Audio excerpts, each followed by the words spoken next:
everyone. It's been a lovely day in Southampton.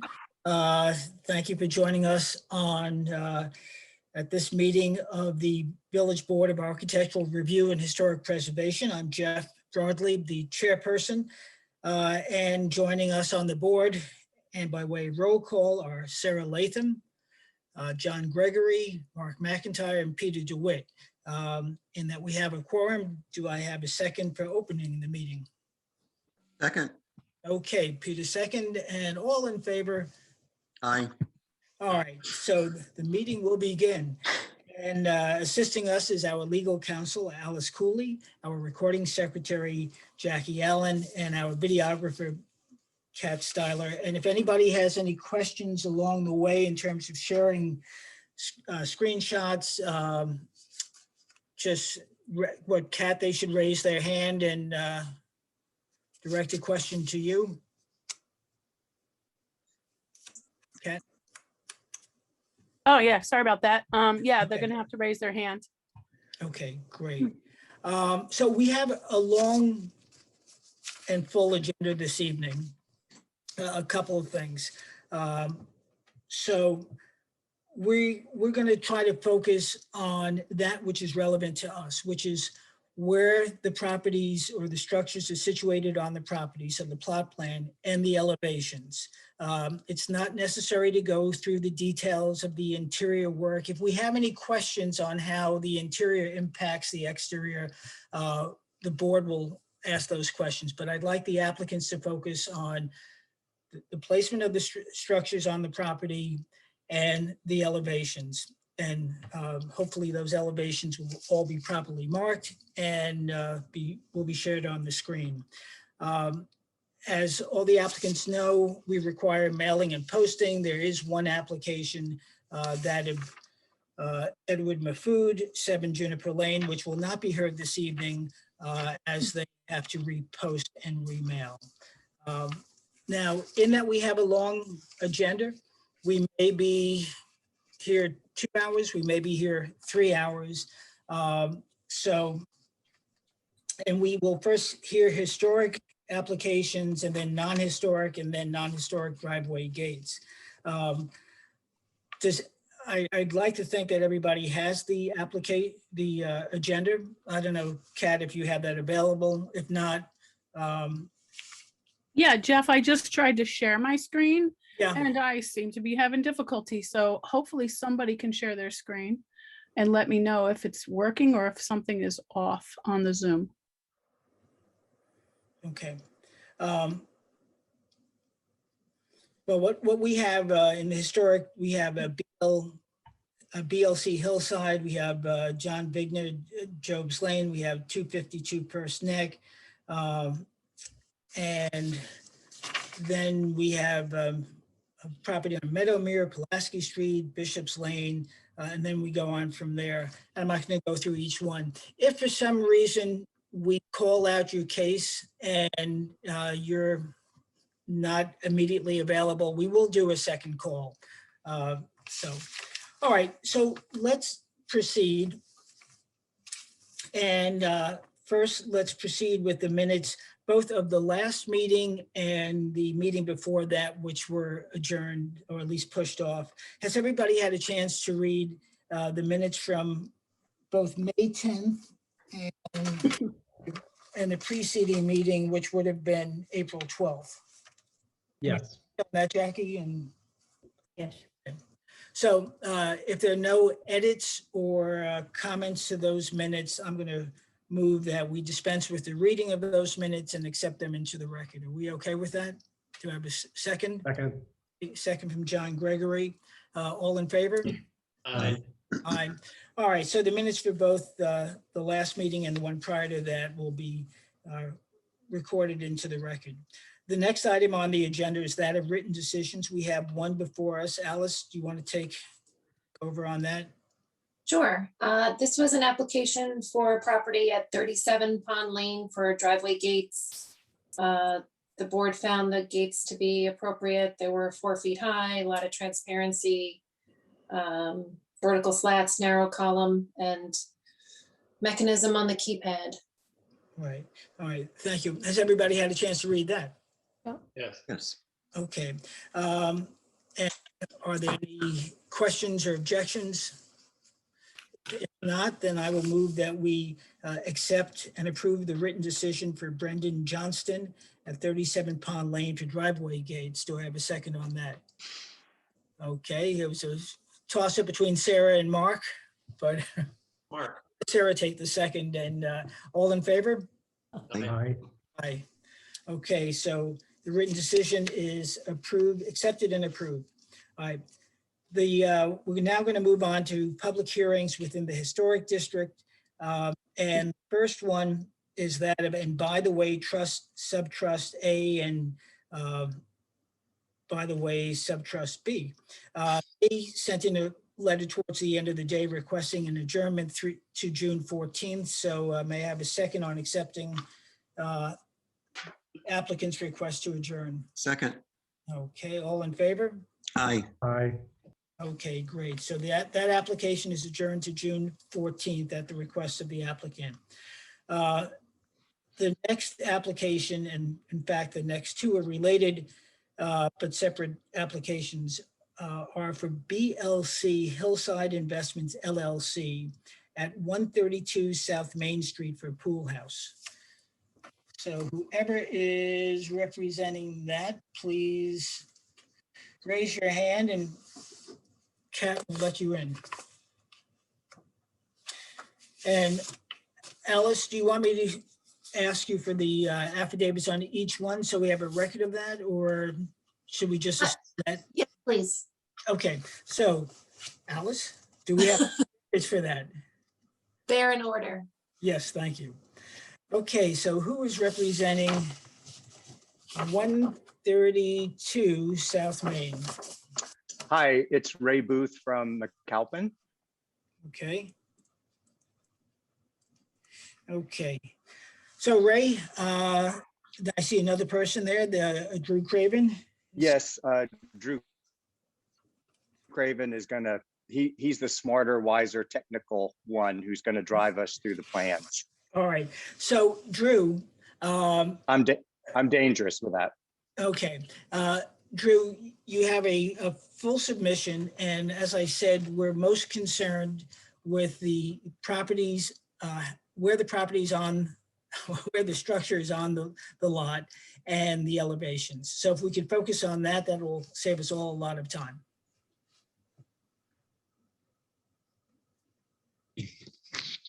Okay, Okay?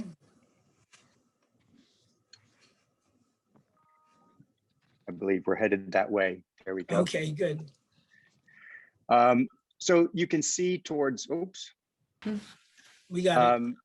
towards the center of the site is the existing residence. Mhm. The swimming pool is on the bottom side there. You can see the swimming pool rendered in the blue.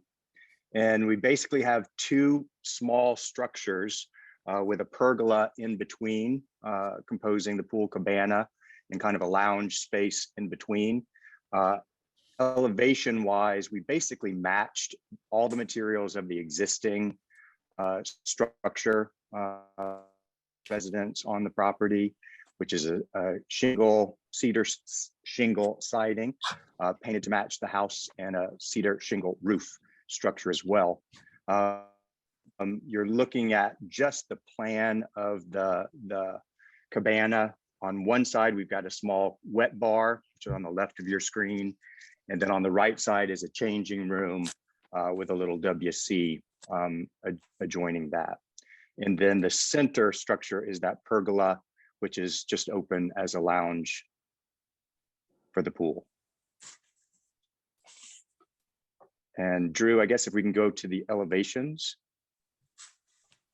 Roof plan there, sorry. You can see the two individual structures. We actually used a hip roof, which is the roof form that is on the main residence.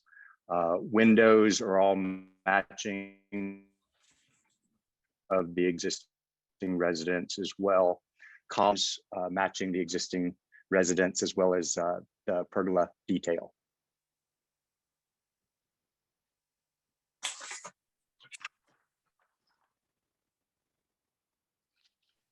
And I think we might have perspectives. So on the left side there, you're seeing the existing residence. To the far right, kind of shrouded under those trees, is the cabana structure, just giving you an idea of scale. It's very low to the ground. On the back side, you can literally like touch the roof. It's got a very low, kind of humble hip roof there.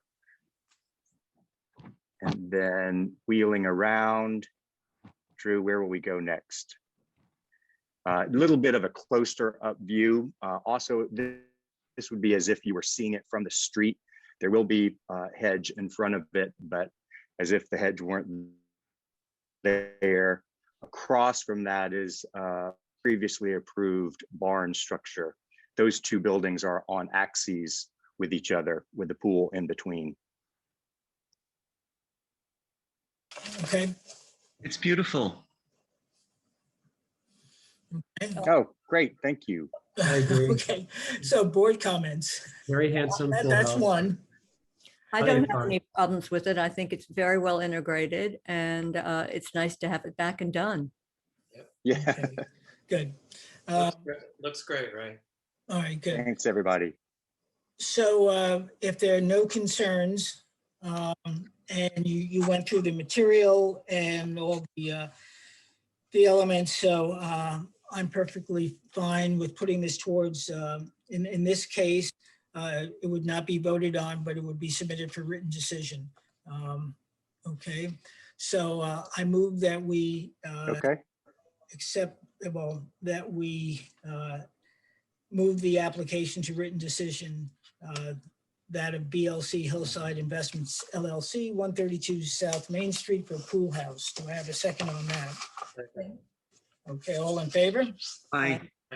Okay, so that's going to go for written decision, and that thank you. decision will be most likely available at the next meeting, subject to Alice's workload, okay? Lovely, Okay. thanks. Okay. Let me just make a note here, folks. Okay.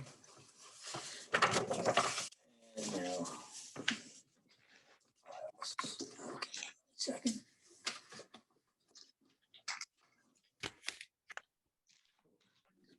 Okay. Mm. Okay, well, what happened to the second one? That should be here. Oh, there we go. Isn't Ray also the next Yep, application? yep, thank you. Okay, so the next application is that of BLC Hillside Investments at 122 Main Street. Again, And they're back. raise your hands and just for the record, just So, whoopsie. re-identify yourself. So we got Ray Bloom. But Ray, you'll have to unmute yourself and identify yourself. Oh. Ray, your mouth, My auto, there we go. I'm so sorry. Hi, can y'all hear me? Yep, Uh, It's Ray Booth with the architecture firm McAlpin, okay. and Drew Craven driving the technical side. Okay, also with McAlpin. Okay. Yes, sir. All right, gentlemen, same drill. Okay, Yes, sir. the property and then the elevation. Okay. So this is a property on the back side of this long, deep property, which has been divided. And we've got a proposed residence and an existing tennis court that exists. The tennis court exists, the proposed residence is new. The proposed residence is to the west of the existing tennis court, as you see in the site plan. Mhm. And then there is a small little proposed tennis pergola, a place for anyone who's watching the tennis match to get out of the sun and some shade. Right. Okay. Likewise, on the guest house, it's I don't know that you need, it's basically got 4 bedrooms, 3 rooms up, room in the basement. But basically, the design for the house was, again, to emulate the existing residence, which is a historic structure. I can't speak. So the same language was used. We're doing a cedar shingle painted to match the house on the sides. We're doing columns that match the existing columns that wrap around the porch on the existing house. And we're doing a split cedar shingle on the roof. Again, all, and you'll see in the elevations, details, window mullions, all were basically pulled from the existing house. Mhm. This is looking at the north elevation. The existing house has this wraparound porch, so that kind of seemed like a continuity that we should follow for this smaller structure. So you can see the columns marching around the north facade. You enter where that center box bay window is. That's the entry into the house. I'm hoping my internet is working here for everybody. Yeah. So you'll enter up on that porch to enter the main residence. It is it's a gabled end on the sides of the house. Again, a form that is on the existing residence as well. So this is looking from the backside from the east, as if you were looking from the existing tennis court. So we've got a pergola that exists on the back just to break up the scale of that center gable. 3 windows, all going to be double hung paned windows. And then towards the left side of your screen is it's kind of a glassed in porch, section of the porch that operates as the living room. And you'll see that on the west the south elevation as well. So this is flipping around to the south. So that enclosed section in the middle is actually that living room, which is all glass. To the right is going to be a small bedroom, ground floor bedroom. To the left is a small dining area and a small kitchen for the residents. And then upstairs, there are 2 bedrooms and kind of a center hall for the residents. It's masterful. It's so beautiful. The scale is perfect. The details, I'm just so impressed.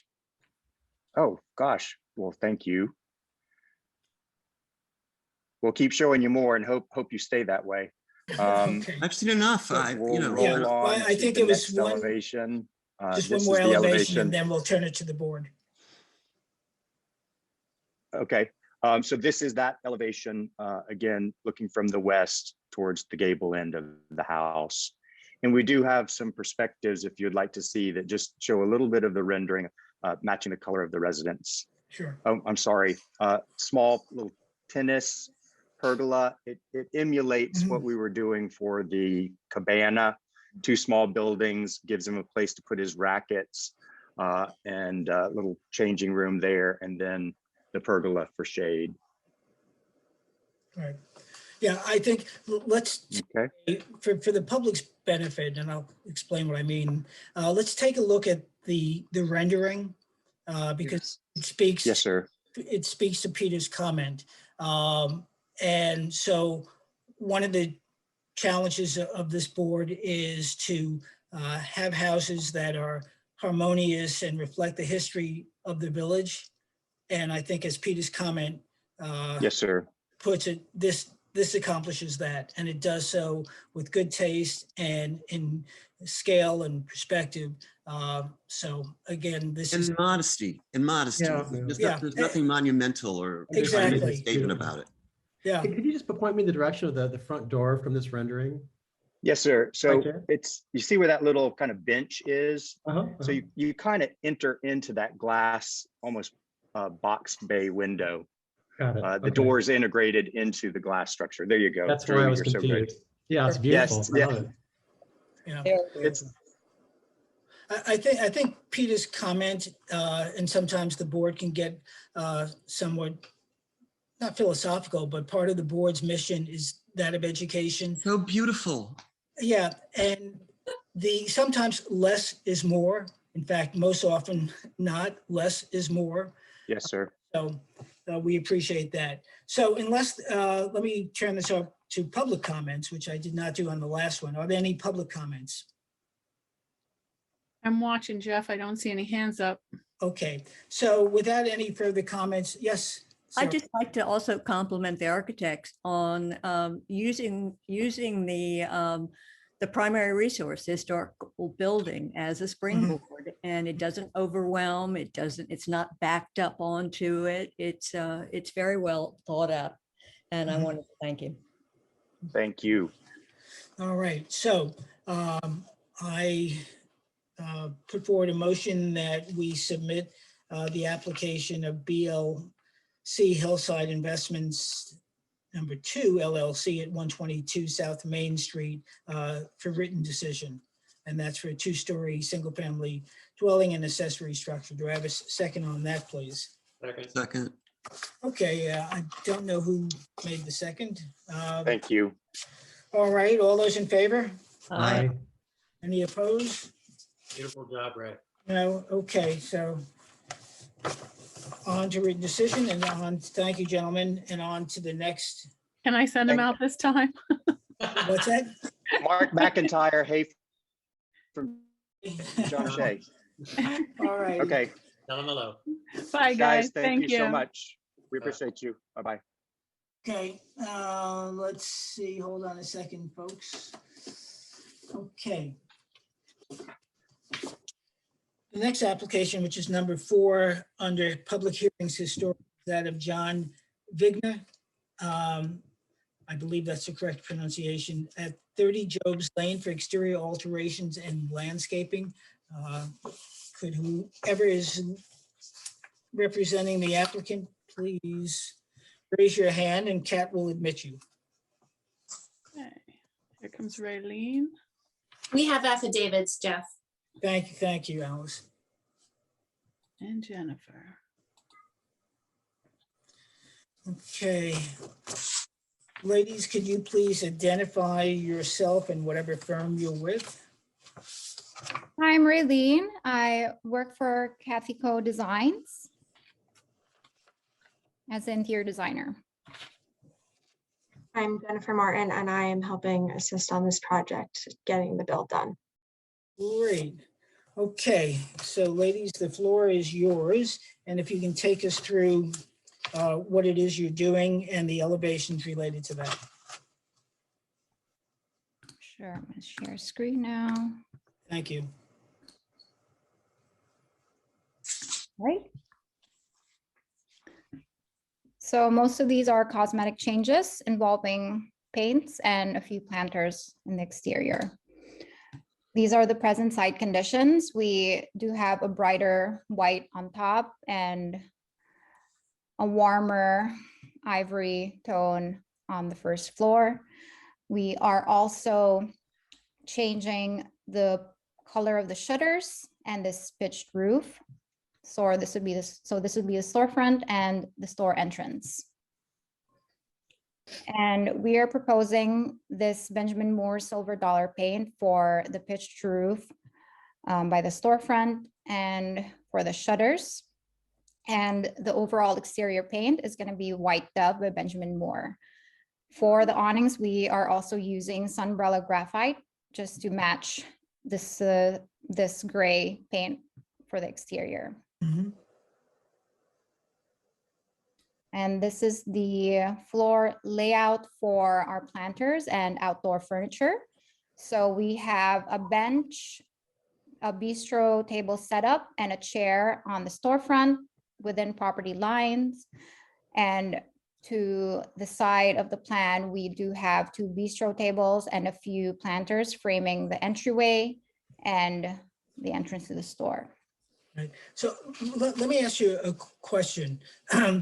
The planters and all the other things that you have there, is this merchandise that you sell? What's your business? Yes, we are a home furnishings and decor Right. online retailer, and we Yeah. also offer design services. Right. So I'm loath, and I may have to check with the building department and whatever powers that oversee this, but in as much as this is coming to us for historic review or review in historic district, I'm not inclined to approve anything that displays merchandise on our most historic street. From time to time, the village has sidewalk sales and there's opportunity to do that. But to include it as part of something that this board has to approve, I'm not inclined to approve anything that essentially extends the merchandising show floor of a business to the sidewalks. And even though it may be within your property line, that building is a original structure and sits on that property. You know, it was probably a house at one point, and maybe it was at a functional basis. But it's relief, its space back from the street is what makes it what it is. So to turn that into a merchandising floor is not something that I think this board should be doing. I'm speaking for myself now as chair, but I don't know how the other board members feel about that. I'll put it to them. I would agree. And there are already multiple violations in the village as it stands that the building department fails to recognize or do anything about. So I think this would just add to that issue. I agree, Jeff. I agree, Jeff. Then again, if they're, showing merchandise is one thing. If there's like the idea of putting a bench so customers could sit outside the shop door, to me, that's a different issue as long as it's within, on the property itself. But this looks much more extensive than just a bench or something, a place for a customer to sit. Yeah. So Yeah, I think we should, I was sort of breaking it down into two. I think we should talk about the changes to the building itself. Right. And then I think the exterior showrooming of merchandise for sale within the structure is another conversation. Right. I would like to talk about the color, if I might, Mhm. and ask a few questions. The silver dollar Benjamin Moore that you are recommending, is that metallic in nature or is it flat? But it's not, it's flat. Because just from a material standpoint, I understand it on the two roof extensions that occur above the shop fronts. But my initial response was if you painted the shutters that color too, it didn't make sense to have it on wood. But somehow the green is far more in keeping with the nature of the building rather than a gray. The sort of gray and white that appears to be ubiquitous in historic buildings. To me, it neutralizes the historic aspects of the building. I agree to a certain extent. But I think that subdued colors and it's contextually relevant to the type of business you're operating. And from that standpoint, I think there should be consideration. But I think it's very understated. To me, it's very elegant looking. Yeah. I don't really have that much of a problem with it, especially that paint's not metallic. That would be a whole different issue. I have some practical experience and some paint on my hands occasionally with that particular color because we have used it in the hallway of our apartment, and it's subtle. I mean, it's gray. I like the color scheme. Okay. I recognize what Sarah's saying. It does neutralize the historic aspect, but it's just paint. And it does, I think, I don't know, modernize the whole building. Maybe that's what we hate. Maybe that's what we hate. But I don't know. I would be inclined. I sort of like the chicness of one color. Yeah, I'm in agreement. I don't really have an issue with, taking the color palette and making the shutters match the awnings and making a calm color palette. I'm just questioning if we're going to paint the roof. I don't know that I have a huge objection to it Because it does modernize the building a little bit, but it makes a nice calm whole. So, all right, so so we're looking at the building. We've tabled discussion on the outdoor furniture and merchandise. Is there anything further on the building? Just to insert here, we've already approved the signage on the building, Sarah and Okay. I earlier, so that's done. Good. Okay, anything else on the building, Raylene? That's about it. And I also Okay. wanted to add that we don't actually sell the planters. So if we could keep those, that would be great. One of the things I find odd is the bistro tables, because those would be more akin to a food establishment, which you are not. But are the planters under our purview, or are there village regulations for businesses to be under their purview, wouldn't it? Yeah, I don't know enough to comment beyond what I already did. So let's, as I think it was you, John, or Mark, who suggested, let's just focus on the business and table the discussion on the outdoor planters, outdoor furniture, outdoor merchandise, anything other than the building.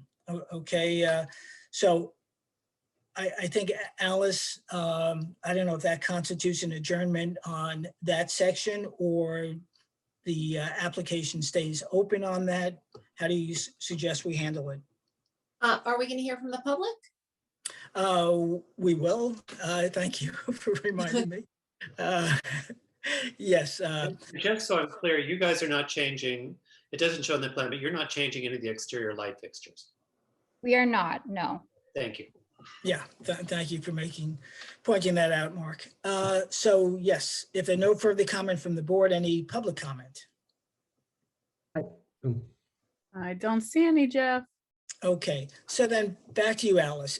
Can we segregate the two issues and submit one to written decision, or do we hold everything open? I don't want to hold up the business from proceeding on getting into business for the sake of outdoor furniture. So if we could parse it out, I'd like to. I don't know how we could do that other than having the applicant withdraw their request for the outdoor furniture, et cetera, until we're ready to discuss that issue. Right. So Raylene, do you understand what Alice was saying? So if you want to voluntarily withdraw all the outside fixtures, I mean, when I say fixtures, furniture and planters from this application, we will submit this to written decision based just on the building. And then if you choose, and we'll do some investigative work on our part as well, if you choose to come back to us for an application to place those items, we can do that separately. And it just might be allowed. I mean, across the street at Ralph Lauren, I believe they have some type of, plantings leading to the pathway to their building behind the main building. So it's possible it is acceptable, but you're right. We need to investigate first. Okay. So Raylene? Jeff, I don't want to say I assume anything, but generally the building department does review all the plans before they come to us. I think it's possible that it wasn't 100% clear that merchandise being proposed outside the store. So I understand wanting to have a second look at that. Okay. So Raylene, if you're willing to withdraw the outdoor planters, furniture, and those two things, then we'll go to written decision on the building aspects. Sure. We'll withdraw the application for outdoor furniture and planters for now. Okay, great. So I move that we move the application of John Vigna. And did I pronounce that correctly? Is it Vigna or Vigna? Vinya, I think. Vigna, 30 Job's Lane, for, let's see, for exterior alterations only. And at the applicant's request, they withdraw the application for any landscaping, including outdoor furniture and planters. So do I have a second to go to written decision on that? Second. Okay, all in favor? Aye. Aye. Great. Okay, so Raylene and Jennifer, so Alice will draft up a written decision. We'll sign that. And then you will be able, once that's signed, then the building department will issue a building permit so you can make these changes to the structure and do your, okay? All right, thank you. Okay, thank you. Thank you. Okay, so no landscaping. Okay, let's see if we can pick up some speed here. Let me just get my files in order, folks.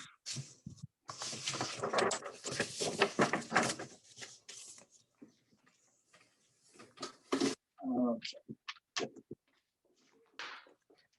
Okay, the next application is 252 First Neck Lane for alterations to prior determination, additions and alterations to the dwelling. Alice, how are we on affidavits? They are in order. Great, thank you. So I see a smiling face there. Could you introduce yourself and your firm? Hi, Oliver. Hi, Peter. How are you? Okay. All right, but you know what, can you introduce yourself to the public? Well, Know who you are? I'm Oliver Cope, architect. And Okay, great. I've known And obviously Peter you was my mentor in about 1983. So All right, You learned at my knee, Oliver. I Yeah, did. well, we won't hold that against you, but in the meantime, let's focus on the building. So again, the issue here is nothing to do with where the property is located because that's already been looked at before. You're making changes. So Oliver, if you can direct us to the changes and share your screen with us and the public. Okay, can you see my screen? Yes, Okay, Yes. so I put a red arrow on. This is 252 First Neck Lane. It's the second house south on the east side of First Neck, second house south of the intersection with Pond Lane. Yep. I was before you back in, I think it was February, maybe January, with the bulk of the alterations, but we had not yet resolved what we were doing with the porch that is on the south and east corner of the property. This is a late 1980s, early 1990s addition to the house, and we wanted to make a few changes. Okay, now can you see this screen, or do I need to stop Yep. and reshare? no, we've got it. Gotcha. Okay, so on the upper left where I have the cursor, that's the current view of the house. And we're suggesting a porch that actually wraps around the southeast corner, which you can see in the lower left-hand part of the screen. Let me see if I can't blow that up a little bit. That's the configuration that we're suggesting for the porch. Does everybody see that all right? Yep. Okay. That's the biggest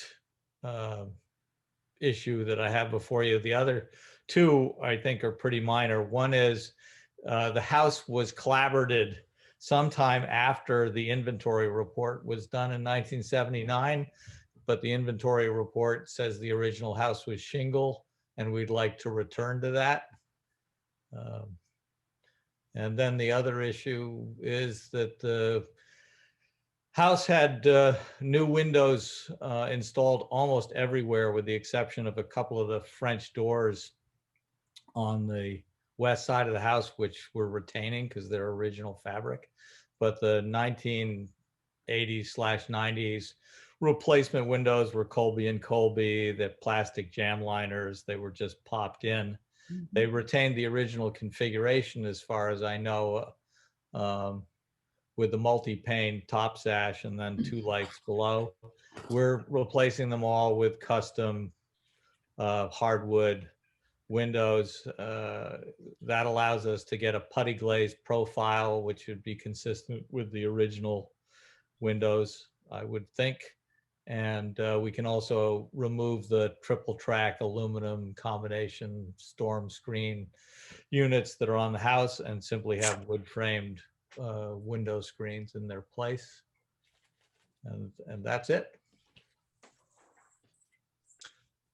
Looks good to me. I'd Same like to here.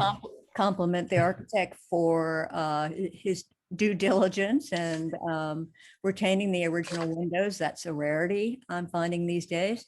And the idea of substituting accurate wood details in the replacement windows also is fantastic. And when we see a good presentation that includes 3D renderings, it's a treat, and it's easy to see what a good design this is, and also what a good presentation. So thank you.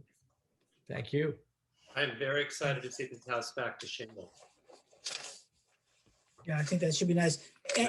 Am I correct on at the ground level, you're replacing the clapboard with, I guess, lattice? Yes. Gotcha. Okay. Okay. Let's see. Let me turn it over to the public if there are any comments. Nope, I don't see any. Okay. Alice, do you have enough description here to do your written decision? I actually don't think that I do. I was concerned about that. So Oliver, if you can just bullet point elevation by elevation, what changes you're making. Okay. Alice, I wrote a cover. And you use the direction of the elevations. Sorry. Okay. All right. One before I do that, just to Alice, I want to tell you that I'm happy to send it to you, but I wrote a cover letter with the application that kind of did boldface type and enumerated the changes. I didn't have that in my packet, but I'll get it. If it's in the file, I'll get it. Okay. But I don't give directions because other than that the porch is at the south and east elevations, the other alterations in terms of window replacement and changing to shingle is true for all the orientations. Okay. So Alice, you need Oliver to go through it, or can you rely on? No, I think I got Submission. it. I had some Okay. questions about the windows, but I think I got it. And I guess to respond, Jeff, thank you for pointing out that we're going to a lattice skirting for the porches, and that's one item that I don't have on my list.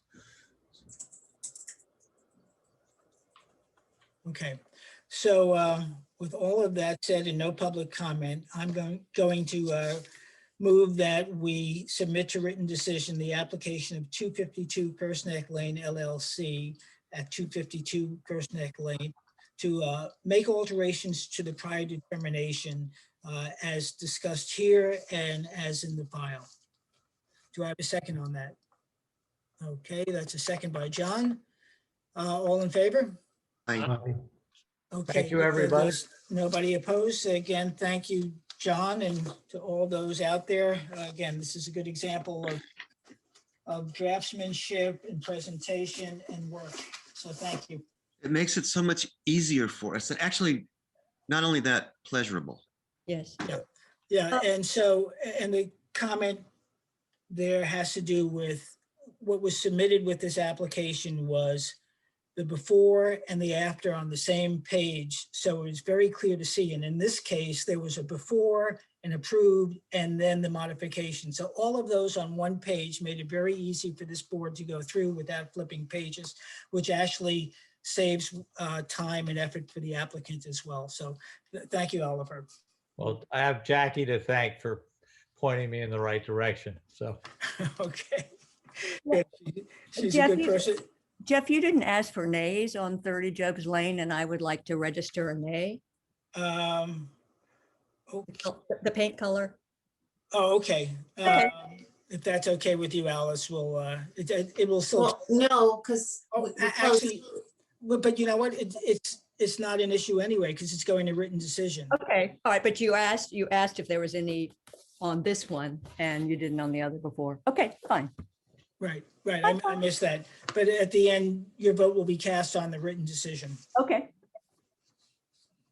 Okay, so let's move now to non-historic. There are no historic driveway gates. The first public hearing in the non-historic district is that of the Polish Political Club at 230 Elm Street. And that's adjourned subject to planning commission review. So I don't think we have to move on that.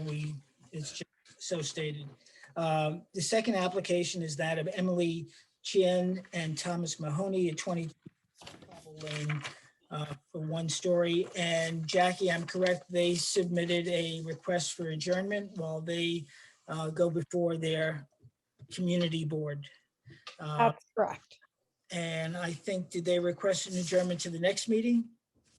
For now, yes, they're hoping Yes. to have a response by then. Okay, so I move that we accept the applicant's request to adjourn to the next meeting. Do I have a second on that? Second. Okay, Peter, second. Is there a length of time at which that will have to be renoticed, Alice? I feel like it's been on the agenda a long time. It's not, That is what we've been doing. I would suggest that, we haven't given an official time for that, but I would say if they're not gonna appear next meeting, it might be a good idea to ask them to renotice for the subsequent meeting or whenever they get their decision. I just feel Okay, like so we will adjourn it to the next meeting. Further adjournments beyond the next meeting will require posting and mailing. Do I have a second on that? Second. Okay, oh boy, all 3 of you are competing. Pick one of those gentlemen and you can't go wrong. all racing, Peter. All in favor? Aye. Aye. Aye. Okay, great. So it's adjourned. Okay. So now we are on to, get it here, 143. Okay, there we go. Okay. So the next application, number 3, is 143 Meadowmere LLC. And without any surprise, at 143 Meadowmere Lane for a 2-story single-family dwelling with attached garage and accessory pool house. So whoever is speaking on behalf of that applicant, please raise your hands, come on in and identify yourselves. They're all in, Jeff. Okay, so I see Joan, I see Charles. So can each of you identify yourself and whoever is going to take the lead? Speak up. On mute. Oh, can you hear me? I can hear Charles. Joan is on mute. Joan, you're on mute. I came in too early. Okay, Okay, I'll take her out. okay. It's okay, no big deal. Hey, good evening. Good evening. So Charles, if you can identify yourself, please. Sure, yeah, Charles Kuhn, architect, representing the applicant, Sutner Building. Okay, and this had been before, so we're all set on that. Okay, I am new to the application. I was not part of the first presentation. We are submitting basically I believe, a totally different design for this application. Right. Alice, we'll get on the affidavits on this, right? Correct. Okay, good. Okay, go ahead, Charles. Sorry for the interruption. Okay, so maybe what I should do, and bear with me, I'm not too high tech with this. Okay, there are no grades. I'm looking actually for. Okay, hold on a second. Let me try to find my site If you're- plan. Okay. Okay. Let's see. Okay. Okay.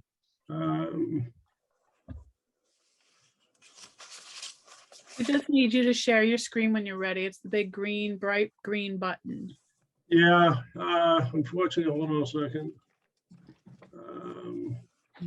Okay, so share. Okay, so I'm looking for, oh boy, why can't I find it? For some reason, my site plan is not coming up on the share board. Do you have it open on your computer? I do have it open. And, oh boy.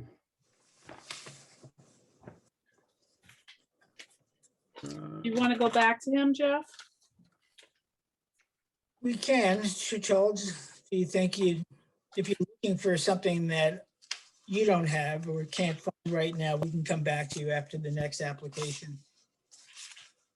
Okay, why don't you do that so I can figure out why? You got it. We'll be back to you.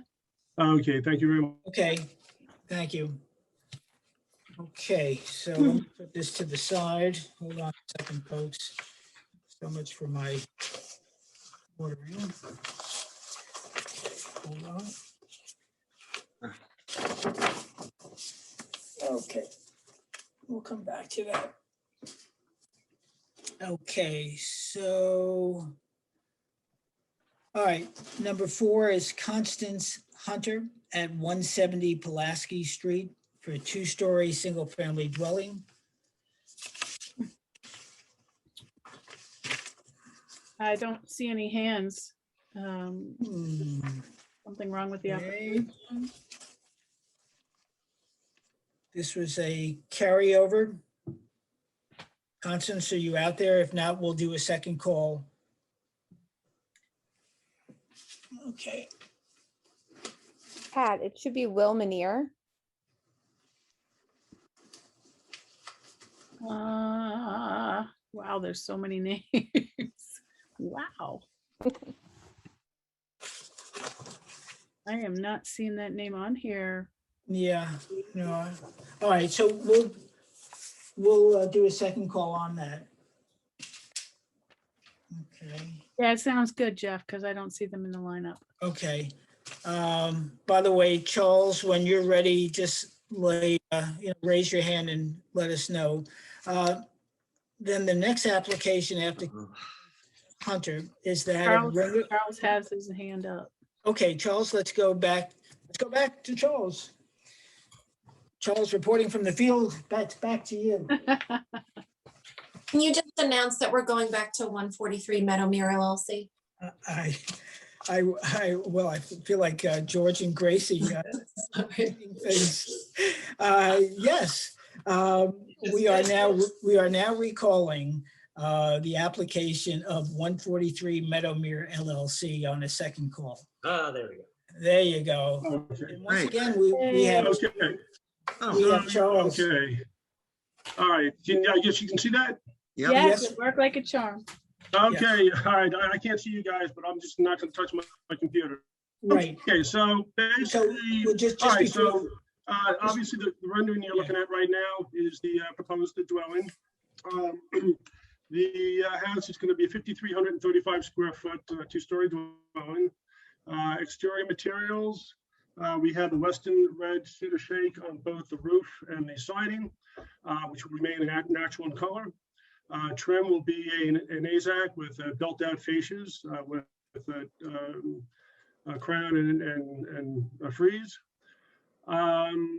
We are introducing some copper on the 2 lower front bump mounts, just to give a little accent material. For windows, we want to keep it simple. We're staying with a casement style window. On the ground floor, we'll have fixed transom windows over all the windows. All the windows and doors will be a 2/2 grill pattern. We want to keep it simple, except for the windows over the front door, which we introduced a diamond pattern on the grills. And front portico, we have 16 by 16 inch columns with a flat roof, projecting out about 4.5 feet. Which I don't have it rendering of the rear, but there is some raised balconies in the back.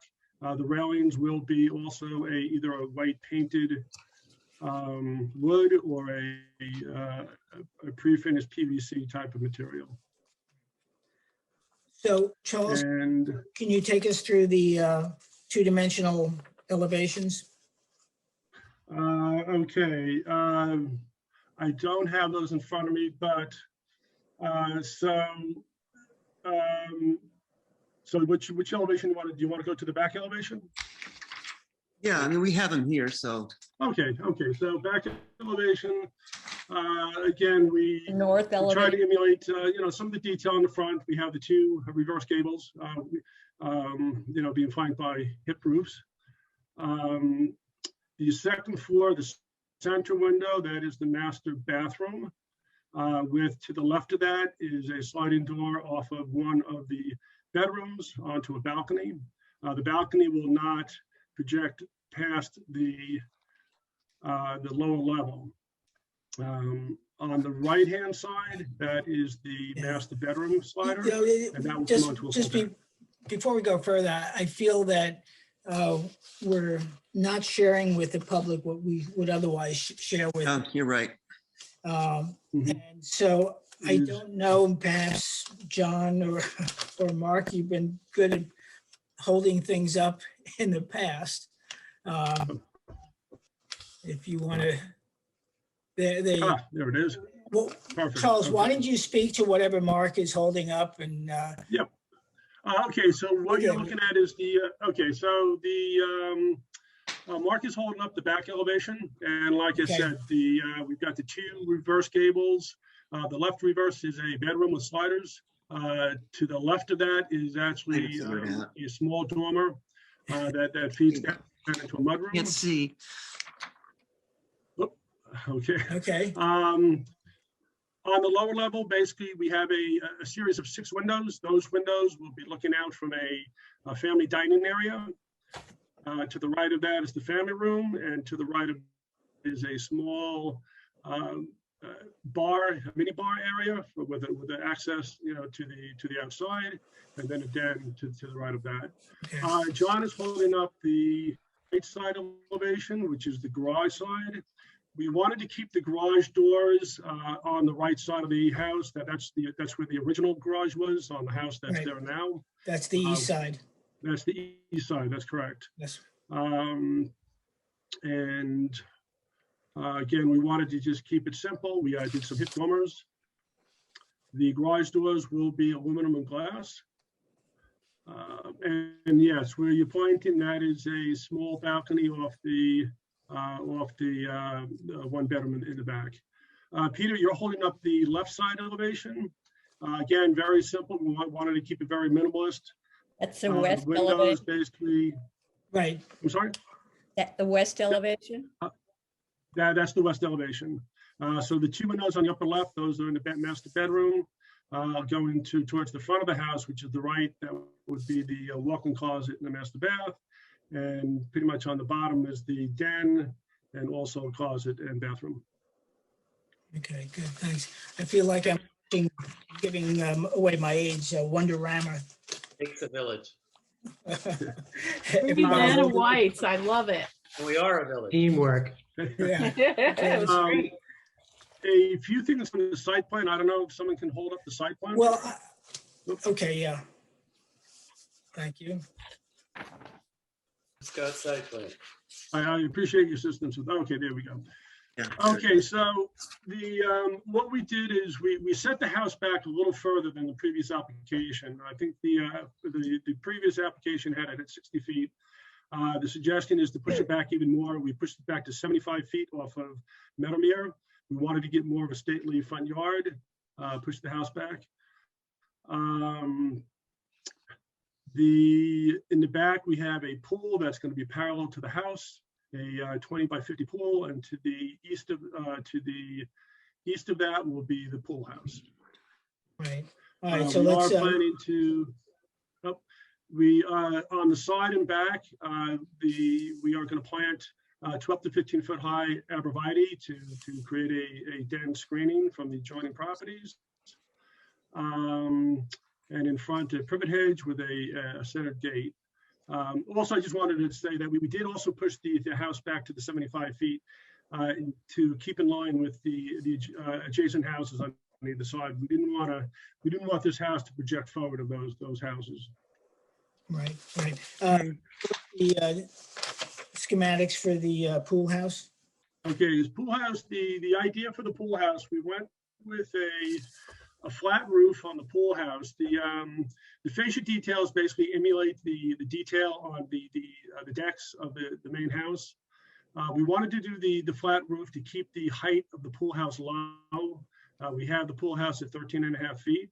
And the idea is to roof on the pool house that would project above the line of arborvitae that are going to be 12 to 14 feet.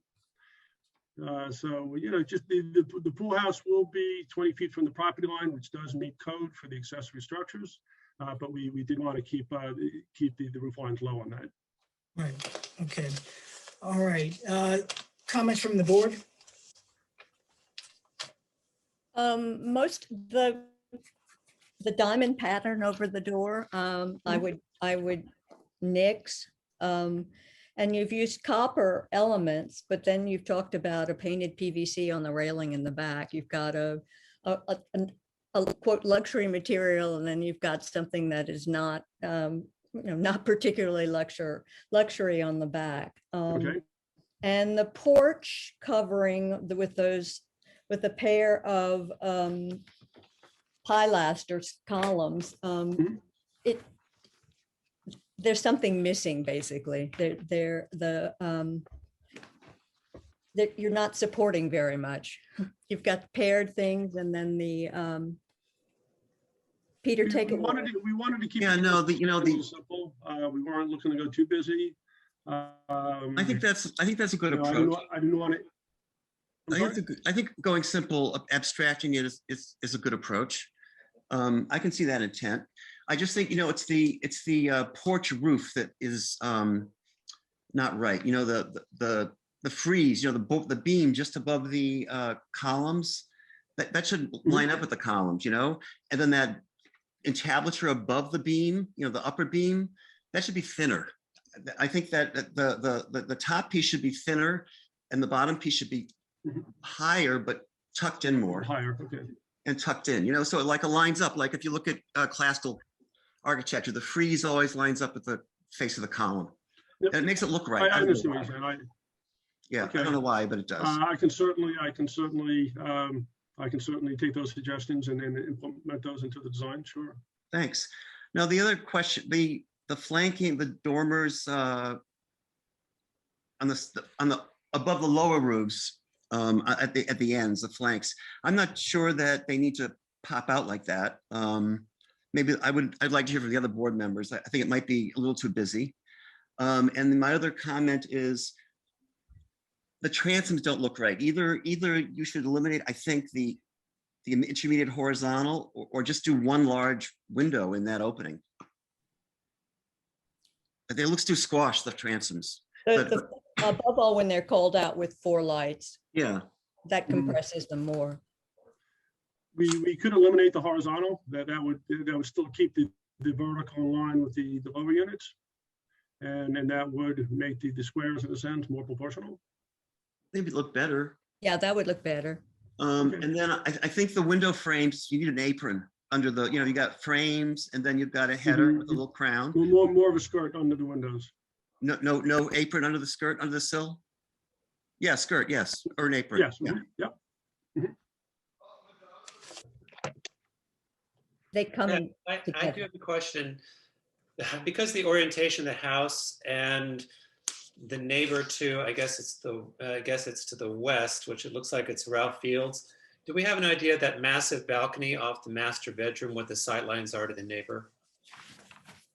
I had the same question. Yeah. Because I'm a little worried about privacy of the neighbor with that large balcony flying off the master bedroom. Okay, so to the surface of the deck would be 11, I'm gonna say roughly 11 feet. Average person figure 5.5, 6 feet. The sight line would be about, I guess about 16, 17 feet. We can certainly look at planting some taller arborvitaes along that line if the sight line's an issue. to initially start with. Obviously, the trees are going to grow over time, but and I'm sure the person that's going to buy this house is going to be as concerned with their privacy as well. When I'm looking at that balcony on the left-hand side, I'm assuming that's the chimney. Do you have an open fireplace? Yes. That's the open fireplace. So that's a chimney that goes up there, and there's not a fireplace opening on that deck balcony. Or is there? Not on the deck balcony. No, sir, not. Okay, but that's a solid chimney. That's a solid chimney that projects up how far? It goes up about 2 feet higher than the facial line. Okay. The top facial line.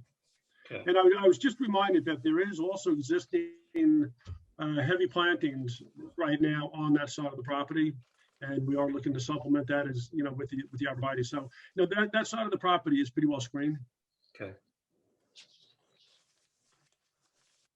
I agree with all of the comments. And first of all, I thank you for redesigning the house to something that I think is much more appropriate for the village. The other previous the building was almost commercial looking. I think this is just a much more attractive building from my perspective. Thank you. I do share. I would say the one thing I would say is that's a double height opening over the front door, correct? That's correct. Yeah, those windows are double. Yes. So I think the amount of light pouring forth from those diamond windows that are over that seems to be kind of excessive heading toward the street would be my one concern, because there's probably going to be a big, huge chandelier of some sort hanging in that foyer. And that kind of light projection from a window that large, if we could think about that, would be great. Maybe do a triple to match the width of the front door and side lights. Right. I think it would be much more uniform looking too. Yeah. Yeah. And without the diamonds. Without the diamonds. Okay, I think that would be acceptable, certainly. Okay. All right. Any public comment? No, I do. Oh, I have a hand up. Okay. 2 hands up.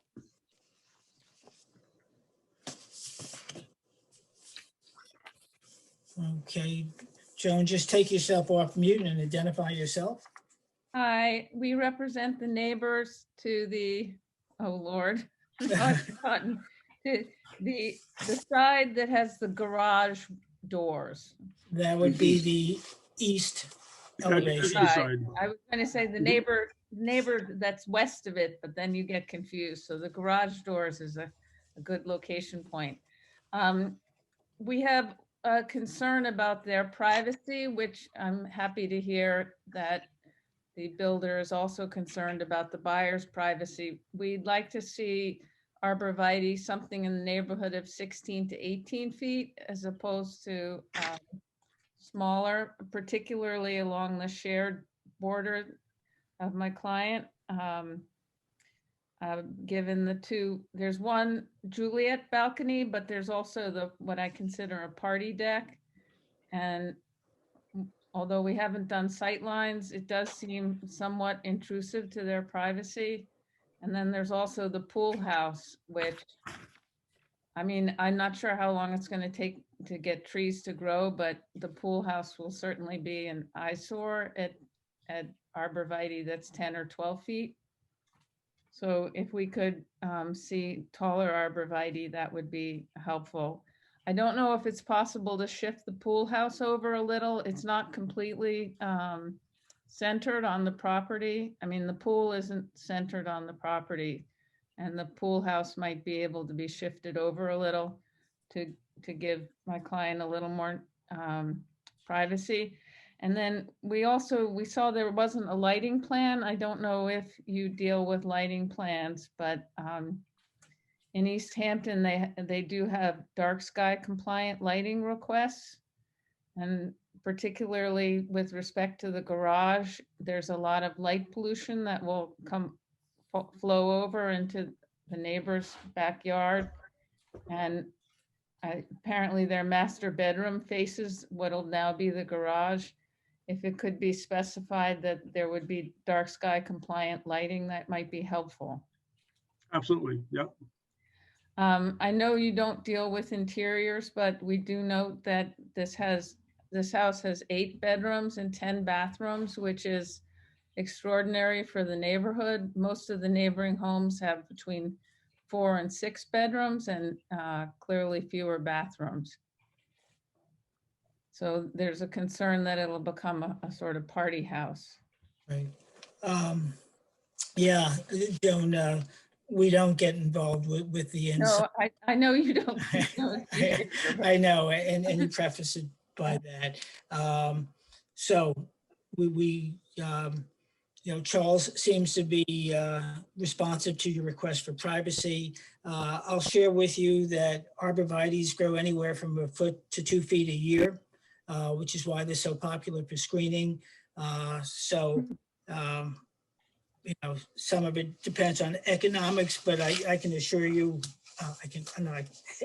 if Charles is willing to abide by your wishes. Also, the ugliest screening known to man. Yes, I am the client. I thank you very much, Joan. I'm sorry, so could you just identify yourself? My name is Jane Dresner Sadaka. My husband Ned and I own 123 Meadowmere Lane. We are the neighbors, and so Joan represents you, or Joan represents us. Okay, good. And we approve and support everything she said. And we have spent a lot of time in our backyard, and obviously since the property was sold, even more time in our backyard looking west. And needless to say, we know that we need at least 15 to 17 foot arborvitae. Okay. We have a lot of arborvitae on our property, so we know how quickly they do grow, but we already look at the pre-existing garage, and this is a much, much smaller home currently on the property that you intend to demolish to build this much, much larger home, which is basically end to end on the property. So we really, really need a lot of, green foliage to block everything. And the proposed balcony on the west side is enormous. And I can't imagine what that's for besides, a party balcony. I just don't even understand what it would be for because it's so large. So, and of course, what Joan mentioned, which is really important, is the lighting issue, especially on the east side of the property, because that faces right into our master bedroom area. Well, I'll say the size of the deck off the master, I mean, it is more to do with giving a large shaded area on the ground floor as well. When there are gatherings, people are going to want to get out of the sun. There is going to be a fireplace there. There will be furniture set up. So again, we're looking to get a nice, usable, sunshade area in the backyard with this deck. So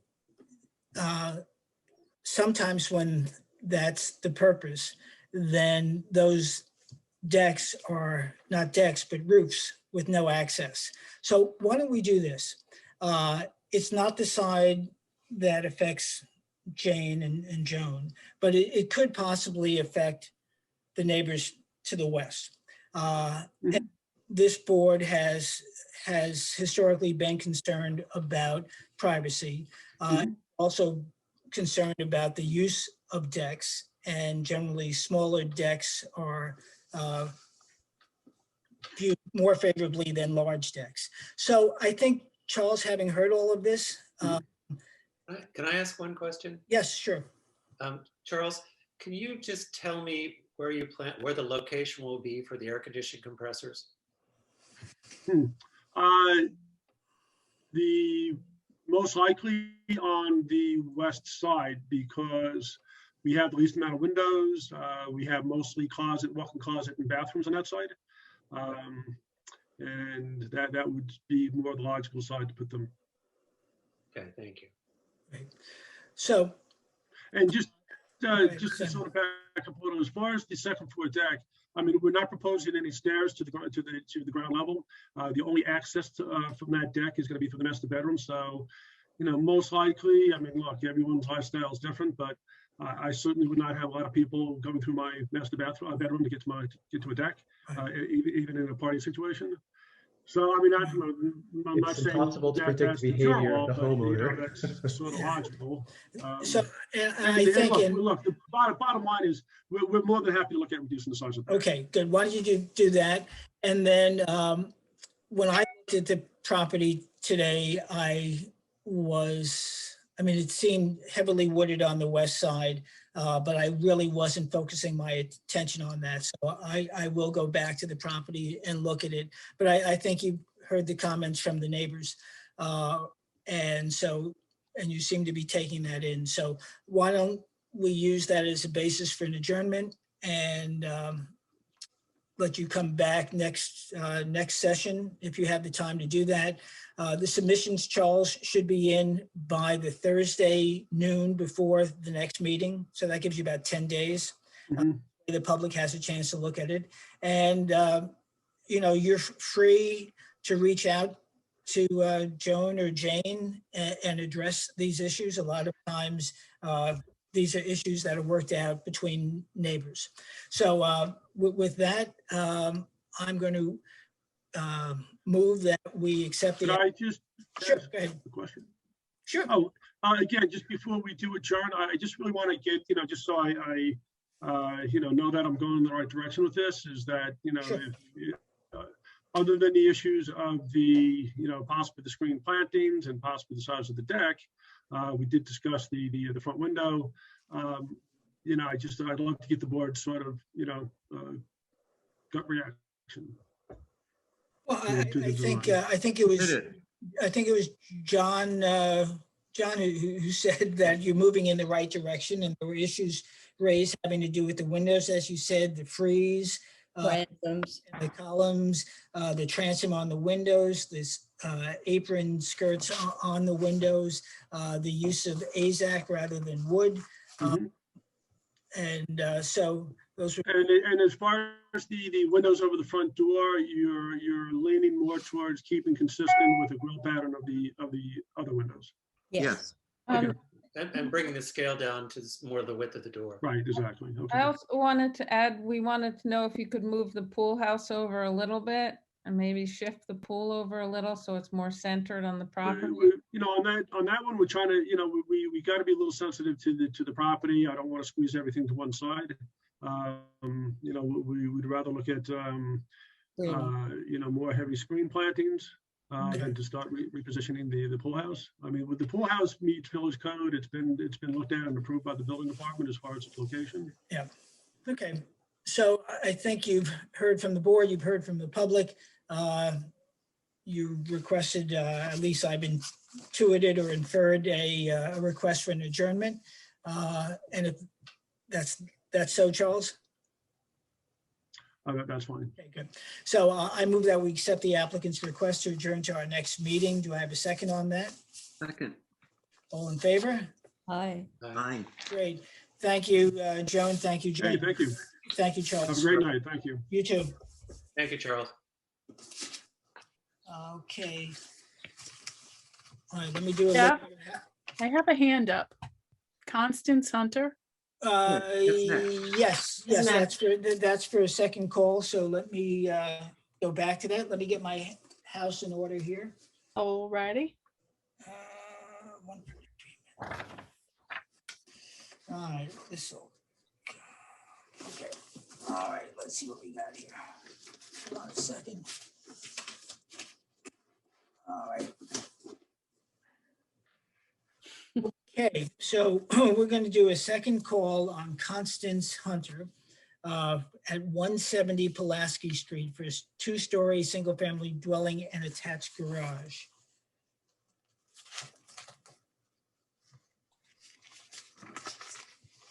Hello. Hello, Constance. Can you please identify yourself?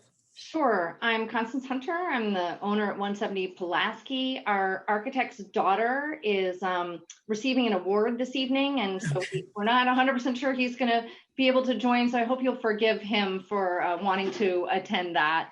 Right. I'm here. Okay. I'm here, Constance. Oh, great. Thanks, Will. Yep. Okay, Will, identify yourself.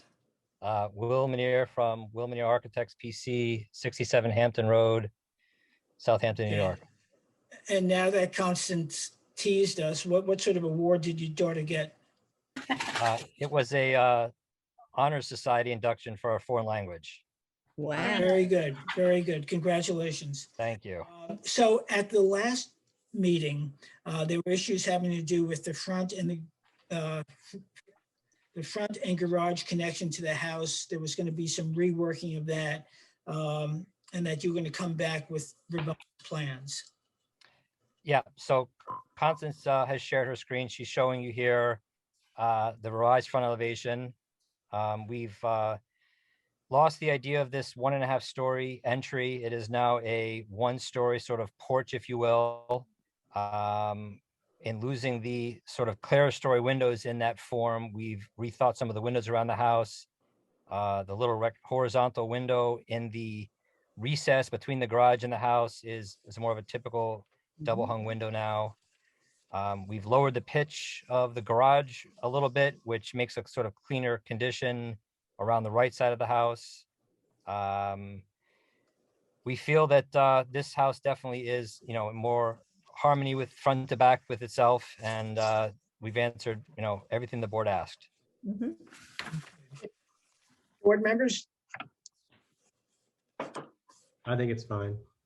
I think they did everything that we asked. You fixed the massing. Yeah, Okay. I think you did everything we asked, and I think it now looks like a nice harmonious house to the neighborhood. All right. Thank you. Any public comment? Let's see. Nothing, Jeff. Okay.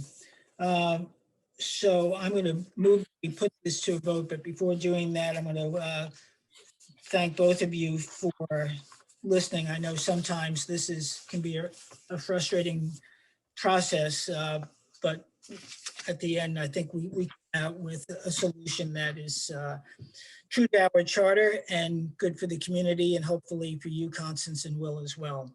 So unless there's any further comment from the board or from the public, I will move that we accept the application of Constance Hunter at 170 Pulaski Street for a 2-story single-family dwelling and attached garage as submitted most recently on May 19th. Second. Second by John Gregory. All in favor, aye. Aye. Any opposed? Nobody opposes. Again, Constance and Will, thank you. Thank you, everyone. Thank you. All right, and Have a good lovely luck. evening. Okay. Thank good. you. Bye. All right, take care. Bye. Bye-bye. Bye. Okay, folks. This file back.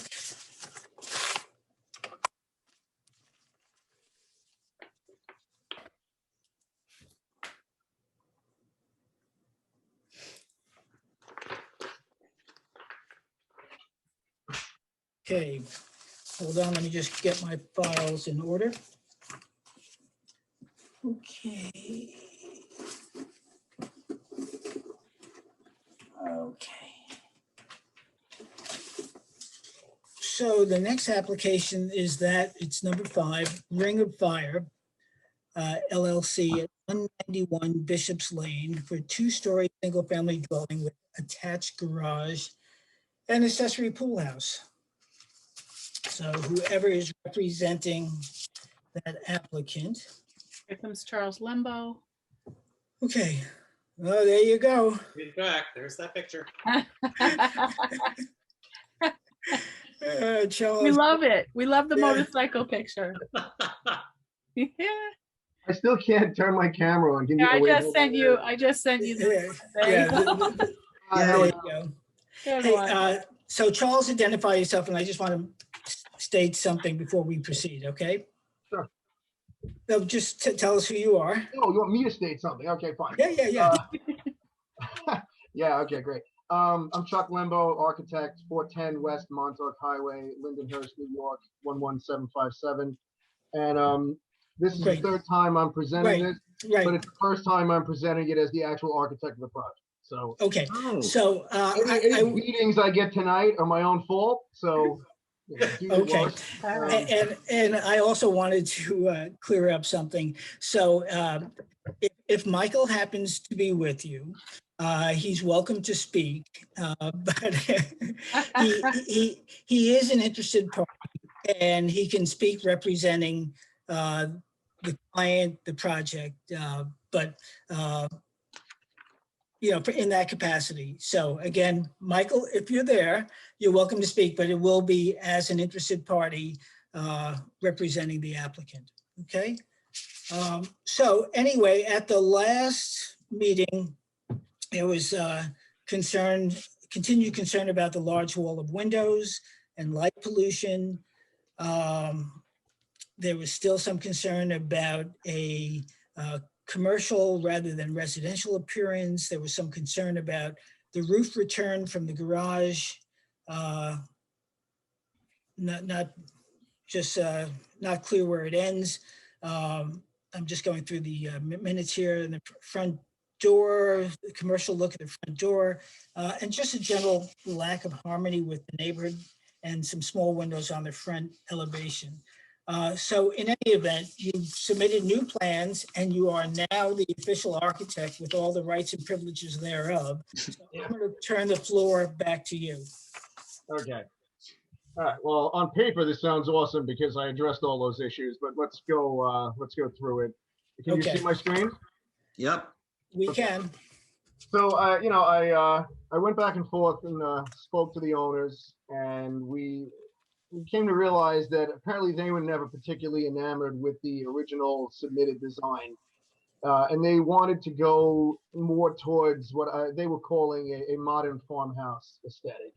And so what we did was, and the most significant changes are, we spun the ridge line of the roof 90 degrees. So now the roof ridge is parallel with the street. This gave us the opportunity to have the roof rise from the front and go back down in the rear. And then we put in these two symmetrical gables with a shed roof in between, which is at a double height entry. There's now a new wraparound porch. And this roof is, the porch roof and the slope is integrated around the entire perimeter of the house. It surrounds the second floor. Those pitches carry throughout. So that's the front elevation, double doors, double columns. And then we'll go back to the rear. Let's walk around the house. So we're going to go to the east, and then we're going to go to the side elevation, the north elevation. I said, now you see the gable end, gone of the myriad dormers that were popping up on this side. The roof now integrates and wraps all the way around the back. There's a more understated side entry for people who park on the side in the driveway and want to get in without going around to the front of the house. Or if the owner's parked there and it's raining, they don't want to run to the front or open the garage door. Going around the back, this area here, you can see here, it's a pretty lengthy area of 1 story. In the rear, this houses the master bedroom and the main great room / living room. Both of you. Yes. So I wanted to break, I'm sorry? Sorry. No, okay. I wanted to help break this roof line up because it is big compared to the areas around it. So we brought a gable back, and now we have like a small, reverse gable here and here with a small roof infill. These all follow the same pitches of the wraparound porch roof, and then set back about 10 feet. This rises up and comes back down, and this is a double height area in the living room. That is a three-sided balcony, which I can show you on the floor plans. This is to bring light into that area. And then going around the final on the south side, we wrap around the screen porch. This is the kitchen area. This is an areaway that goes down to the basement to get light and egress down there. We pull the stair back so the stair no longer ends in the front yard. It ends, soundly on the side yard. And then the porch continues and wraps around the front again. If you want to just take a quick look at the floor plan, this is that double height living room area, and this is where that wall is. So we're trying to bring some additional light into the second floor, and the bedrooms are all, around this area here. So those are the changes. If you want to take a real quick look at the site plan, nothing's really much changed here. There's a pool in the back, a small pool house. The design of the pool house is similar to what was already submitted.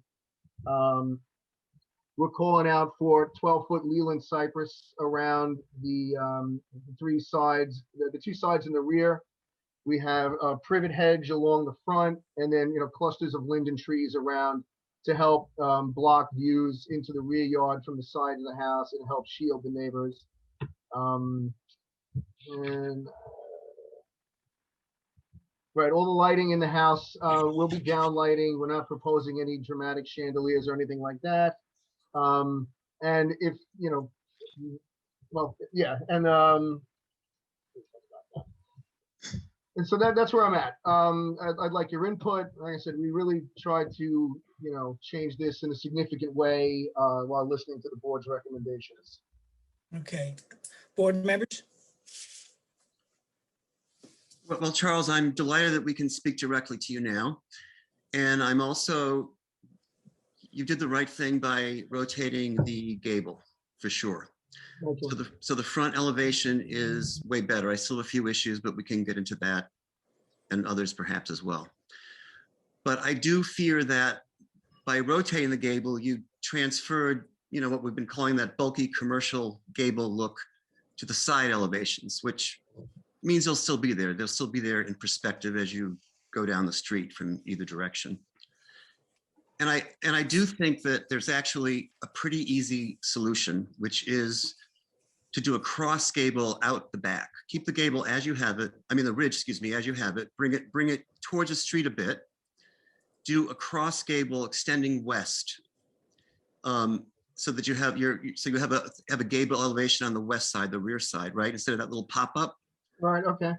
Okay, and then your eave is going to meet the eave. The eave of the cross gable will meet the eave of the side gable, and then extend that eave, that point of eave, to a line, an eave line extending east, so that the pitch of the roof becomes steeper, and that will give you, I think, the residential dimension that we've been missing. You understand what I said? A little fuzzy on that last part about the east, because I'm trying to jot down notes, but I understand, right? You want a cross gable here, understood, right? And then Yeah, right. And the point of it is to have to make the side gable steeper, to go from this. Yeah, exactly. So you bring the okay, right. Yeah, you bring the eave line of the new cross gable, and that makes the end gable, the side gable, steeper, and I think we'll make it residential looking. Mm-hmm. Gotcha. I have to agree. I mean, how you resolve the issue is, up to suggestions, of course. But I agree that one part of the house, it just looks odd, like it's just jutting out from what would otherwise be a fairly symmetrical type of facade from the street.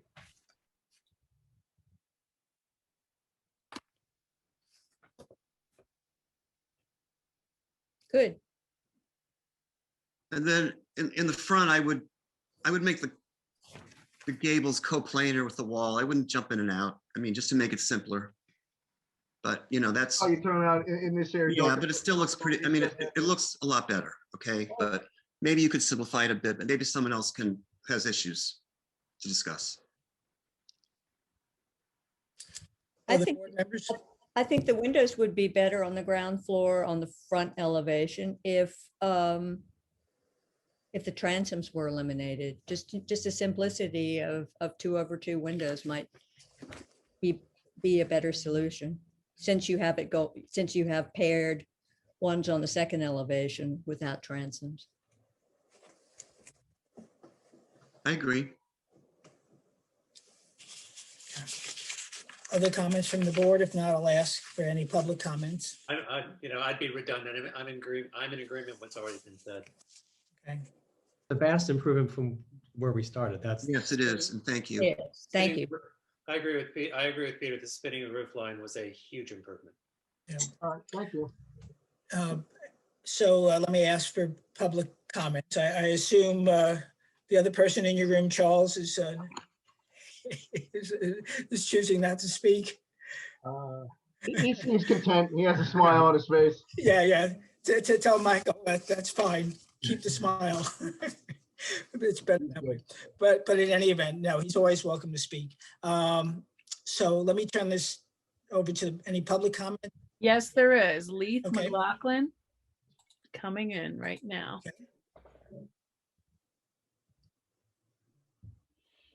All right, let me pull this down for a minute, Jeff. Okay.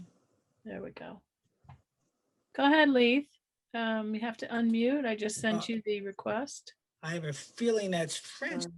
Yes, it is. I'm using Leith McLaughlin's computer. Okay. So my name is So- Go ahead. My name is Frances Genovese. I'm the neighbor on the north side of this property, 209 Bishop's Lane. I noticed that in your comments, you have limited the discussion, and what's been left out are all of my concerns about the garage in the front of the property. I would like to reiterate what I said last week, which is that across the entire frontage, across the street from the entire frontage of both the Michael White properties, there is a solid, dense line of trees. No one would be affected by the garage being put in the front because it faces the sides of the two houses on Bernadine and on Center Street. I also note that there is the landscaping plan is inadequate. It doesn't, those trees are not high enough. And as for the arborvitae, I can show you on the north side of my property, which is the south side of the Ponds condo, that the arborvitae, due to deer and watering situation, are up 6 to 8 feet. So I have a roadway there. This is an extreme imposition on my property. And I would like to return to the last comment that was made by Mr. Broadleaf at the last meeting, which I transcribed. You said that you often take into concern of the individual homeowner, but there are trade-offs because the village doesn't favor garages facing the street, even though this garage, as positioned here, would face into every single public room I have in my house, whereas if it were in the front, it would face into trees. But what I don't understand is, am I to understand that I'm the trade-off in this? That the village favors garages being on the side, being on the side. But if I ask for it to be on the front, you have to make a trade-off of my property and my concerns to meet this village requirement. Is that what I'm to understand from that? Not exactly. At times, it does take some Solomaic judgment to come to a resolution on this. The board has historically been in favor of side facing rather than front street facing garages. It takes into consideration the proximity to the property, to the neighbors. It also takes into consideration the distance, and it takes into consideration the screening. Now, in the case of Leland cypress, those are deer-resistant trees that grow, again, about 1 foot to 2 feet per year and spread out very wide. In fact, I was going to ask Charles, what size do you plan on planting, and what would be the distance of the plantings on Center? 12 foot high, 4 to 5 feet apart. So those over a 2-year period will probably get to be 16 feet or close to it. And then beyond that, and they do spread out very wide. So you're going to have an evergreen wall there that will be largely deer resistant. And if I recall where your house is located, vis-a-vis this proposal, I think there's a good deal of distance between the garage and your house. So, are there— Not between the garage and my property, Mr. Brody, what is there, 20 feet? Between the property line, but how about the actual residence? There seems to be a distance there the builder in this place is trying to accommodate that. The alternative would be that it would be a front-facing garage.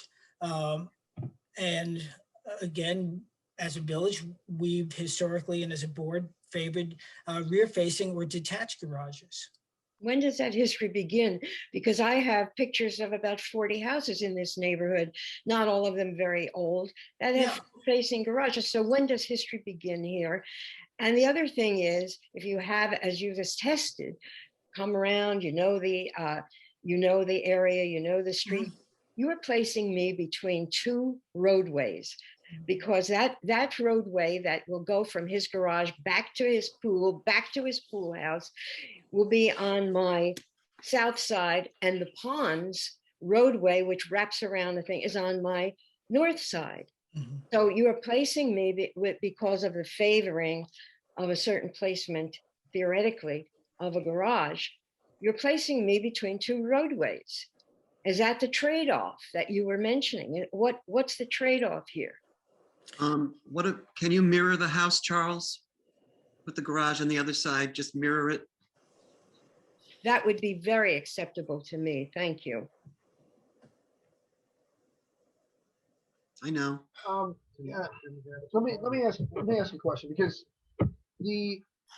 on the side of the house that faces Mrs. Genovese's property, you have a garage, you have a side entry to a mudroom, you have a bathroom, and you have a closet, and then you have a master bedroom, which will probably be occupied only at night because it's a retired couple and they don't have any children or anyone living in the house. On the other side of the house is the gentleman's office, and it's the dining room, and it's the kitchen. So I don't understand what Mrs. Genovese thinks is happening in this garage. We've already said that there are going to be downlights. There are no windows in the garage door. The garage door would be open to pull a car in and then closed. My opinion is she's infinitely better off having the side of the house that faces her property now proposed to stay, because if you flip it, those are more occupied habitable spaces that the lights are going to be on at night, and they have larger windows. Yeah, Charles, you're not wrong. The screen porches would be on the north end, yeah. And that would probably generate more noise. And they'd be outside in the evenings with lights on and whatnot. I mean, yes. On the other side of the property, if you flipped it, it would face the southern neighbor's garage and driveway. You would have the garages lined up. I can't judge now or prophesy what this elderly couple is going to be doing, spending their time. A garage is an intrusion. It's noisy. There's lights from it. There isn't enough a turn radius there. All of the things that are detrimental. Right. So if I may, so the placement of the garage, the driveway, are all within code. Everything that is on that plot plan is all within code. So you spoke before about trade-offs, and if you will, we try to reflect the community. We try to listen to the neighbors. What we can't do, and what we will not do in this situation, as much as the applicant can listen, is we can't have neighbors design other people's houses. We can listen. We have a public hearing. We hear the concerns. The board takes it all in. It takes it in the context of the community as well and the neighbors' concerns. And at the end of the day, votes its judgment. So I think that's the junction where we are now. I think the applicant. Can I correct a misstatement there? I have no interest whatsoever in designing this house. I have an interest in protecting my privacy and protecting this intrusive development. It's completely out of character. I don't care what they do with the house. I would like the garage placed in the front. I'm not redesigning their house. Okay. I'm asking you to ameliorate what are the horrific consequences of both these houses. Right. So the applicant is doing that which you asked by planting screening and screening Well, Francis, that's what they're attempting to do.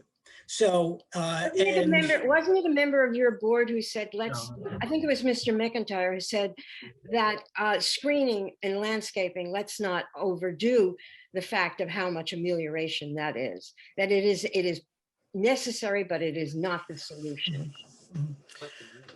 so the issue here is one, if quite honestly, if they had come to us with their front facing garage, we would probably ask them to move it to the side. That's the direction in which this board is heading. It doesn't make everybody happy, but you asking them to put it on another side, yes, Francis, you are designing their house. So I think they've taken into consideration all that you've put forward. They've considered mirroring the house, which could create more problems or not.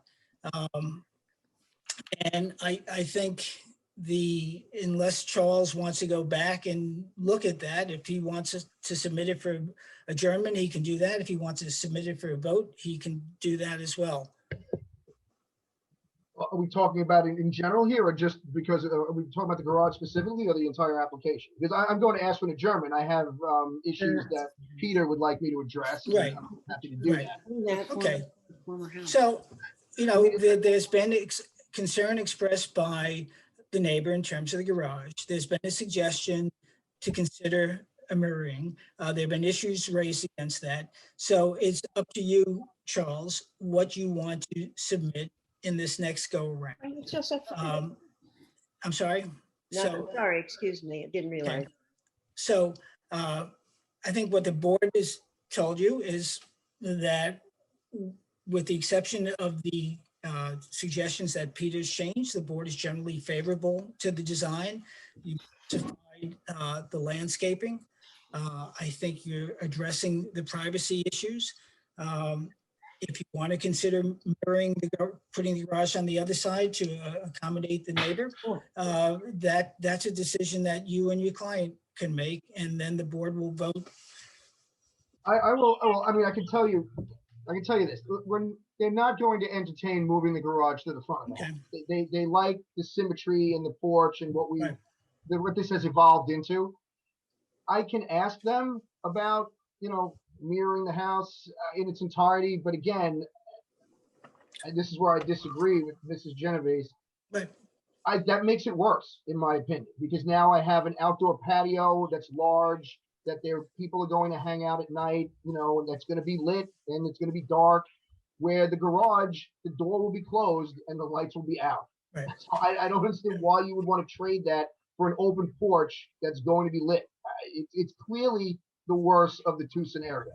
So I will bring it to my client's attention, but I'm inclined to believe that we're not at this point going to entertain mirroring the house. I have one further issue, and that concerns the mature trees.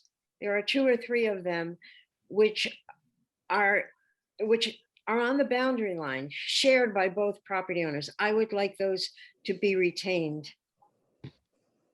They're on that north property line? Yeah, they're on. I have marked them with tape, which is taken off every time I put it on, but they're on the north property line, sorry, yeah. Yeah, I don't think anybody has any objection to that. If the trees are on the property line and we're going to landscape the property line, we'll just bring the cypress trees up to and around that existing tree, and there's going to be space. Yeah. Well, as close as we can. Okay. So you've heard it all. You've heard a lot. You've heard it all. You said you're going to be going back to the drawing board. So and asking for an adjournment. Yes, yeah. I mean, I think there's some wiggle room in this design to make everyone happy. Peter's comments, I have them all here. I understand what he's interested in. So yeah, I'll request an adjournment, and hopefully in 2 weeks we button this thing. Okay, great. All right. I move that we accept the applicant's request to adjourn to our next meeting. Do I have a second on that? Second. Okay, all in favor? Aye. Aye. Any opposed? Okay, good, good. And thank you, gentlemen, for the resubmissions. It's getting better and better. Thank you. Everybody have a good evening. Thanks, You too. Joe. Bye-bye.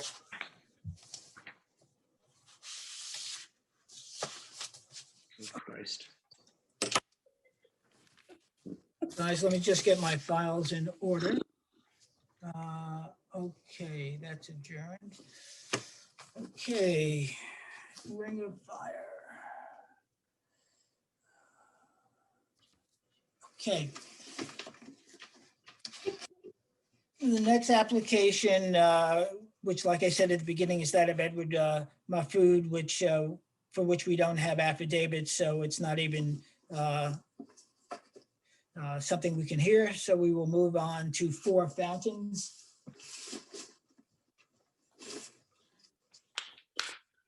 Okay, and so this is the application of 4 Fountains LLC at 666 Halsey Neck Lane for a 2-story single-family dwelling.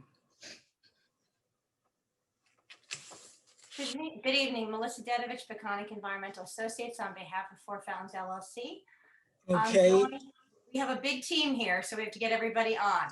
okay, We have Peter Penoy's office. There should be Jennifer.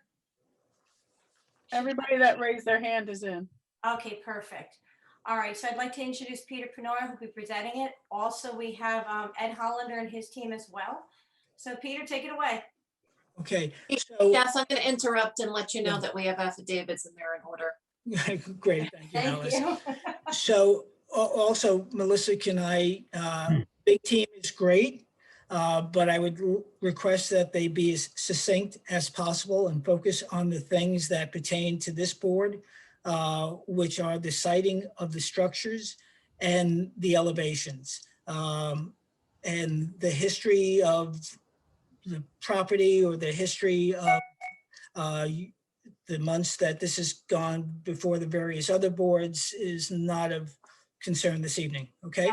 Mr. Chairman, we went over that and I've directed them to do so. Okay, great. Thanks much, Melissa. You're welcome. Thank you for your guidance. I am Peter Penoyer. I'm an architect. Our offices are at 136 Madison Avenue, New York, New York. And I'm here with my partner, Jennifer Jarrett Harris, and our associate, Stephen Aldrich. We'll also hear briefly from Ed Hollander and Melissa Rivas on the landscape side. We are honored to be taking on a project on this important site.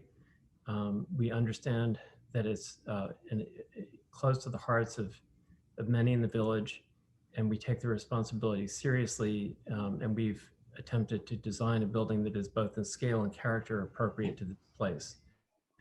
This view, which you'll see a little bit more later, is from the LA, which exists, looking from Halsey Neck. Next slide. To set this in context, on the left, you see Halsey Neck, on the right, Meadowmere Place, a private road. And Hollander will talk a little bit later about the plantings, which is the next slide, but you see this is located more than 208 feet from Halsey Neck, obviously more than the 80-foot setback, and 80 feet from the side yard. So even though this isn't a zoning matter, I do want to point out that this building complies with all the setbacks and then some, and is also respectful of the wetlands. Next slide. We'll return to this when Hollander speaks. This is the planting plan. A great deal of thought has been given to how to site the house around the existing trees, which are monumental, and also preserve some features of the landscape which remain from the Russell Page design. Next. Zoom in on the Halsey Neck, please. View number 1. Each of these is coded so you can see where it's taken from. Again, this is the LA. This is a very important view because it's visible from Halsey Neck. And you can see the original posts and the Maltese falcons, which are part of the original estate. Next. Within the motor court, which is paved with the original stones from the motor court from 4 Fountains, we're looking at the front west elevation, which is raised to comply with code. The first floor is 10 feet, 7 inches above average grade. And the great challenge with this, and one I think we've met, is terracing the house around the house to bring it down to the ground in a graceful manner. The porch at the center, by the way, the portico, is an element which helps bring the scale of the house down to the ground from its elevation. Next.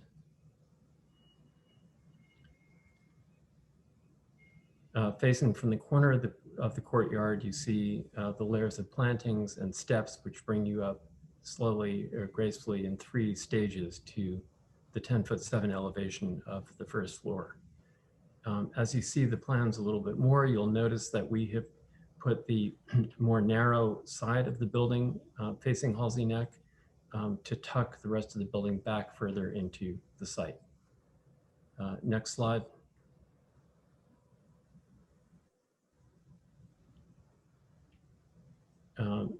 Looking from looking north towards the south facade, the building is up on terraces, which are then disguised behind hedges.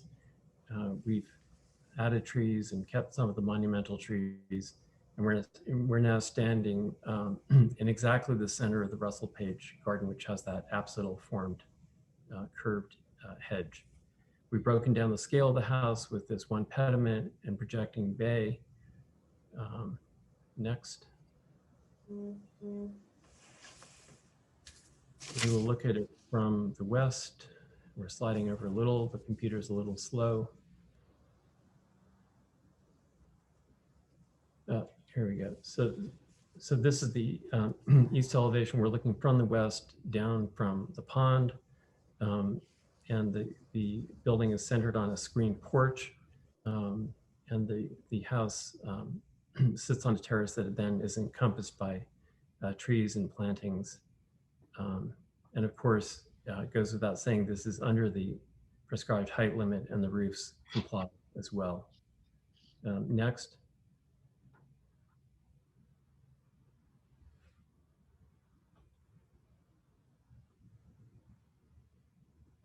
This is a view which can only be seen from, we have a north driveway. We've removed a south drive which went over wetlands, and we're replacing it with a north driveway which goes into the garage bays, which are tucked in at grade as we're allowed to do, and lead to the kitchen entrance on that side.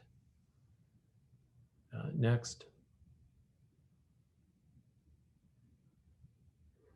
These are internal views.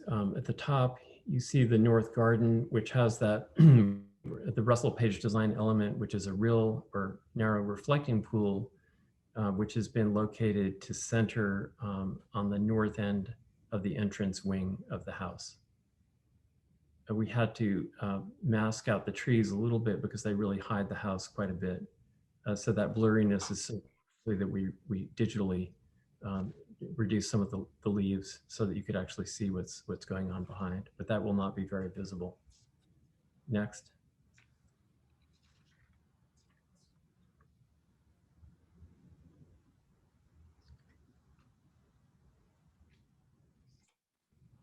This is the view from the northwest drive. So as you're entering from Halsey Neck on that northwest drive, you will see through that tree, which we've also digitally reduced, you'll see the north corner of that front wing.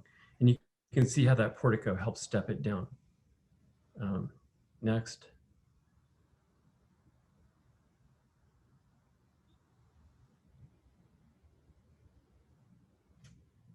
And this is the view from Halsey Neck looking southeast. Again, we're showing you this to demonstrate that the house there isn't much visible at all of the house from Halsey Neck. Next slide.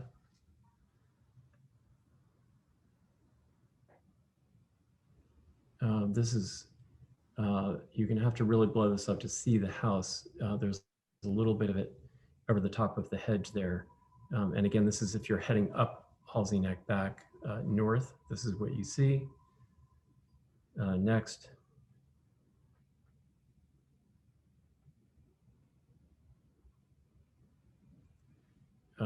This view looking east from, we're essentially hovering above Halsey Neck, I think shows you how the setback of the house behind that LA and behind these monumental trees really helps, keep its visibility down, especially from Halsey Neck. It really isn't visible, and how we think it's set in the right place on this site. The architecture is intended to follow Renaissance principles and also be inspired by the house that was there. It is not in any way an imitation of it, but there are many, many things in common, many features in common. Next.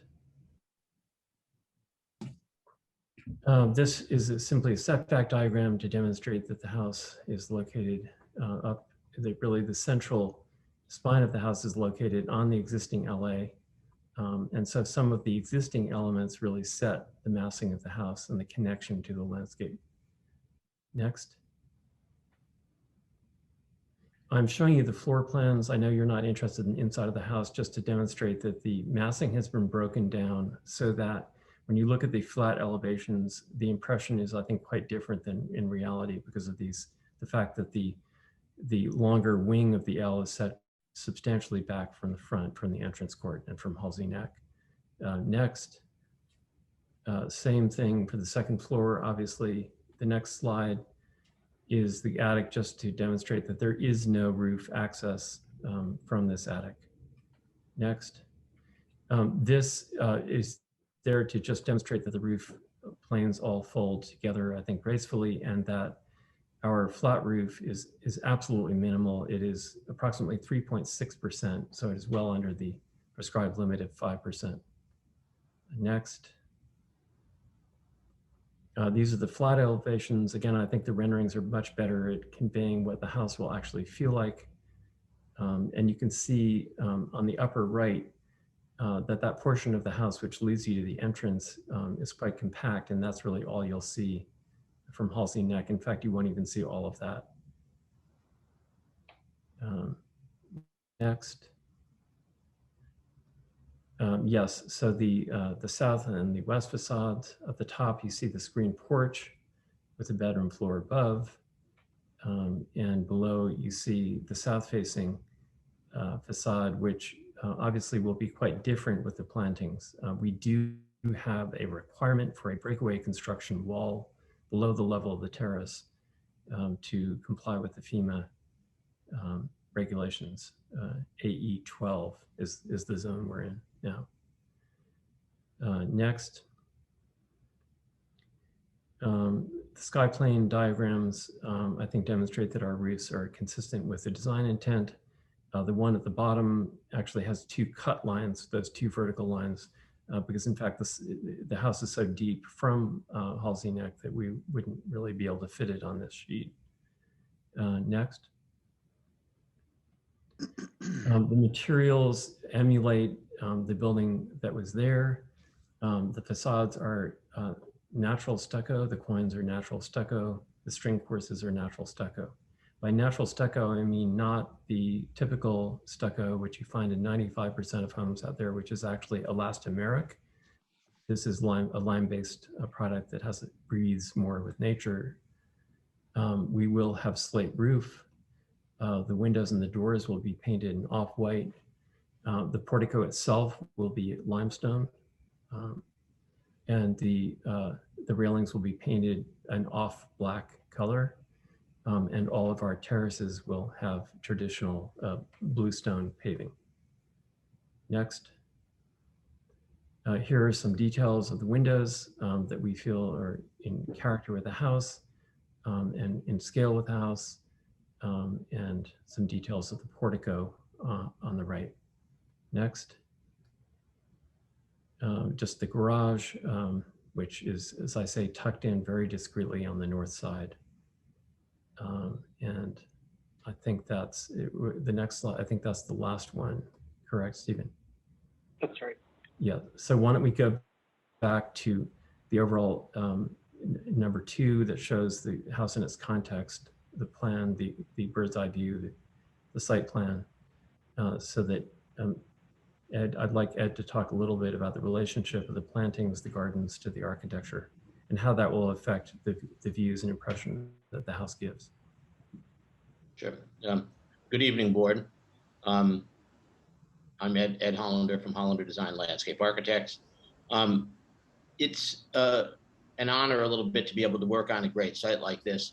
And considering working collaboratively with Peter's office on some big picture items, respecting the history of this landscape, the Russell Page influence on it, some of the elements of that are remaining, some of the elements of that are being reinterpreted within its new location, being sensitive to the large linden trees that give the property much of its character, the relationship of the site itself to both freshwater and saltwater wetlands, and trying to create a landscape that provides a setting for this piece of architecture that provides a sense of privacy for the residents of Four Fountains, but also the residents of Meadowmere Place that have looked out on this property.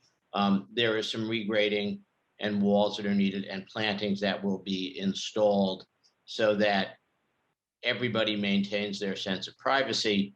And what was very important to us was to create a landscape that fit into the context of Halsey Neck Lane and the larger community of the village of Southampton, because landscapes really visually are shared by many properties. And we wanted to make sure that while this landscape was a wonderful addition to Four Fountains, it also was a landscape that would provide visual context for the adjoining residents on Meadowmere and Halsey Neck. And that really was the greatest bulk of our design work, was trying to create a landscape that gave the timeless feel that the large mature trees had there, and that Peter's office has worked so diligently to do in creating a building that fits in with the landscape as well. Thank you, Ed. That completes our presentation. All right, board members? I'll start. Okay. I wanted to thank you for respecting the Russell Page landscape and reinforcing it. In looking at the original building, the buildings that occupied the site, I was thinking in terms of how streamlined they were. And when you look through the piers with the falcons, that's reinforced, and the entry court also. And then I was really surprised to see a raised podium with neo mid-Georgian detailing. So I know I will be in the minority, but it's really not what I expected, and I need to say so. So thank you. Well, you know, the design is beautiful, and it's so well thought out. And I know we don't look at the plans, but the plan is brilliant. My only concern, I know you had to raise it up 10 feet, and that's tough, but that porch is kind of monumental, you know, and I wondered if you could achieve some of the lift you need by raising the entry court, you know, raising the grade in front of it, so that maybe you could expose more of the front door. You know, the other house, the original was so welcoming. It was humble, you know, it was just stucco, streamlined as Sarah said. And that facade is really separate from the rest of the house. I mean, I think you could almost change vocabularies after that because the forecourt is so strong. So if you could raise the court, maybe you could make the entrance more direct like it was. It was, you know, it was just framed by, you know, big shutters, which were both humble and grand. I'm afraid it looks, you know, like a balcony at Federal Hall or something. That's my only concern. Everything else is brilliant. Can I just respond to that question? Because I think it's a really valuable and valid question as to how all this developed. And one of the things we've really tried very, very hard to do, and as you can imagine, citing all the utilities and the septic systems and the drainage systems, I always feel like when we're on these projects that I am the defender of the big trees and everyone else is trying to kill the trees. And not purposely, but it's very difficult to build a building like this with all the infrastructure and water lines and gas lines and electric lines, and everybody just wants to cut the root system a little bit to be able to facilitate that. And we looked at the idea, one of the issues of raising the entry court, we salvaged all the old bluestone, we're going to put that down again. But for me to raise the entry court, I have to raise the driveway to get to that elevated entry court. And if I raise the driveway, I'm adding fill over the root systems of those linden trees. So that became, and you've hit the nail on the head. How do we get you up 10 feet in a way that doesn't feel that way, that feels as though it was organic? And the problem really in doing anything with the entry court, because Peter's office has suggested that, and I said, if we do that, we're going to most likely kill 2 of those large lindens in the front. And that just didn't seem, while I'd rather do exactly what you're saying, raise the entry court, if I've got to sacrifice the 2 lindens to do that, that seemed to be a bad trade-off. Yeah. Could I also respond, or should I wait till the end? No, you go ahead. Peter's much more polite than I am.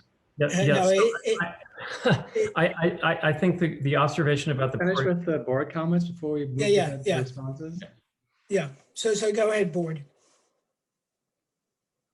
Peter, John, Mark. No, thank you for the explanation, because I had wondered the same thing about raising the courtyard, but now that kind of makes sense. Although the flip side of what was there, what you have now is the flat entryway going in from the street, I think is an elegant entryway. And I think you've done a great, I understand what you've done with the terracing to get you elegantly to the front yard. I actually think for the mass and scale of this building, that the way it sits to the street is quite remarkable. So I think you've done a masterful job taking an amazingly large structure and not making it feel imposing from the street level. So I appreciate that. Thank you.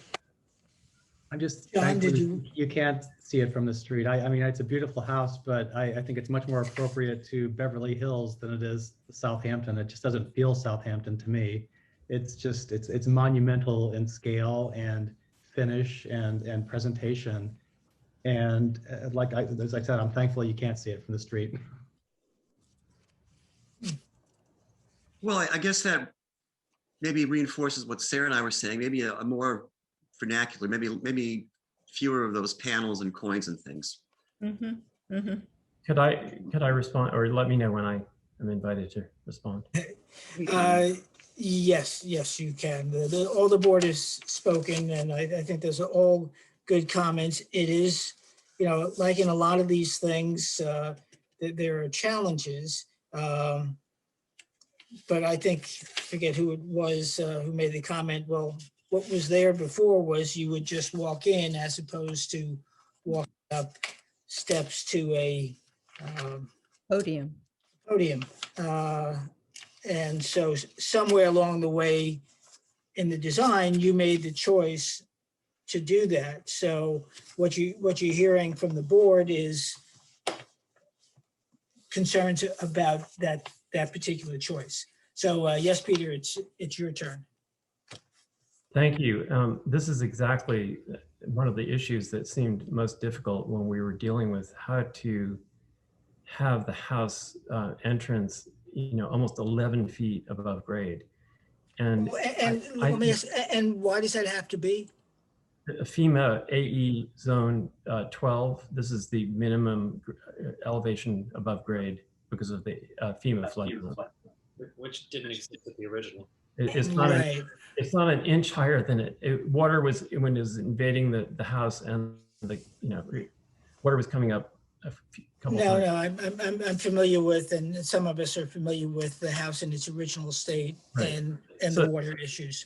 So the interesting thing is, yes, I could say, well, if you put this limestone porch on, is that looking too important or something? And I actually came around to feeling it was the only way I could have an architectural object that related to the scale of the court otherwise the house just seemed absolutely looming because it's not that deep, a courtyard. And so I feel like the odd thing is by doing that, I think I'm creating an architectural object that actually mitigates that kind of abrupt, jump in scale, because it is a jump in scale to go up that high. That's one point. The other point is I think those details, I don't think there's too much of it on there. I don't think it's going to look too decorated. And I do think that if you were to take away details, it might even look bigger and kind of crude or bulkier. It's a real puzzle. But, and so the simplicity of what was there, I think had to do with the scale of it. I think once you blow this up, you actually do need some parts, some breaking down of the surface to look at.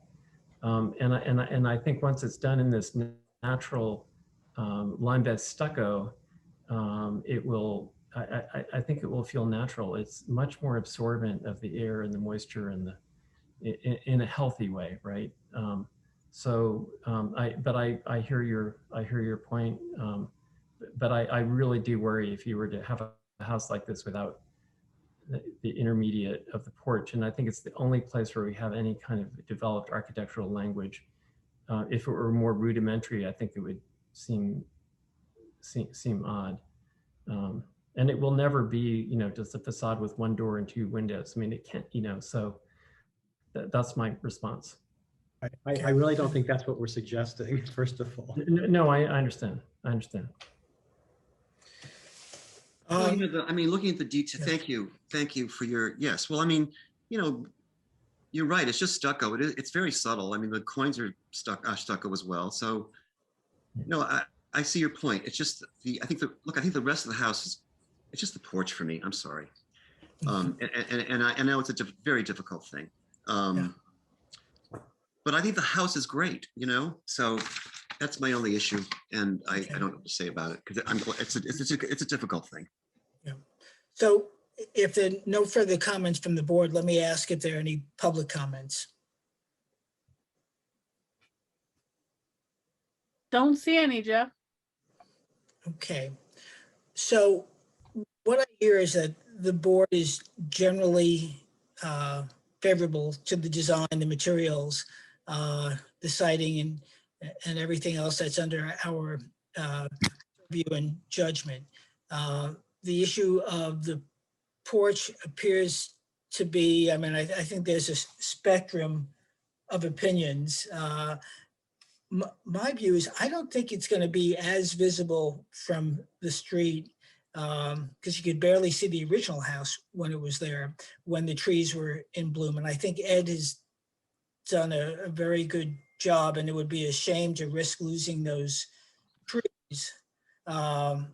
And the FEMA issue is problematic when it comes to architecture.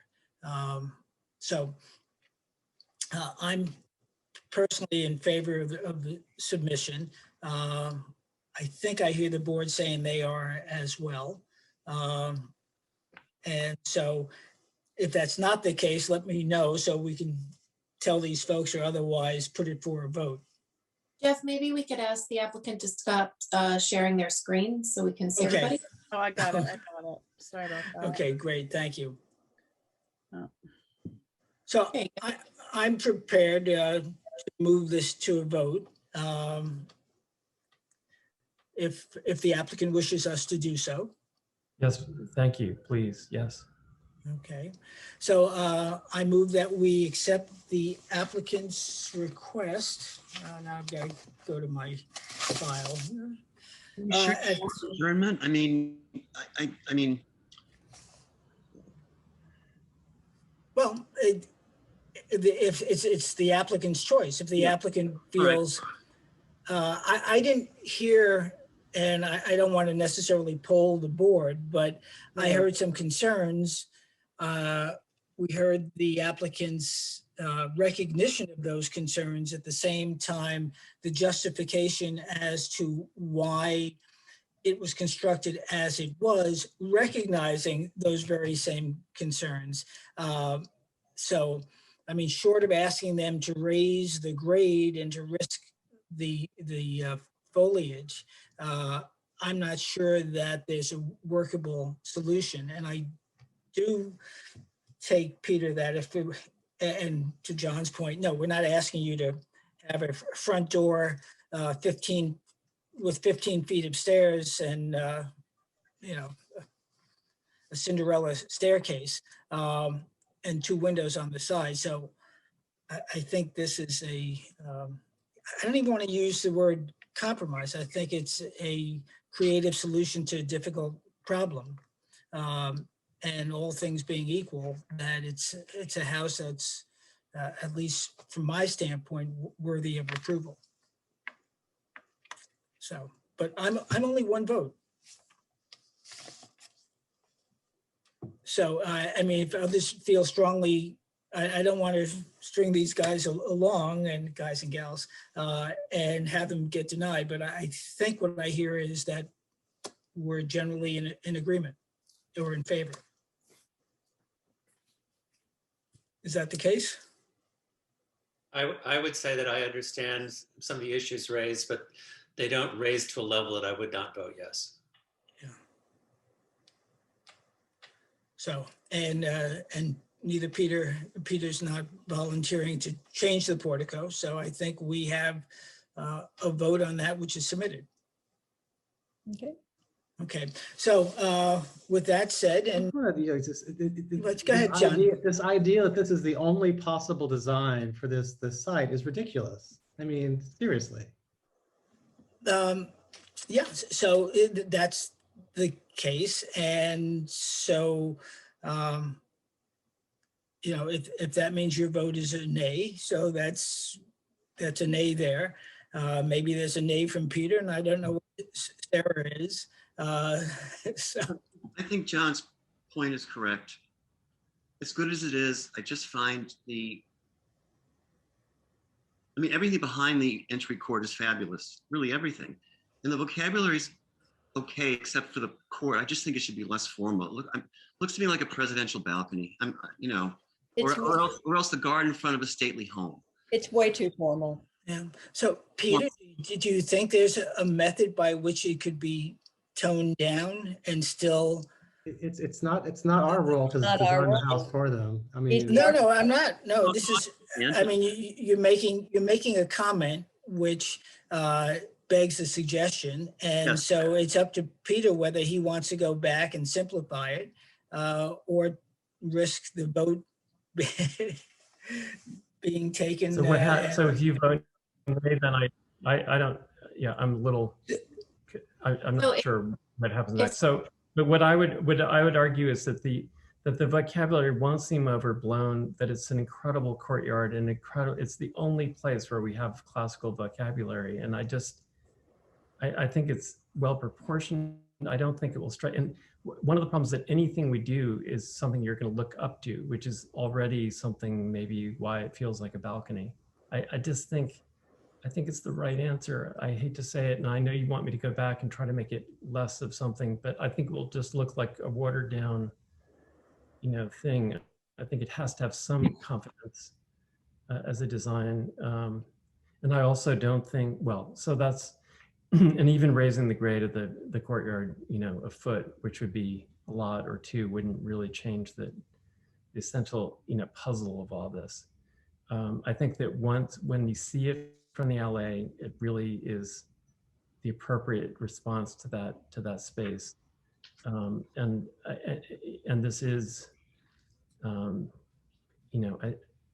just don't think it's too much for this site, that one gesture. And the only other, it's the front door. Can I ask one thing? What if the entry foyer were lower, below the floodplain, and you accepted that it were going to flood? We're not, I don't think, allowed to do that, nor would it. Do that.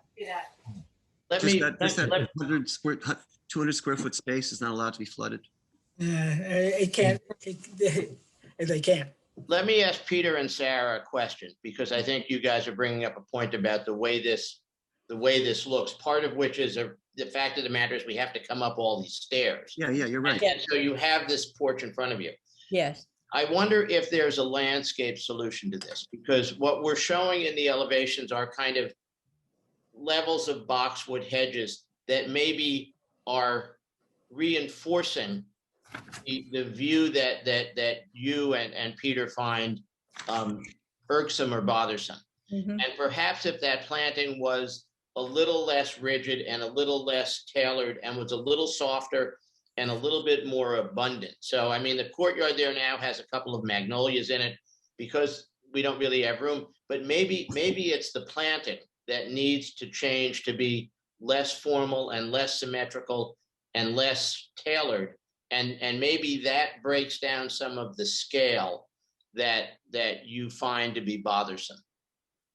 So I think John probably summed it up best when he queried me is, might there not be something better given the concerns? I think Ed raises that there could be a solution. It could be landscaping, or perhaps, Peter, when you go back, it could be architectural.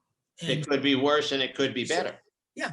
So I think, given that the board has some concerns and that the vote may not be clear, but more importantly, that you have developed a house that is like 95, 97% there.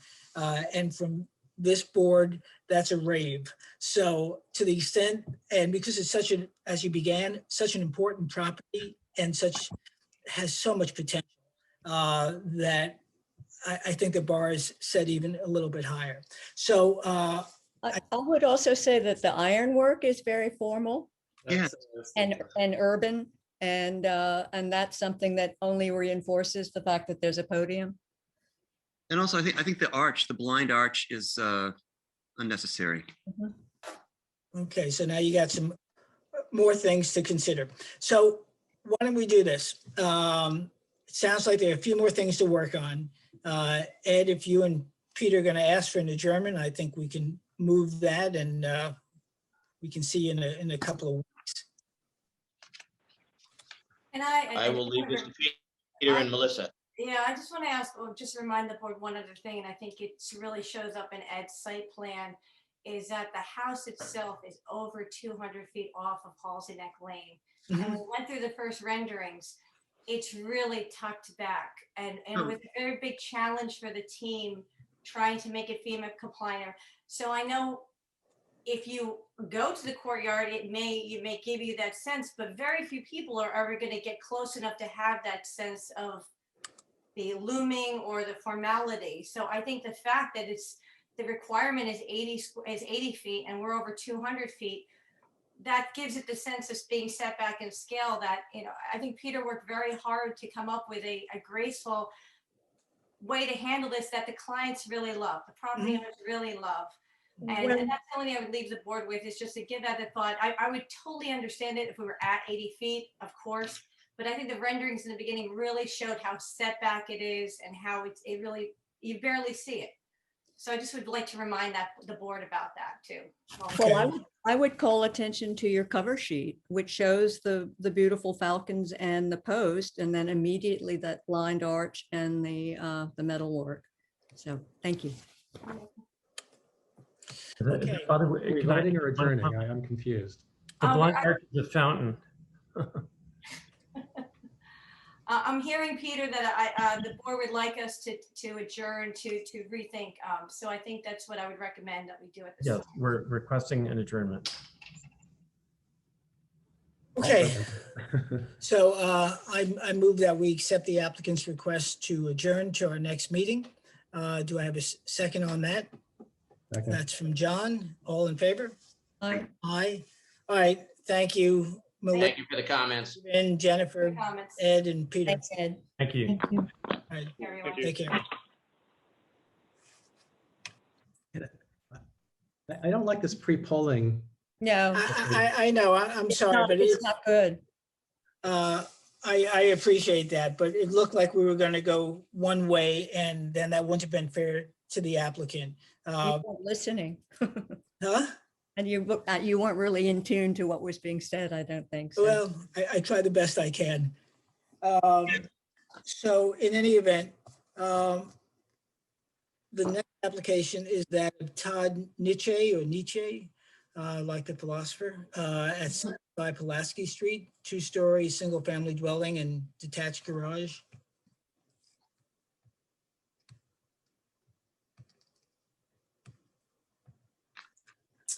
We received affidavits on this one, Jeff. Okay, thank you much. Okay, Jonathan and Patty are in. Okay, great. Folks, one, take yourself off of mute and let me get out your folder while you're introducing yourself. Good evening, board. How are you tonight? Good, so, Well, 2.5 hours in. Let me okay, just- give us your names, please. John Sirkin, Hampton Modular, 33 Flying Point Road. Okay, and then it looks like, John, the property owners are attending as well. Can you folks introduce yourself as well? Hi, yeah, you have Todd Nietzsche and Addie Nietzsche. Hello. Okay, great. All right, folks, so Jonathan, and we have affidavits, you said, Alice, right? Correct. Yep. Are you guys able to see the survey that's up on the screen? No. No? Not yet. All right, let me try again. If you need me to walk you through it, please let me know. Oh, I hit share. Sharing my screen. Start.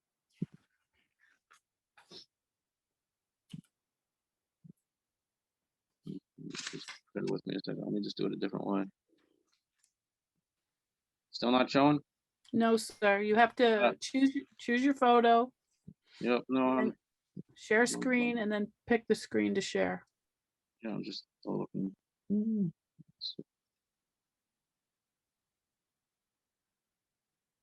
There you go. It's coming up. It's the wrong one though. Hang on, I'm just looking for the survey. Give me one more second. It's not sharing how I want it. It's also sideways. Yeah, I'm going away from that. I'm just gonna start with this, trying to get the survey here. All Bear right. with me 1 second. No, you can't see it that way. Oh.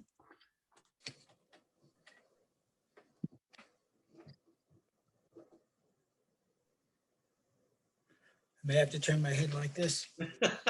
So, Yeah, we have copies. It's the public. Yeah. Yeah.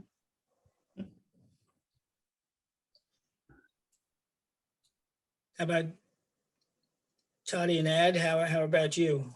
Do you have, Yeah, I can, John, if you just email me what you have, I can try to put it up really quick. I think we lost him. okay, so I'll tell you what, Todd and Addie, why don't you figure out who's going to show the screen share? And then we'll call you back, okay? Okay, thank you. This way we can proceed. Right. All right, I'm sorry. Am I back on? You're back on, but he's we're going to move on to the next application while you and Todd and Addie figure out your screen share. Okay, the next application is that of, I have on the agenda 11967 LLC, but in one of the diagrams, it was 11968. So we can. That's correct. Which one, 968 or 67? Yeah. The zip code. Oh, zip code. Oh, okay. Okay. I thought that might be the case. At 5 Squabble Lane for 2-story addition, attached garage, alterations to the dwelling, and to construct an accessory pool house. Let me get that. Okay. And we have the affidavits on this one as well, and they are in order. Thank you, Alice. Okay. We have Frank Greenwald in. All right. Hi, Frank. Greenwald. Introduce yourself. So Frank Greenwald, architect, 295 Main Street, Sag Harbor. I'm the architect for Richard LaFrac at 5 Squabble Lane, Southampton, 11937, I think it is. And let me just, how do I do this? Let me share my screen. Why is this not?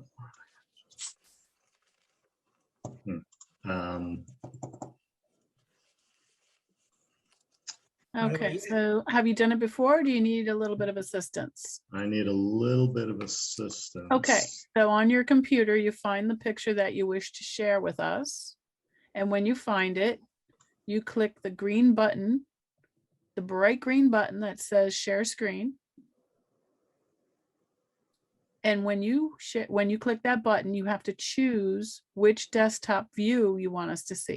There it is. Got it. Okay. And then share, and then click share again. It's on the right. Yep. There we go. There we go. Very nice. There we go. You're All right. computer meister. It's a little late. It's past my bedtime, so I'm a little. Frankly, understand. So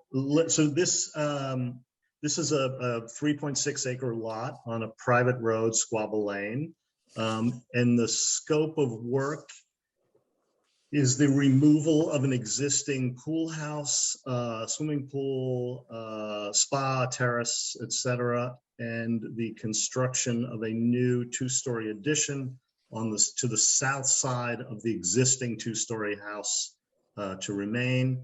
That proposed addition includes a 3-car garage on the ground floor with a small pool house, bathroom, kitchenette thing, wet bar, and then up above 3 small staff bedrooms and a small staff sitting room. The addition is approximately 160 feet setback from the front property line, which is on the Squabble Lane, and about 70 feet from the southern side yard. So it's well beyond the required setbacks. In addition to this, we're proposing interior renovations to the existing house, conversion of the existing 2-car garage into a little gym and a family room, and some work upstairs. Let me see how I can. Oh, let me scroll down. Here we go. Yeah, so here we can see on the upper left, that's the existing, all these photos are the existing residence. You can see the main body of the house is on the left. You can see on the right side, there's a sort of what looks like a separate structure, a separate mass, and there's a 2-car garage on the side. And then you can see in the background is this sort of hipped roof pool house, which will be coming down to make way for the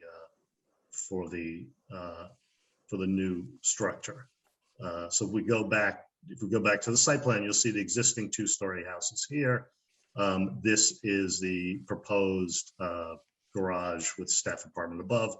There's a screen porch back here and an enclosed connection here, and a new swimming pool and sort of pool terrace, that sort of stuff.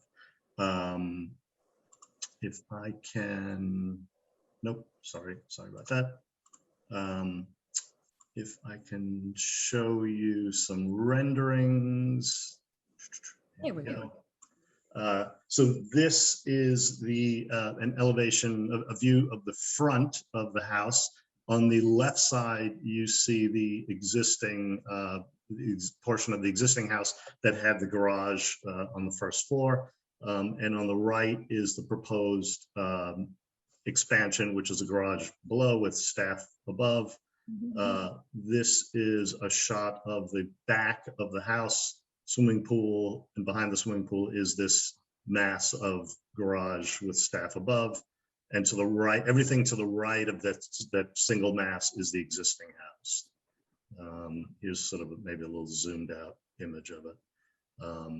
So you'll see on the left is the garage with the staff above, the swimming pool, and then to the right of that is the existing house with this sort of standing seam metal roof screened porch that connects the two. Is that a poodle weather vane?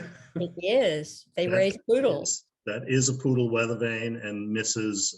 is a breeder of standard poodles. Very beautiful ones. Yeah. I love it. Pool needs water. Yeah, the pool does need some water, I know. And I can show you some elevations. So the top elevation is the front elevation. On the left, you see the existing structure. The piece in the center, the gambrel in the center, even though it's pochette darker, that's an existing structure. We're just changing some fenestration. And then to the right of that is the connector and the garage addition. And below that would be the south elevation. The proposed garage on the right, the existing structure on the left. Basically, all we're doing is we're copying, replicating the existing language of the house, the existing gambrels, the details, the slopes, the pitches, the fenestration, all of that. The landscaping, there really is no change to the landscaping. You can see on this aerial photograph, there are enormous hedges, privet hedges along this, the private road, Squabble Lane. There are enormous privet hedges that sort of run around the whole property. It's very, it's sort of very difficult to see inside. And just for the record, Frank, the materials are the same as the existing structure. That's correct. It's all cedar shingle roof and sidewalls and painted white trim. The windows will match existing, doors will match existing. So. I'll happily start, excuse me, and say thank you. It satisfies everything. It's an elegant design. It's of its place and its time, and hooray, thank you. Ditto, looks great. Yeah. That's my vote. Okay. You don't want me to say anything else? No. No. Any public comment? Go to sleep. Is the poodle weather vane real?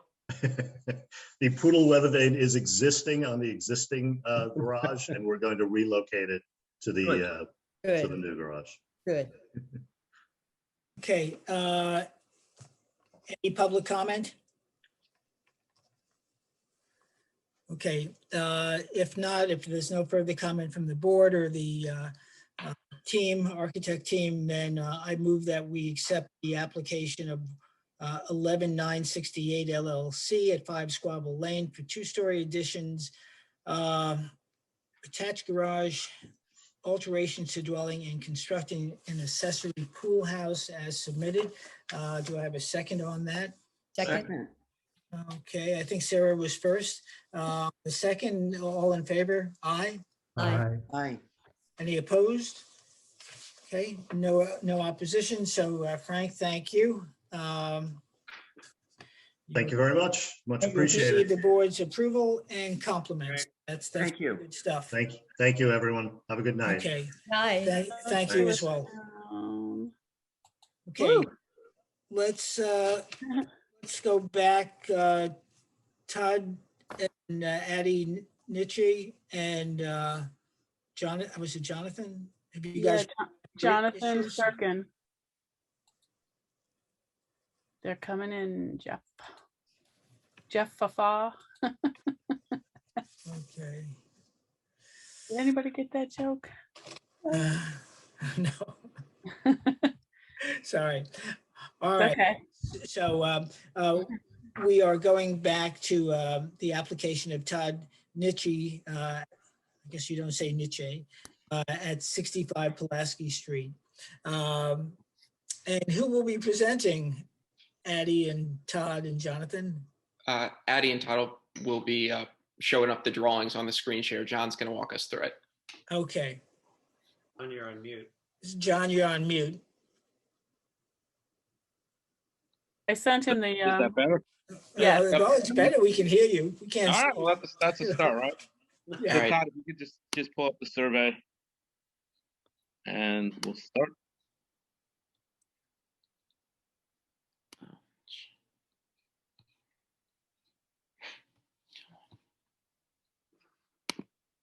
It's while they're working on it, I'll just walk you through the beginning of it. Basically, there is an existing house and a existing garage in a non-conforming location. Just to start with the garage, we are proposing to take the 2-car garage, keep it in its existing spot near the property line, and turn it into a 1-car garage, and basically rebuild it in the non-conforming spot. So we're going to reduce that non-conformity. The existing house is basically 30 feet from the road right now, which is the minimum required setback, I believe, and we are proposing to build the new house in that same spot. Right, okay, so just hold up a second. Yeah, can I walk you guys through the picture? Okay, so did you find your picture that you want to share? Addie? Hi, guys. We're working on Sorry, it. Zoom won't let us share because of a privacy setting. I am happy to show the drawings on my phone and hold it up Yeah, to the sure, camera. sure. That's a And actually, better option. John is our tile turner. There he goes. There we go. Sorry, guys. So That's that's perfect, okay. John. We make it work. Look at John Gregory. So Okay, now Jonathan Sirkin, continue. I'm can you here. speak to Jonathan? Speak to whatever John is holding up. Okay. All right, John, let me see what you're holding up. Thank you for holding that up. Okay, you're holding up the front elevation as to the pyramid sketch that you have there. Right, and for the record, that is the south elevation, correct? That is the south elevation. Basically, the goal here is a very traditional house, with, you can see the window grills there. It's 3.5-inch casing around the window grills. We were doing a a pewter wood asphalt shingles. There is a drawing in the larger set stamped by WJS Designs that shows the soffit and the window detail. I don't know if John is able to hold that up, but you can kind of see what we're doing around the windows and doors. Oh wait, I think we got the screen sharing going. Oh, we see a football field. There we go. All Yay. Guys, if you could just go away from this for a second. I want to show the window and the soffit details and the window details. It's on the set of drawings from BJ.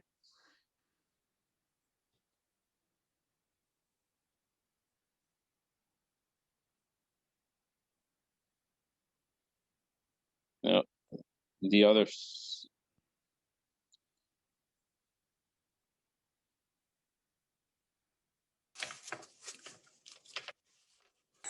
What is, since we can see the windows, what did you want to point No, out? I just wanted to point out, 3.5-inch white Versatex casing.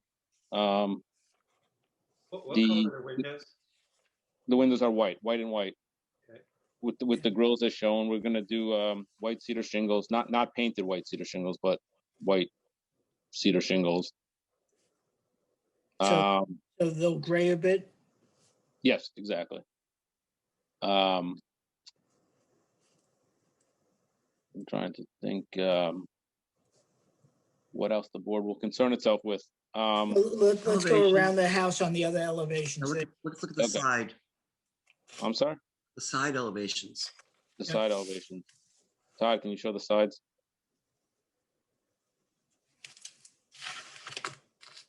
That would be your slide, I think. Yeah, go to the next page. Yeah, right there you go. 5A, right?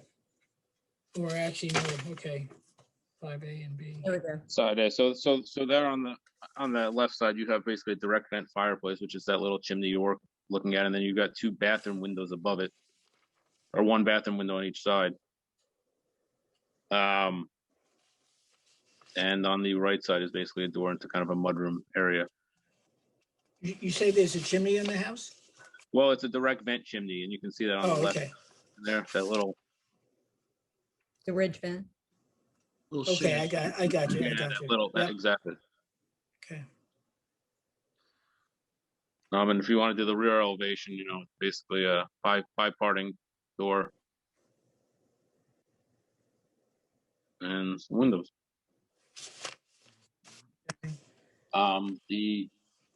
The package that you have, there's a porch column detail, so you can see what we're intending to do at the porch, at the cross section of the porch. What are the columns made out of?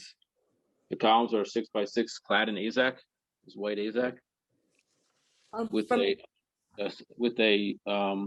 beadboard underneath it, at the top. From a material standpoint, you're also showing an aluminum fascia with perforated soffit, which is not something.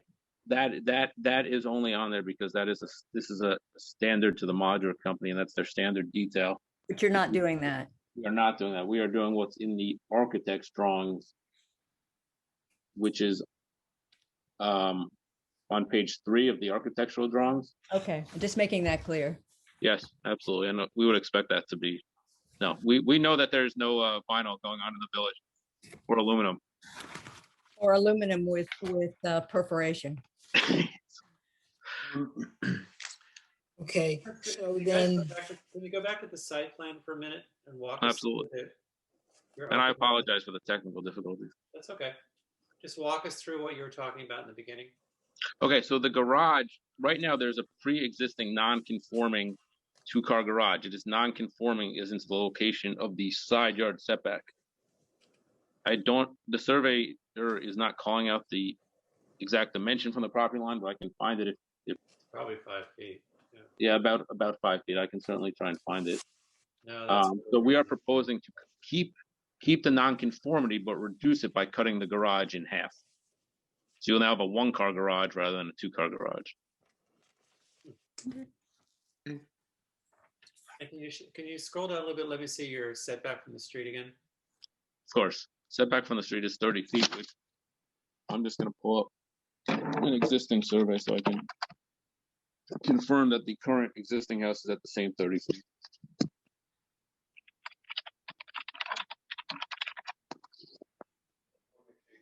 Looks that way, part of it.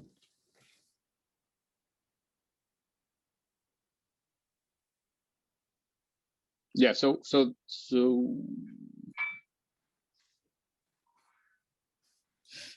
let's see. So so the garage is right now 2.2 feet west of the property line.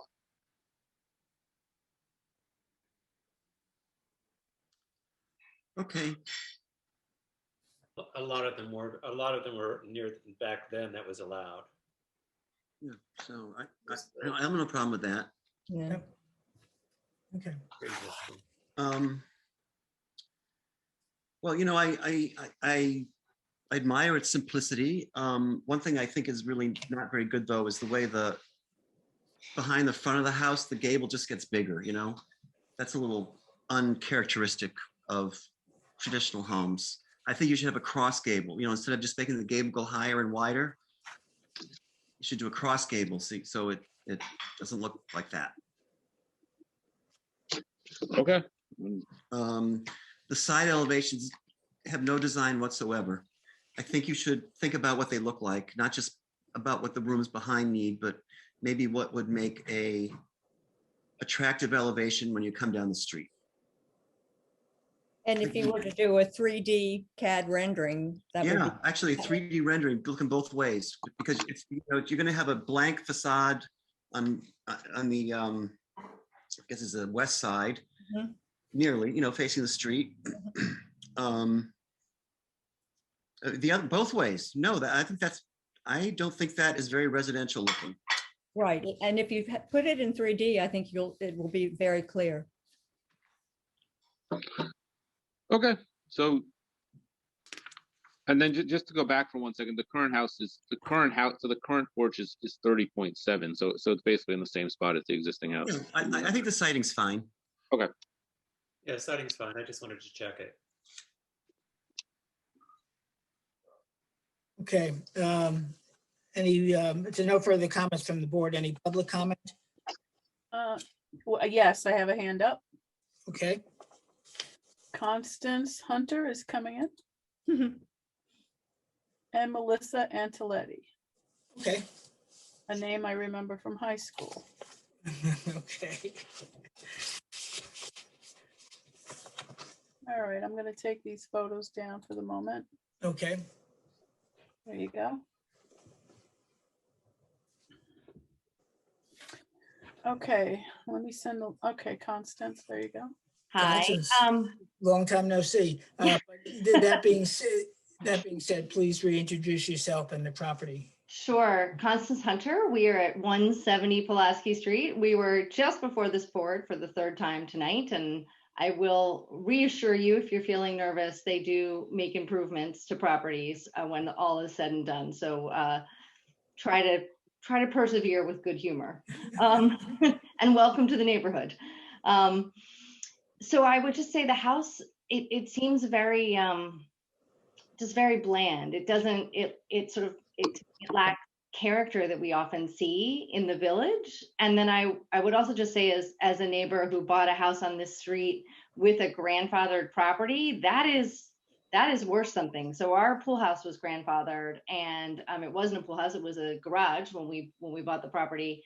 And I would strongly urge you to reconsider making your garage like a garage pool house in case you put in a pool later, because once you take that away, it's gone forever and your property will not be as valuable. And I would just say, I think if you drive around the neighborhood, you see so many examples of just very charming homes with a lot of character. And I think probably you could add a lot of character to this house that it sort of doesn't appear to have from the drawings that you've shown.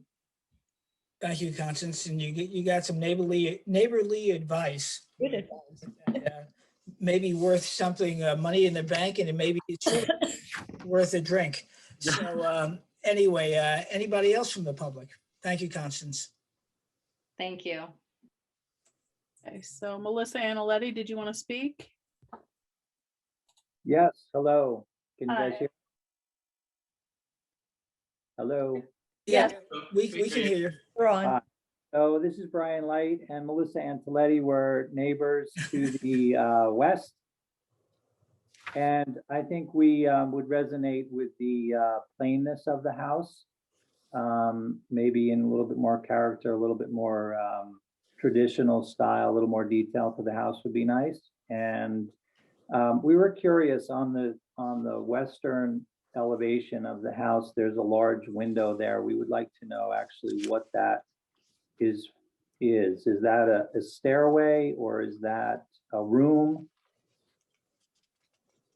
Sorry, which side is the western side? The side that the garage is on, or the other side? The other side. I think they're talking about the. Yeah, the left. This would be the left elevation. The left, yeah. There's a window. There's a larger window with two smaller windows on either side. So we're just curious if that's a hallway window or is that a room window? That is a bedroom window on the second floor, and then the two smaller windows are bathroom windows. Okay. Okay. We only mention that because our neighbors to the west have a very large window that is in the staircase of the house that faces us. And when they leave the light on, I see. it glares into our property. Yeah. So just, but we wish good luck. Thank you. Thank you. I'm sure we'll at some point. Yeah, I actually have, this is Todd Nietzsche. I don't know if I'm allowed to comment at all. I just have something to show really quick. I know the black and white drawings don't necessarily show as much liveliness as maybe the board would have liked to see. But, our goal is to really create a traditional, classic Southampton style house. And I have a house in Southampton Village, actually, that was a new build, recently sold, and it was not quite exactly what we want, but it was very similar to what we actually designed and draw. And I'll show it up for you guys there if you can see. So that's really the style we're going for. And while it is a little bit straightforward on the front, on the side by the driveway, you do have a jut out, that does stick out where the build steps out a little bit more. And to me, that's, kind of, I don't live in Southampton yet. Oh, I guess I own a property there, but the epitome of, call it a classic Southampton, white cedar shake house with, white windows, classic black roof. And that's really what we're going for. Well, that's an excellent. That's what we want to be happy with. And we obviously want you to be happy as well. So that's really the picture that we're designing the house to be like. Good. So if the drawings weren't as clear, I apologize, but that is what it wants to look like in the finished product. Good. But you know what? I think you got to look more closely at that house because it has a deeper eave. It's got a little more detail. When it bumps out the back, it has a cross gable. Yeah, it does have a cross gable. Yeah, and I think the window frames are probably a little bigger. I think there's more detail on that house. So I would encourage you to look a little closer and take some close-up And there's more pictures. detailing on the porch as well. Yeah.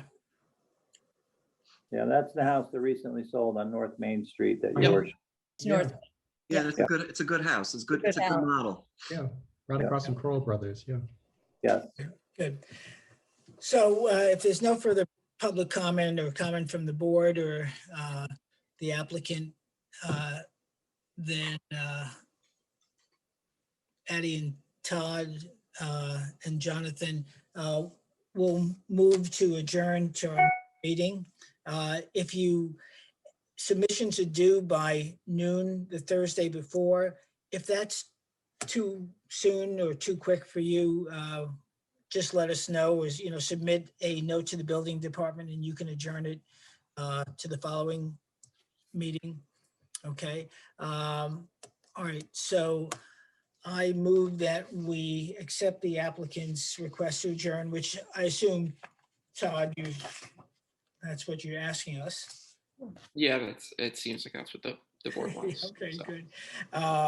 To adjourn to our next meeting, the application of Todd Nucci at 65 Pulaski Street. Do I have a second on that? Second. All right, John had his hand up first. Okay. In favor, aye. Aye. Great. Have a All good right, night. Thank you. Jonathan, Addie, and Todd, we'll see you in a week. Welcome to 2 the weeks. village. Thank you. Thank you. Okay, take care. Good. All righty. Okay, give me a second here, folks.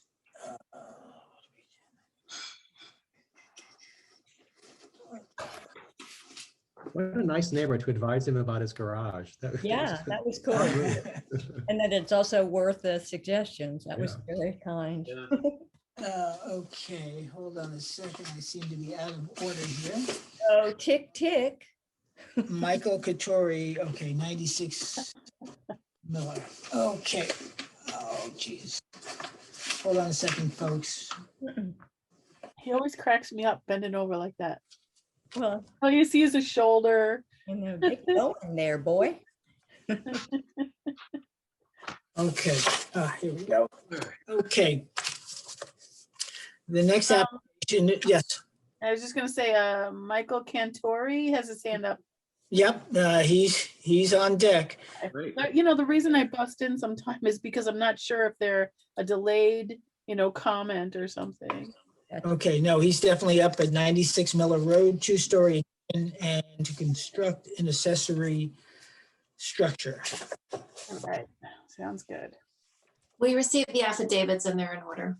Great, thanks, Alice. So Michael and whoever else, I see Bill Slight is there. So gentlemen, can you introduce yourselves? Okay, You so Michael, I can see you trying to talk and you're not muted, so there's an issue with your computer. Michael, let's So see. my suggestion would be for you to turn up the sound on your computer, because sometimes that happens.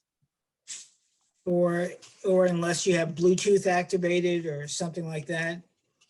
Okay, so you might that's okay. So just log off and log back in. And William Schleight, can you talk? Can we hear you? No. No, you're on mute. All right, so let me just try and do it this way. If it works for him, I'll do the other one. Okay. And I'll do him too. Let's try that. Hear me? Yes. Yes. No. Very good. Yeah, I Yes. can hear you, Bill. Very good. Thank you. Nope. No, we still can't hear Michael for some reason. Right. It worked for William, but not Michael. So Michael, I would suggest that you log back in. Log out, log in. Okay. Bill, do you want to kick this off? Or Is your computer mute on? Yeah, it could be mute. Not All your right. Zoom mute, your computer mute. Bill, you're welcome to kick this off, or you can, we can go on to the next and come back to you. No, I'm fine. I'm going to do the share screen and we'll go to the beginning of the drawings. Okay, great. So Bill, just introduce you. Great. Well, you're an old face. Introduce yourself nonetheless. And Yeah, my name is Bill Slight. I'm an architect. My office is in Watermill. And I'm here representing Michael and Julianne Cantori. The property is located at 96 Miller Road. The house is a house was built mid-century, the last century. It's a simple gabled, two-story house with a one-story dependency with a hip roof on the rear third of the building. We intend to put a second story on the building. We will be accomplishing that actually by demolishing that one-third single-story dependency in order to give it a proper foundation where we can have our mechanical systems and a small recreation space. And the second story will be above the footprint of that addition on the third.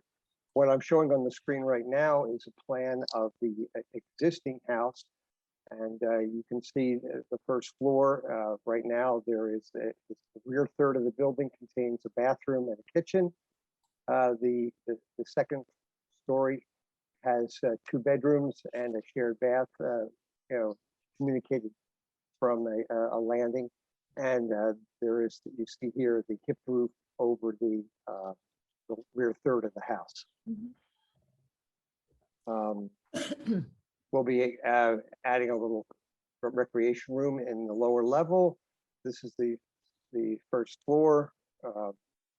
Also a kitchen, stairway, laundry room, outer room. Second story, an additional bedroom, a master bedroom with a master bath, ensuite bathrooms for both of the bedrooms. Front of the house, I'm going to first, I would like to show you first our site plan. Make this a bit larger if I can.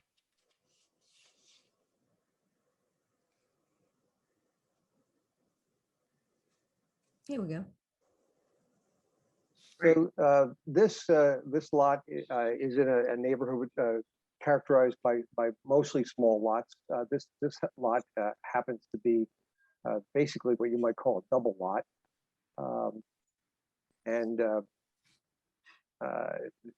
The owners are putting in a swimming pool in the side yard, which is allowed. It has an existing driveway from an entrance off of Miller Road to, as you look at the front of the house, which is north facing, so the driveway would be to the left side of the front of the house.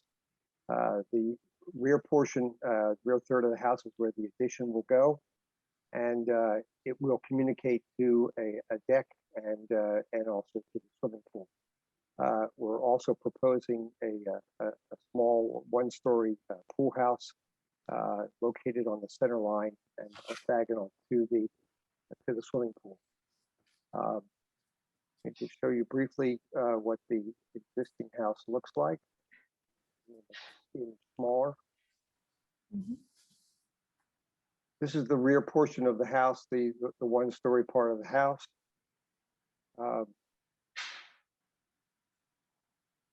Smaller. That's the front-facing north elevation of the house. And this is the west-facing and rear of the house. Okay. Yeah. That gives you an idea of what the existing building looks like.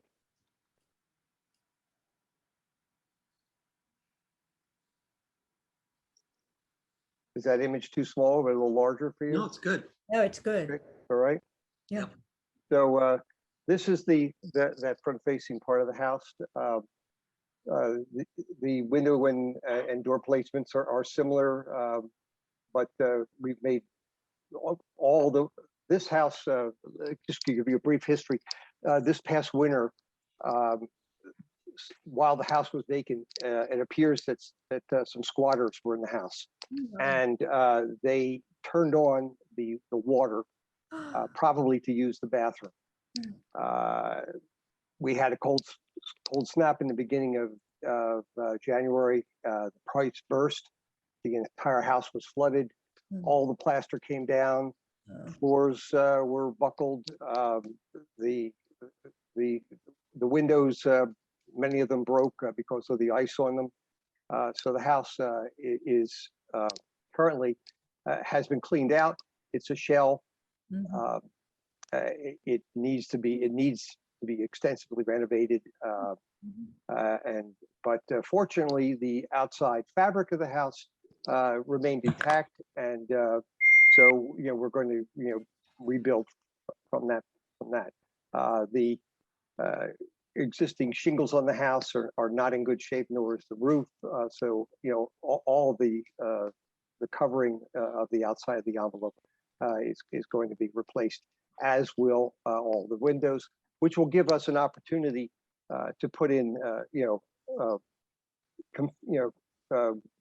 insulated glass, code conforming, give a nice tight building.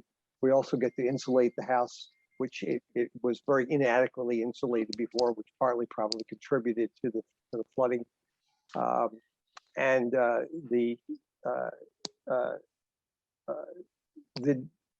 detailing of the house will be given a little bit more emphasis. So nicer window casings, some corner boards, of course, new shingles, a shingle roof rather than the asphalt.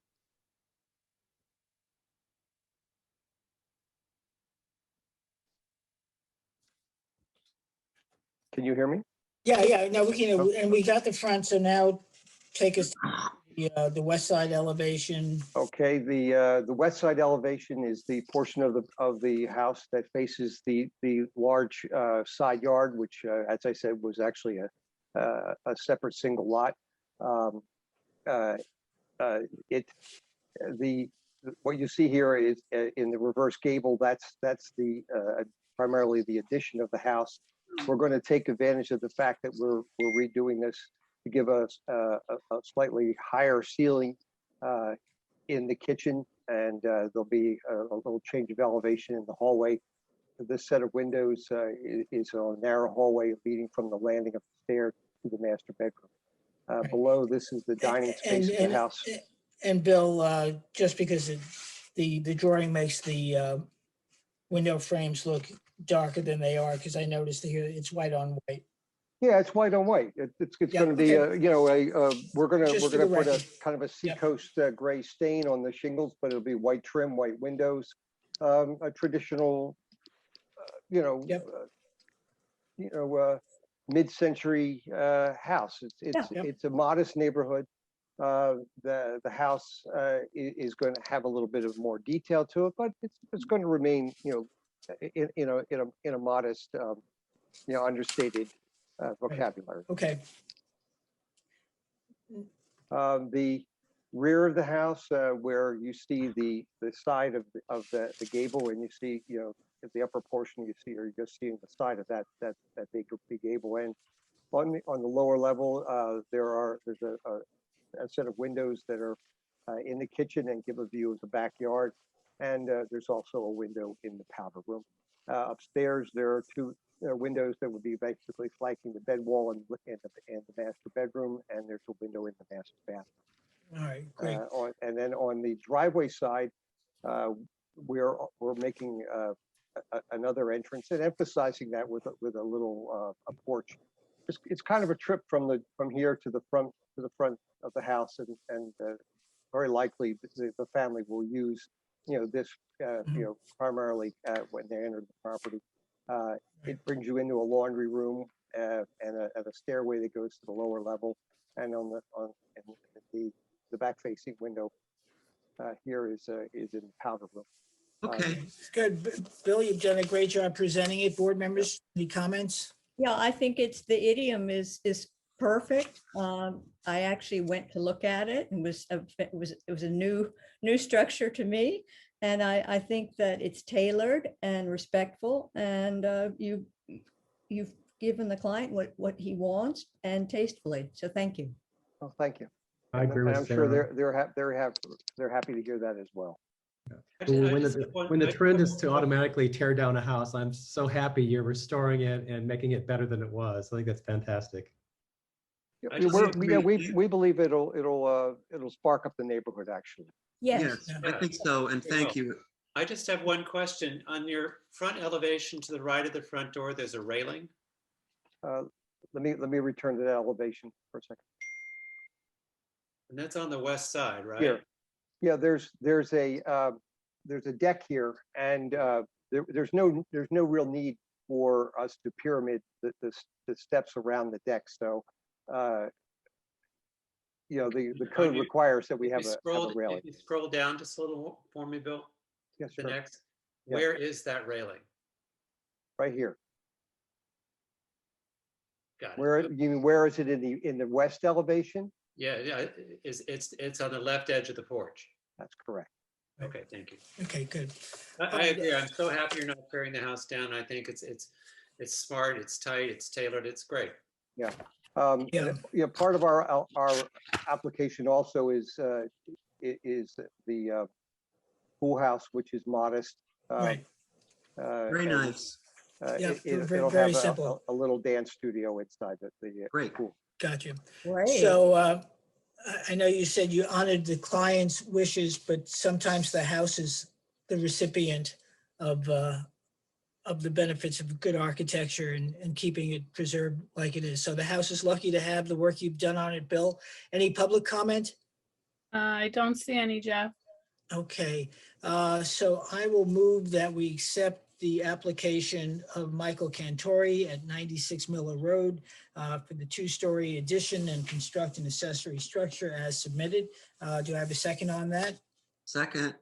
Okay, Peter gets the second. All in favor? Michael, glad you could join us, but the party's over and Thank you guys. Bill did a good job. Thank So you. all in favor? Aye. Aye. Any opposed? All right, good. Michael, you did great work. Thank you. Good Thanks. night. Thank you, board. All right, good. So long. Okay. All right, moving Second, on. folks.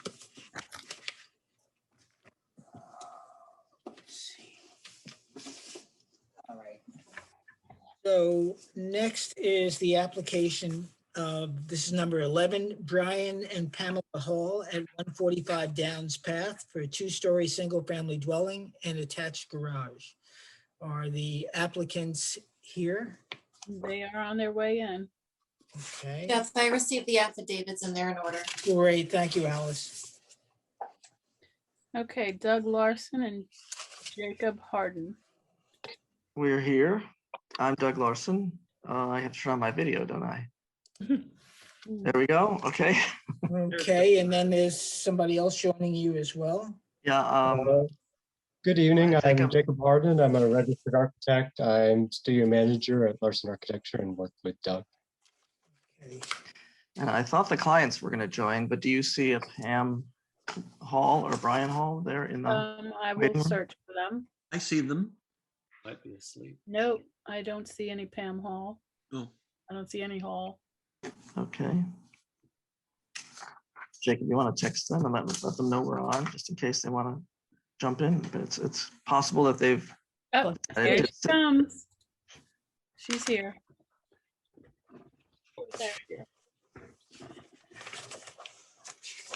So I get, I'm getting the drill here. I need to share screen, right? Correct, and I can guide you through it if you have an issue. Okay. Let's see, I'll just, oh, there's Pam and Brian. Yep. So Pam and Brian Hello. are the owners, and they're dipping their toes into Southampton real estate. Okay, good. Welcome. All right, so I'm going to share screen here. I've got our ARB presentation, but I put it in a little different order. So the talking points are a little more natural. The address is 145 Downs Path, which is right here.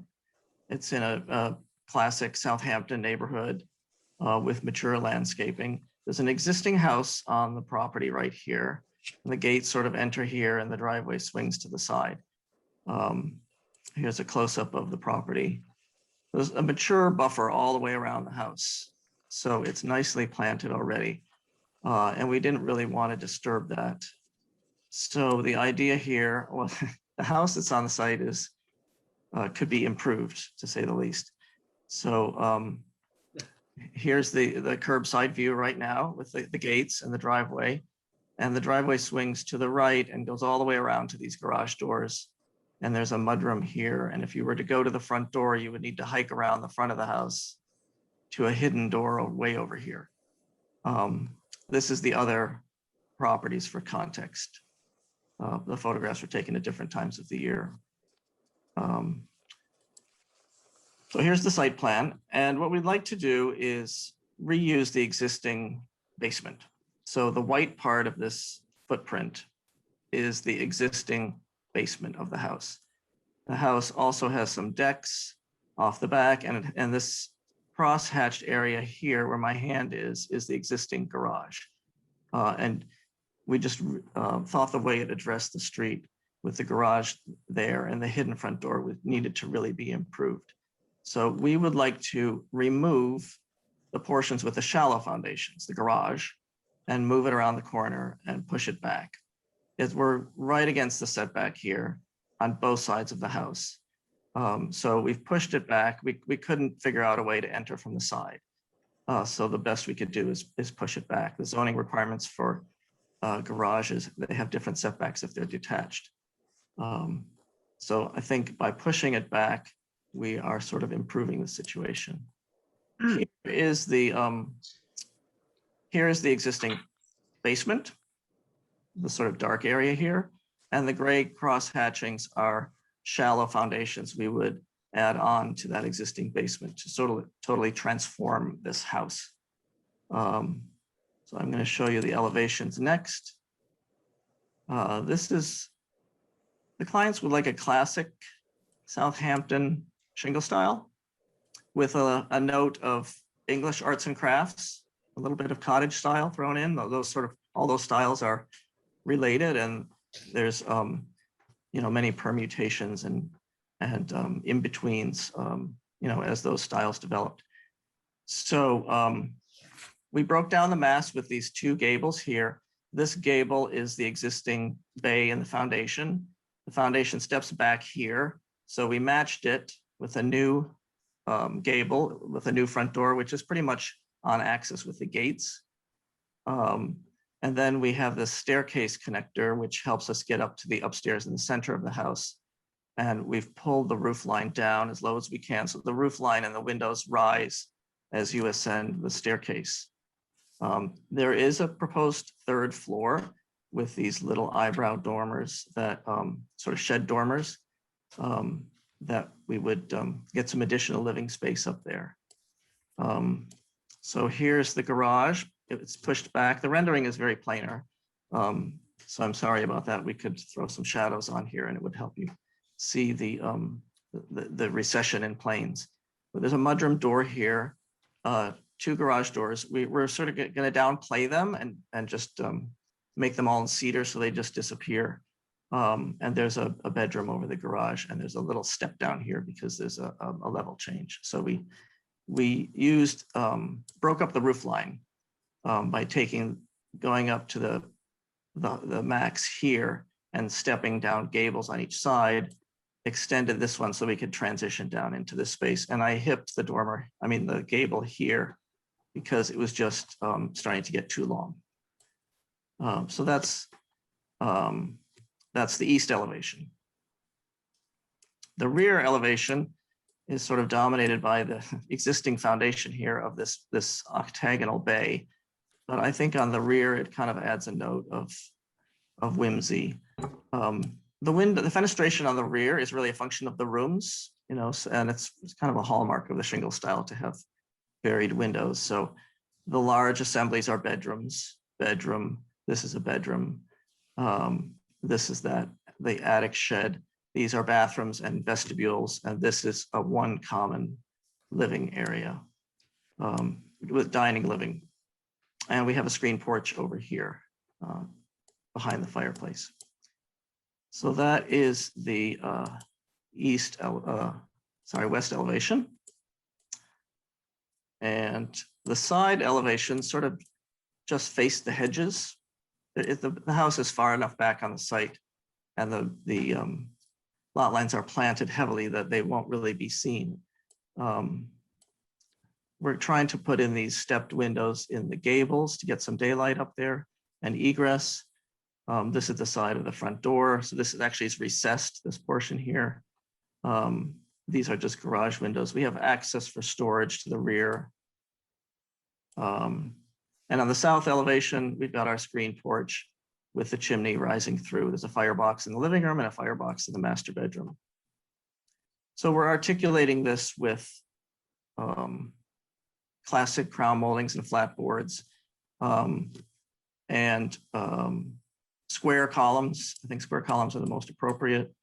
And we'd like to add this sort of dental bracket detail around. It's larger than a dental, but smaller than a bracket. So it's you see it on a lot of English arts and crafts houses and some American houses, Queen Anne houses.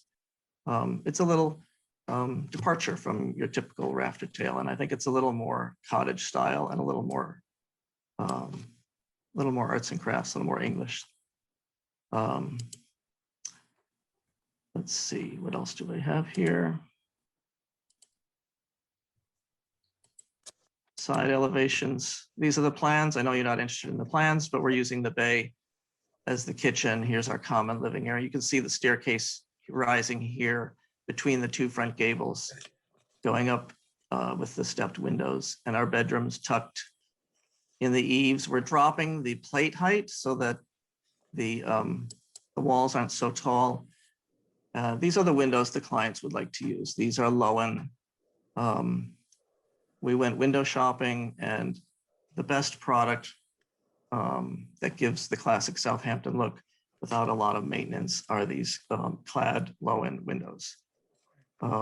Here's our bracket overhang detail and some of our crown details. Doug, can you just go quickly through the materials used on? Okay. You covered them in a few spots, but in terms of the roof, I think you said is cedar shingle. It's all cedar. It's all cedar. And the owners would like to keep it sort of a natural state, not too grayed out, but not too orange. It's going to sort of be a little bit just naturally weathered, not dark, but not overly bleached either. Okay. And the materials on the masonry and the columns and the fascia and the dental. We're calling it all out as wood right now. It'll probably need to be a rot resistant wood. Anything that's not mahogany gets just rots, especially in a seaside location. And we're going to have a fieldstone chimney. So this is all called out as wood. Right. And then this would all be white, the painted white, the clad windows, a painted door, and then on the garage wing, everything will just be natural cedar, just so that it does not pop the way the trim does on the rest of the house. So, Doug, what I'd like to do is turn it over to the board unless there was a critical element that you want to share with us. But you'll have a chance to speak after the board does, and obviously the halls can as well. So, board members. The stone chimney there's no precedent for a stone chimney out here, and I would suggest that material be rethought. Some of the, when you're looking at the north elevation, I see a tangle of eave lines, and I think perhaps a 3D rendering of some of the elevations would improve what that we'd all be edified by looking at a 3D rendering of that elevation in particular. Some of the window light choices are, in my mind, odd. There's one on the south elevation that shows a transom window that has 4 dividers, and then it goes into a pair of 4 light, and then single pane on the bottom. And I know of no precedent of that particular fenestration pattern in any of the styles that you have referenced. Also, that the stair hall, that's the stacking of those windows. Once again, I find that not in keeping with your references. That's on the east elevation. Okay. Thank you, Sarah. Other board members? Overall, I think it's very attractive. I do agree with the stair hall windows. It looks too much glass, I think. I love the way the roof dips lower over the stair hall windows. I think that's a wonderful scaling device. That's good. I wonder if just maybe the strip at the top would be sufficient. It just looks busy. And I think the transoms overall, the windows, I just find it unnecessary. I don't know why everyone's doing that. Why not just buy one window that fills the whole opening? It just looks unnecessarily busy to me. And that's really all I have to say. I think it's a very good design. Thank you. I would agree with that. I think overall it's lovely. I think the stairway windows in the front almost look like contemporary element on a house that it's not in reference to what the rest of the vernacular of the house is. Yeah, I agree. I like the style of the house and the design. I think Sarah pointed out that the chimney, which is something that we keep an eye on. But I agree that the stairs, the windows up the stairs, it's an interesting idea, but the execution just seems a little heavy somehow to me. And maybe just reducing those somewhat would make it a little more consistent with the rest of the house. I think if the stepped windows were a little less stepped, it would make the round window feel more special. Yes, I agree. Yeah. Or if I thought somebody had the suggestion of just like the two windows to the left, or those four windows, if that was just carried across rather than stepped down. Right. I think that'd look great. Give them more I privacy agree. up the stairs too. When you're in pajamas, who wants to be on view? Or worse. But thank you. It's a really nice design. Yeah. Okay, thanks. Okay, and so And you've done a lot. I know that. I'm sorry, Doug, you can respond, and Brian, Pam, you're welcome to chime in as well. And then we'll turn it to see if there are any public comments. But again, you can respond to the board's comment if you wish. I'll just, thank you, board, for those comments. It's when you're designing a house in this vernacular, there's all kinds of grace notes and things that you need to consider. And sometimes you put too many in, then you take one out. I think the transoms here on the front helped us from getting to that farmhouse look. You get to that farmhouse look very quickly if you start removing sashes, especially with the two lights over two. And so I think maybe the transoms here on the front work, but perhaps on the back, we can edit some out. And I think a decrease in scale probably would help. I think there are many shingle style houses with stepped staircase windows. But not as big as that. Yeah, we, for Doug, you may find an occasional stairwell set of windows, but if you had been listening to the board, not that should be your Monday evening activity, and God help us if it is, but we have not approved floor to ceiling or stepped up windows that I can recall in the last 2 or 3 years. So whatever might exist elsewhere would be an anomaly. Okay, fair enough.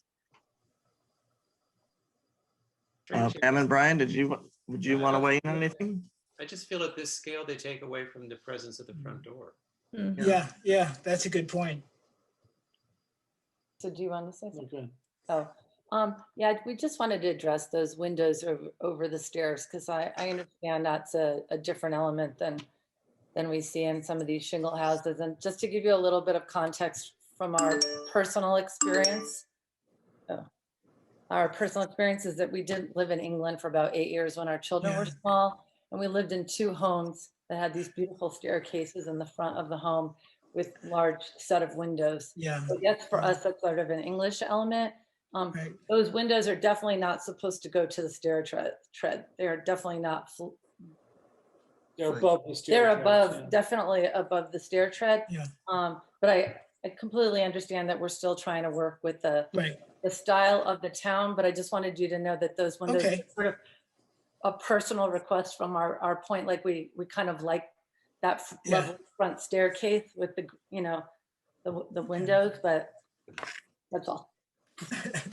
That's good. Well, again, this is a bit of an iterative process, so we appreciate the work that's put in there. And again, the board's particularly complimentary on the overall design. And like Doug was saying, sometimes it's give and take a little bit here and there.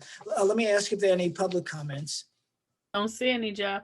Okay, so in as much as Doug, you said you're going to be going back to the drawing board, I will take that as a request for an adjournment. And so in case you haven't heard from some of the other applications, any resubmissions to do the Thursday before the next hearing. So essentially 10 days from now at noon time.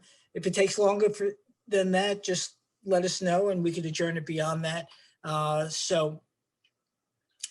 Doug or Pam and Brian, if you don't have any further questions, I'll move to adjourn this, okay? I think we can make that, and Okay, great. All right. See you I move then. that we accept the applicant's request to adjourn to our next meeting. Do I have a second on that? That, Mark won that. Okay, all in favor? Aye. Aye, okay, no opposition. So, okay, we'll see you folks in a couple of weeks. Thank you. Thank you. Thank you. Okay. All right, we're getting there, folks. All right.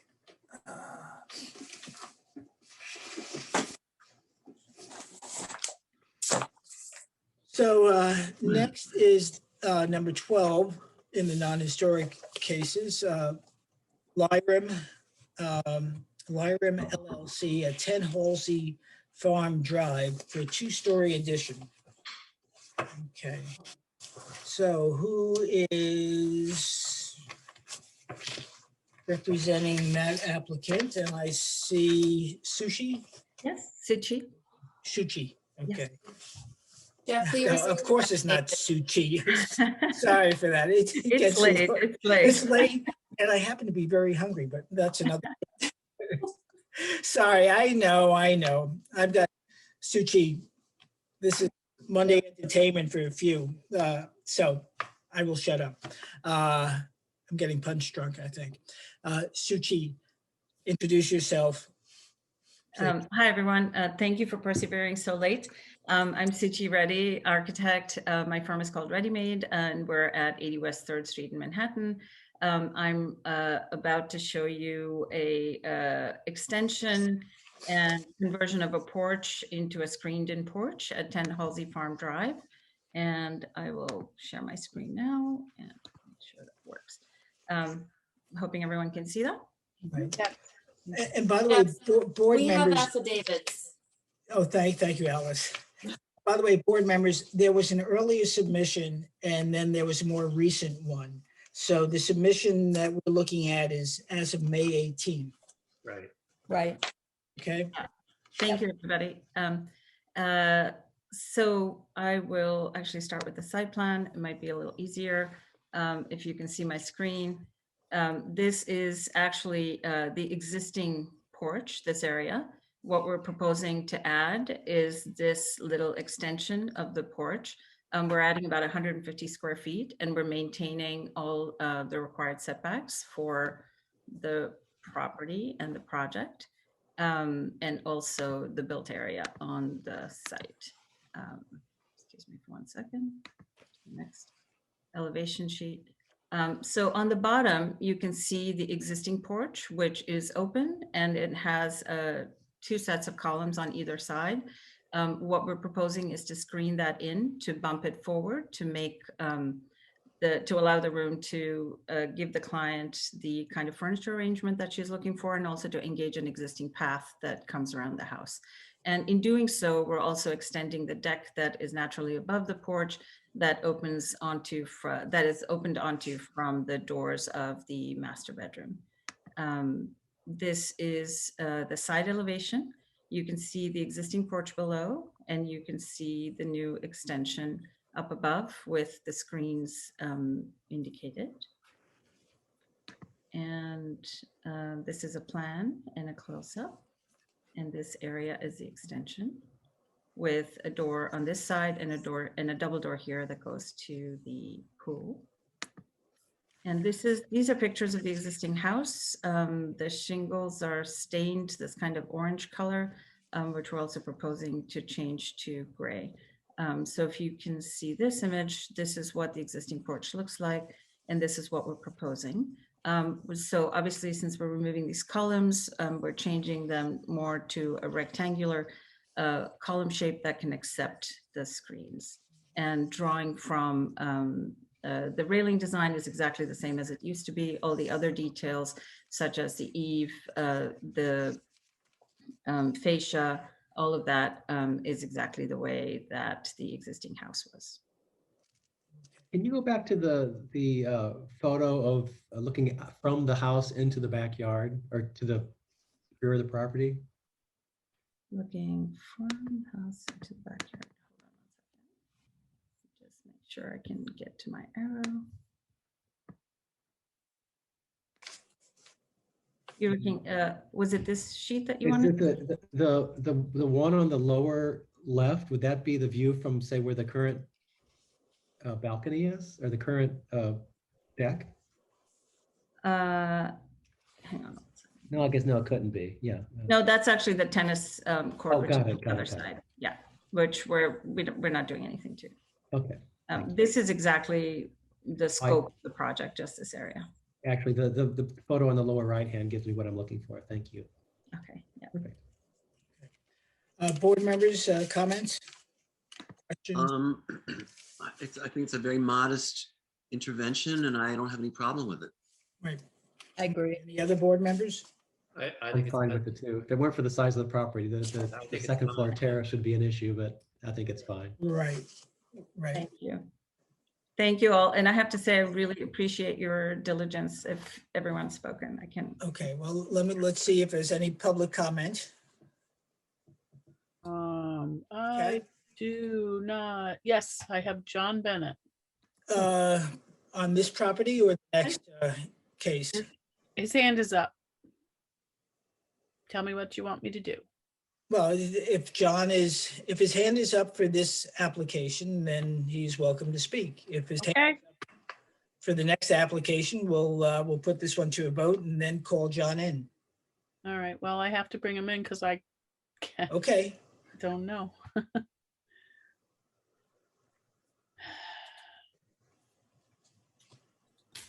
There he is. Evening. Hi, John. Hey, John, are you? I was a little trigger happy. Oh, okay. So okay. Well, anyway, you can Might as well stick keep around. me in though. Yeah. Okay. Yes, this is a modest addition and it's in good taste. And to Mark's point, given the depth and length of this property, that the balcony is not an issue where it otherwise might be. And I did walk the property and it's pretty impressive.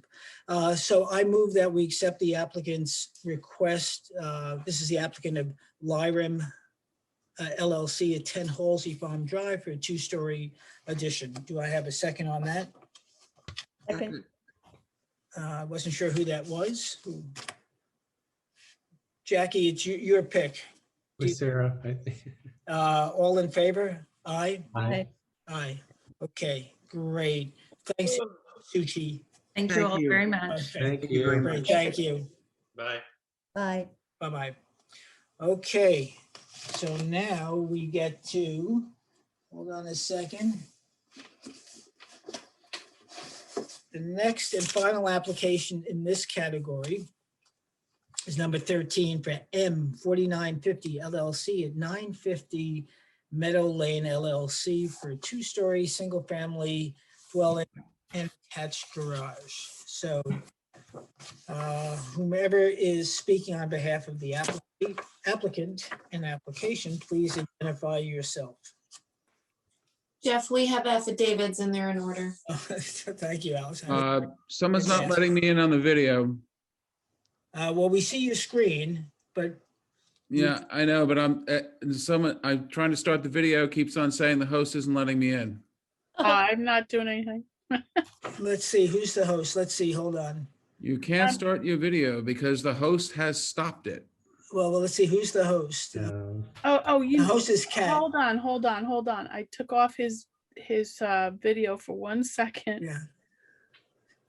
Okay, John, try that. There you go. Thank you. Mm-hmm. Hopefully we have with us, I'm sorry, Jeff. Are you on, Stephen? I'm trying to log on. There's 3 There's people Elliot. more coming in. Yeah, we've got people coming Okay. in. Yes. So John, the floor is yours. Thank you. I'll just be brief with some prefatory remarks. John Bennett for the applicant, Bennett and Reed. Windmill Lane, Southampton. With me, this is for the construction of a single-family residence at 950 Meadow Lane, which is on the ocean, on Meadow Lane, ocean side. With me this evening are Stephen Harris from Stephen Harris Architects, Elliot Lee from Stephen Harris Architects, and also David Kelly and Matt Jarrett from Reese Roberts, who are doing the landscape architecture work.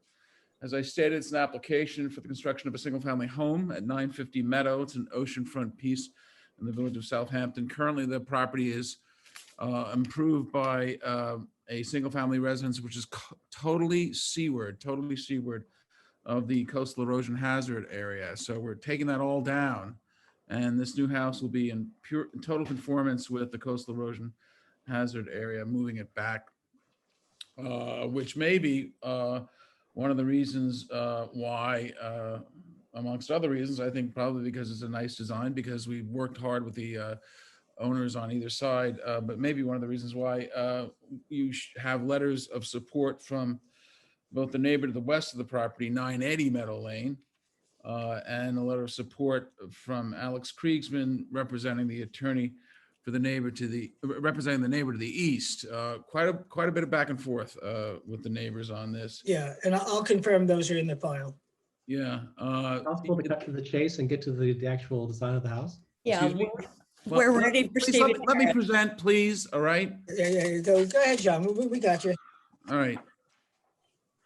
That's important because this board has had a long history of asking people to consult with their neighbors. And one of the things that's came out from that is the neighbor to the east was concerned about the height of the northerly part of the house, and part of the redesign took that into consideration.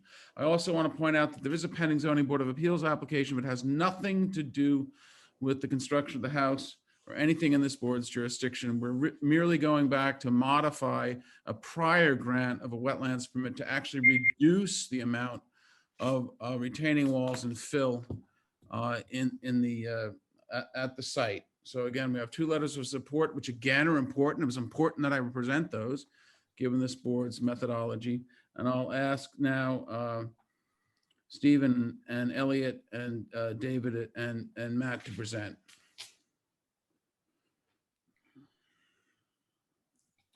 Stephen, you're on mute. Stephen? All right, where's Stephen? Here, I'll send him the link to unmute. Got it. Okay, good. Can you hear me? Yes. Good. This is an unusual property, and it's one of the very few times we've been given the opportunity to make a house that looks smaller than it is. If we could scroll very quickly, Andrea, all the way down to the rendered site plan. I'll come back to the elevations very quickly. The elevations are a little misleading in the sense that they, because an elevation is quite flat, you don't understand the depth and the setbacks. The building moves from, it is set, the part that is most proud is the eastern part. That is a very low one-story building above a garage, which is staffed. Almost 50 feet farther back to the west is a main living two-story bar. Moving farther west, you've got a lower bar that's one story again. The idea here was to find a way to engage the site, to keep it as natural looking as possible, and to make the house more like a collection of smaller buildings rather than one large building. If we go to the elevations for a second now, perhaps that will be clearer. Again, because this is a very flattened elevation, you don't necessarily read that that little gabled building on the far left is 50 feet proud or more than the building behind it. The one setting back from behind that with the flat roof is actually a stair. There is a building set back about another 10 feet behind that one. The next one over is proud, about 8 feet. As you move farther east, the link between those two pieces is set back probably 15 or 20 feet. The other flat roof piece, which is another stair, is proud of by about 4 or 5 feet of the far right gable.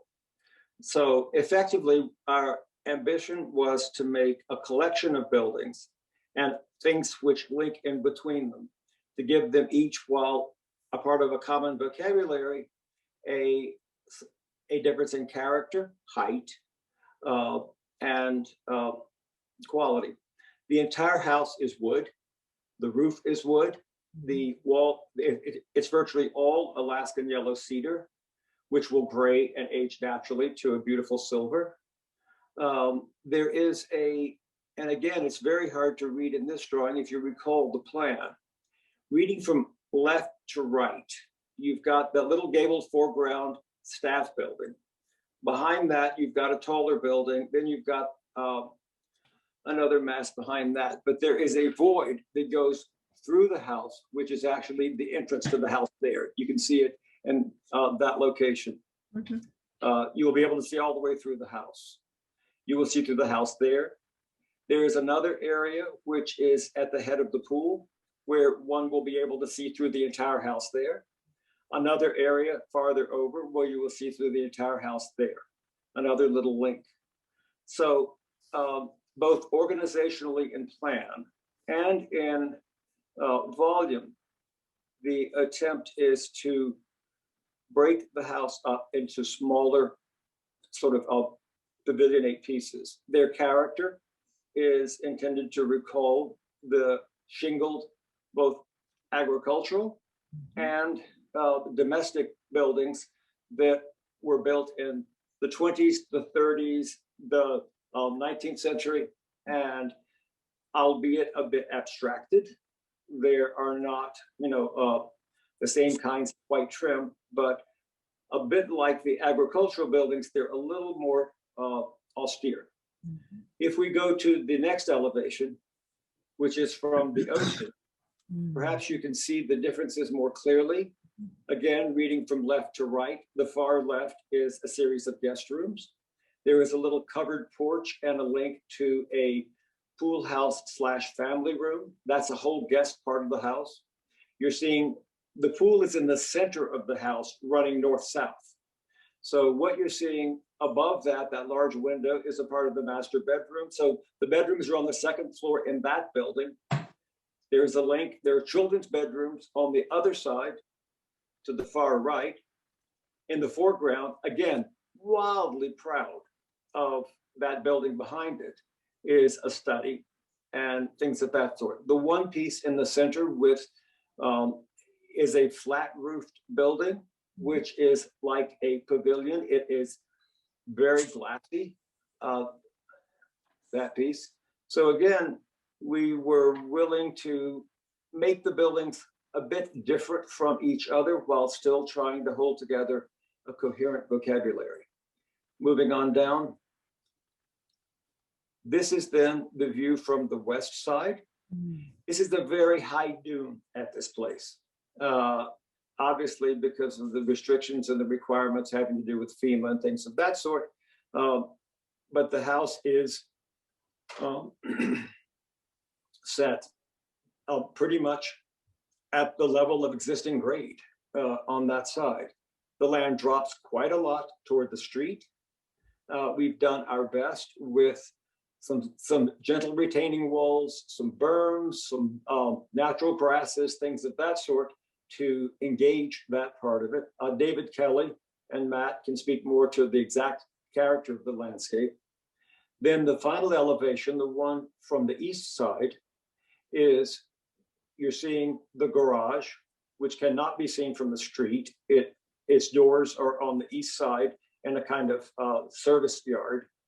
Then those steps up are connecting to the end of the building. As you may or may not know, there are a few places you can put a large septic field. That's it. And that's why that plane is flat. We can't build over it. We're pretty close to the setback at that point. But again, I think from this, you can begin to understand the variation in depth as you see it from the street. It does not read as, to be uncharitable about some of our other houses, or other houses out there, not ours. It's not as it is not a zoning envelope built full. No, it is smaller than it could have been. Is more episodic and anecdotal. And one of the best things about this client is his first request, or their first request, was, we want a beach house. And our goal was to make it as much of a beach house where the beach, the pool, the landscape comes into the house and is a part of the whole thing. Scrolling on down, what do we have, Andrea? These are some of the materials. They are all various versions of wood. The metal is zinc coated copper for all the flashings and the edges of the eave details. The windows are oxidized zinc. They, will be dead flat gray and completely natural looking. There is, in some cases, the wood is a bit transparent where you can see through it. That's very fine strips of ipe, which will age to exactly the same color as the Alaskan yellow cedar. The stone is gray and honed. Nothing is polished or flashy. These are all happen to be stones which do well in freeze thaw conditions. They don't spall. On down. Again, the site plan where you see the pool is dead in the center. To the left are the guest accommodations.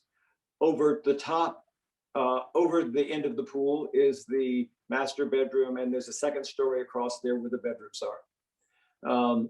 The entire wing to the east is one story, with the exception of the garage, which is a virtual basement, or at that point. It's quite low compared to what it could have been from for the neighbor to the east. Again, even that is broken up into two different buildings. There is a terrace that separates those two, and then within that there is another, sort of courtyard in there. As we move on down, Andrea. This is a plan of the house. It just shows you where the bedrooms, the stairs. Can you trace the path from we cannot move the driveway. We have two minor wetlands, and we have very little opportunity to engage those other things. But as you come up the drive, you could slip off either into the area where you park, if you were a guest, and then there are a rather glorious set of steps that come up through that landscape. You can then walk straight through to the beach. You could ignore the house entirely. The forecourt is all based on where you park the car when you've been surfing in Montauk, and how and where you put your board. It's about the beach. And the pool runs, again, instead of it being either on the ocean side or on the street side, it's in the middle of the house. We think of that as the kind of forum for life at the beach. You hang out by the pool or you go to the ocean. Next, Stephen, can I suggest that if you want, we can spend a few minutes on the landscaping, but I don't think we have to dwell on that. The renderings pretty much Okay. address. Clear enough, it's a fine. lot. I'll be happy to answer questions for you. if Yeah. your Yeah, questions- why don't we do that? Let me turn it over to the board and we can see what questions or concerns come from that and then address those. Board member? I have no questions at all. It's masterful, as is your architecture, and your analysis of what stands proud and how it's broken up is very clear. And so I have no questions. Thank you. I don't either. I don't need to hear about the landscape. I know it's perfect, just like the house is. Thank you. Okay. John, Mark? It's fascinating. It's wonderful. Yeah, yeah. Yeah, that's a good word. I mean, you know, so many times we see contemporary houses that are monolith in structure. This is very. This is an act of genius. Yeah, interesting, exciting. Really brilliant. I really We should just go ahead and appreciate it. vote. Since everyone agrees, we should get this done. So let's Let's Yeah. get it done. All right, well, let me at least turn it over to the public for comment. In a certain sense, it's so many houses. It's wonderful. Yes. Yeah, no, this is, those in the audience, take note, please. Speaking of the audience, any public comment? No hands up, Jeff. Okay, in which case, Stephen, it's always wise to accept yes. So I move that we accept the application of N4950 at 950 Meadow Lane to construct a two-story single-family dwelling and attached garage, which doesn't do it justice in the description. But in any event, do I have a second on that? Second. Okay, all in favor? Aye. Aye. Okay, so that is it. Thank you, Mr. For Harris. that application. Thank you very much. much, everybody who worked on that. You deserve kudos. Thank you. So now we move into the next and final set of applications and for driveway gates in non-historic district. Thank you, Mr. Harris. We can leave. Bye-bye. Thank you Yes. so Got it. Yeah, I'm Thank one you. by one getting rid All of right. them. Thank you. Just, John, are you on the next one? Yes, just briefly. yeah, All so right. this is like saying goodnight at the Waltons, as everybody. That So was a the, lot of people. the first application for driveway gates in non-historic districts is that of DMDC Holdings LLC, 128 West Prospect Street. And who might be representing that application? I wonder. John, it's your cue. Yeah, no, I was here. I don't know if the gate guy is going to be here. The clients came in and gave me a call the other day. And I spoke to them about lowering the gate a little bit down to 5.5 feet. But again, this has been before you a couple of times, quite a few times. I guess really what I'm here for is to let you know that we've have a structure that conforms to all dimensional limitations in the code, despite the fact that there's no code requirement about how transparent a gate has to be. We've followed your policy handily on that. As I've said before, in rather an oversimplistic but nevertheless accurate way, it's a permitted structure, and we're here to listen to what you have to say about it. We've followed your guidelines. It conforms to all dimensional limitations, assuming that it's a very usual type of gate, spindles with horizontal members, quite open. I did hear, not from watching the videos, but from speaking to my client, that there had been a comment or two about this West Prospect not being an area with gates. But to that, I can only say, as I've said in the past, there is no zoning prohibition against that. Sagaponic has some areas where they don't allow gates, but they've legislated that. And that's what you have to do. So again, simply put, you can tell us what the gate's supposed to look like, but you can't tell us that we can't have it, or what the dimension should be if it conforms to the size limitations. I think that it appears to me that the homeowner has gone, tried to fit as much as possible into your unstated rules in the code, but nevertheless your policies respecting that past conduct on your part. But that's where we are.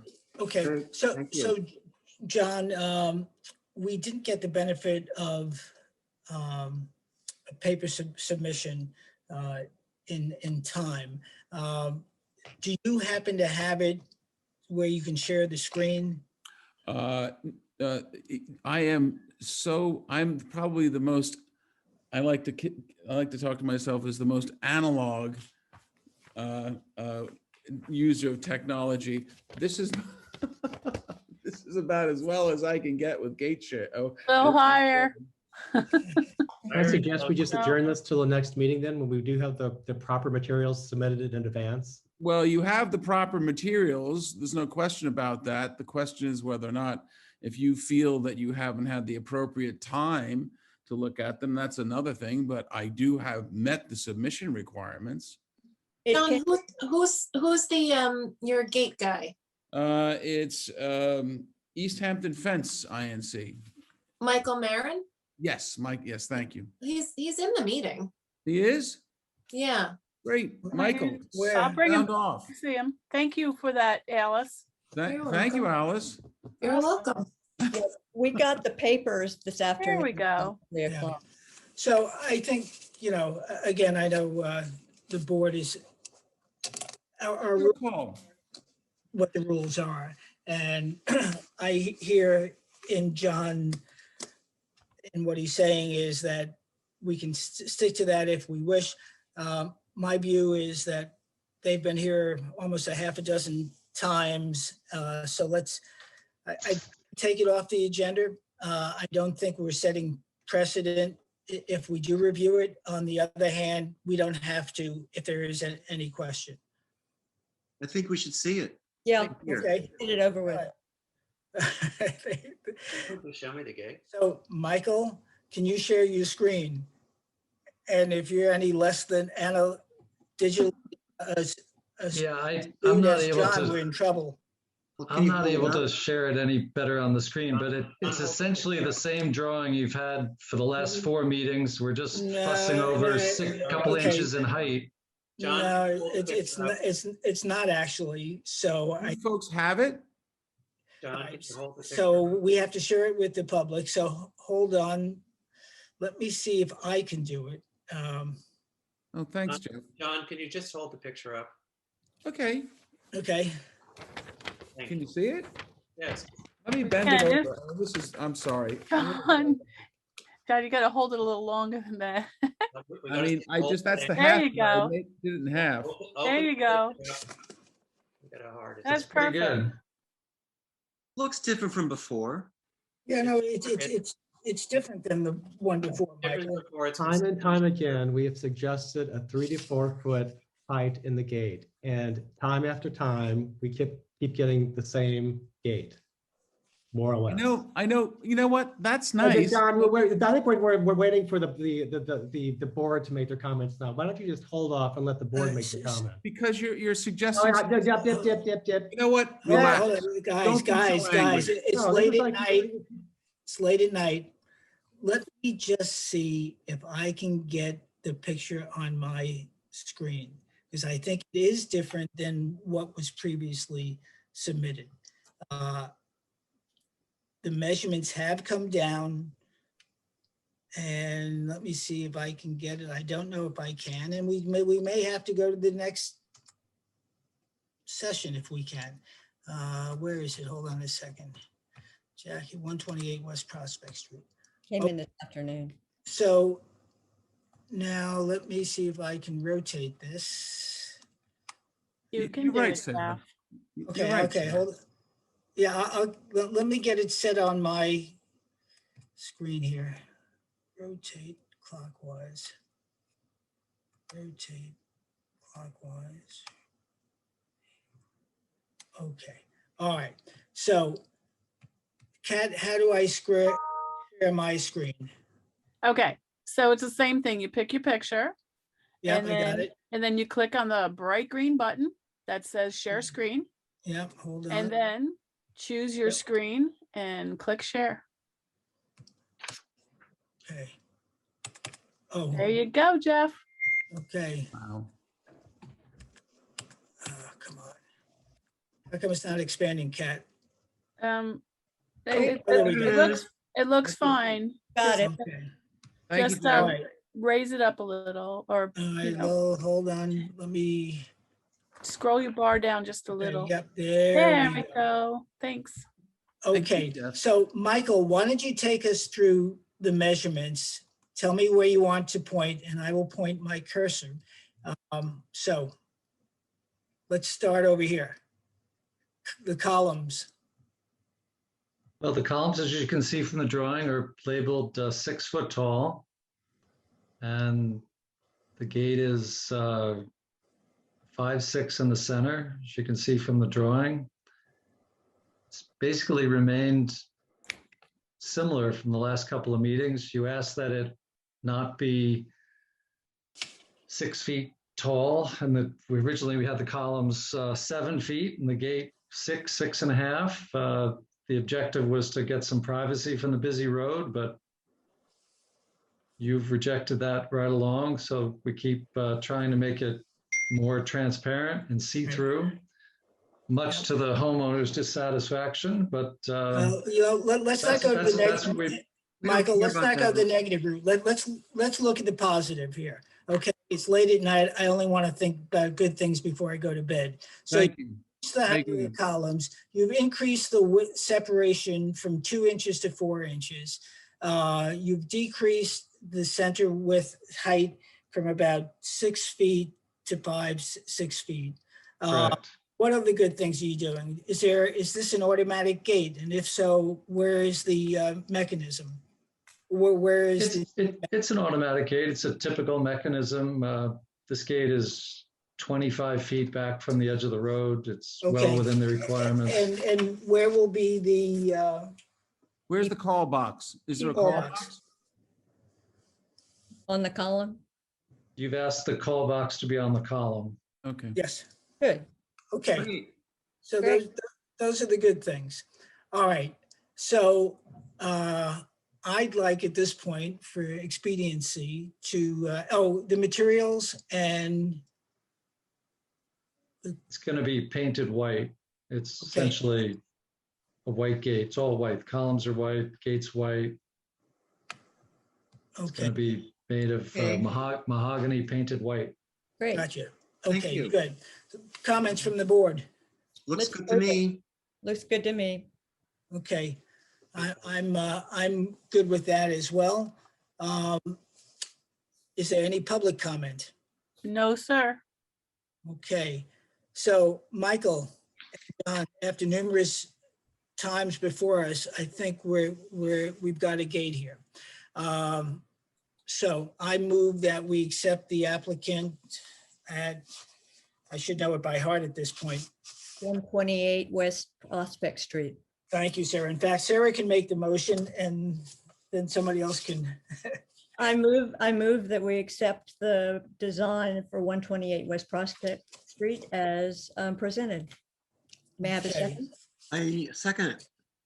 Okay, All in favor? Aye. Aye. Opposed? Opposed? Nay. Mark, I didn't see, well, you were, Both and I.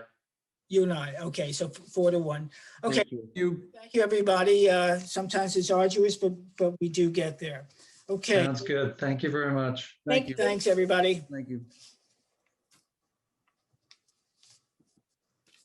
Okay. Okay, thank you folks for hearing that. I know we broke with protocol a bit.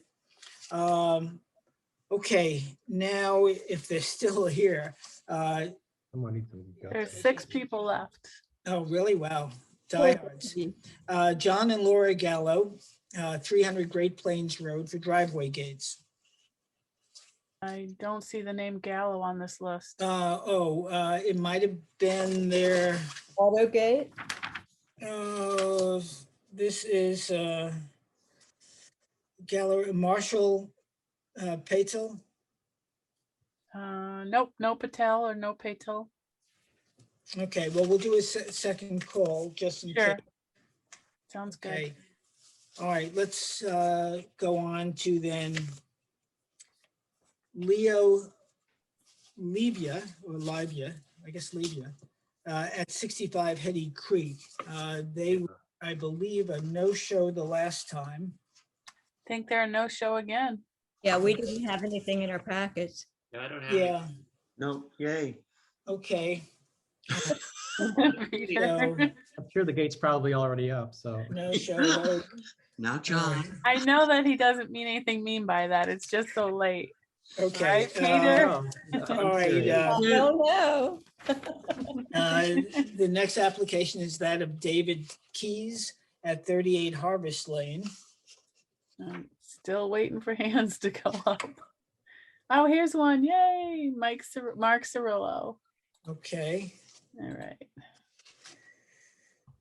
And there was a letter in the file in support of it from Okay. Belinda and Bernie Reingold.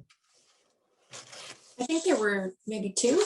There's actually Don and Vanessa Mahoney as well. And Mahoney. Okay. So let's see. Hi, Mark. Mark, you're vacationing somewhere. At least that's the impression. For the beach. Okay. Listen, I'm sending you an unmute request. Can you click on it? There you go.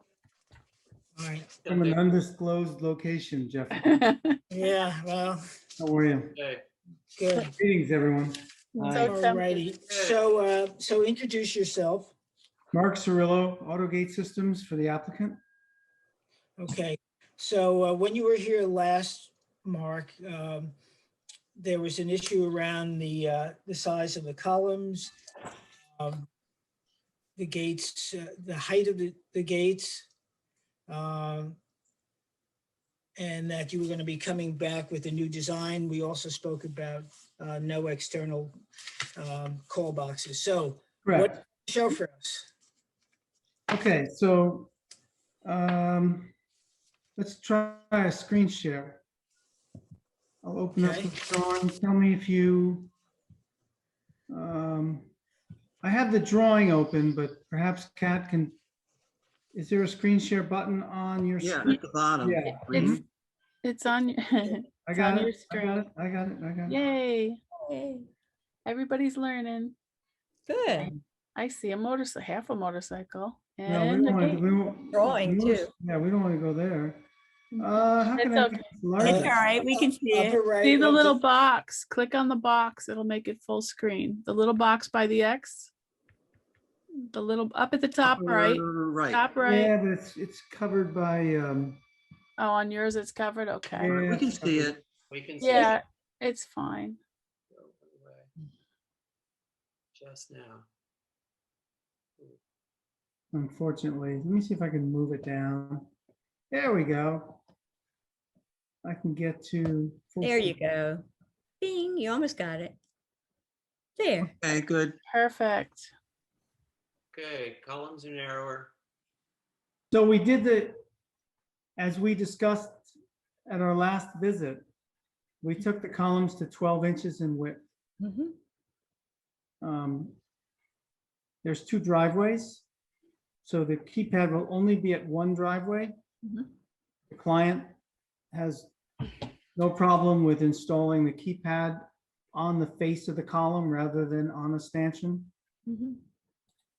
The client's only reservation is in the height. Mhm.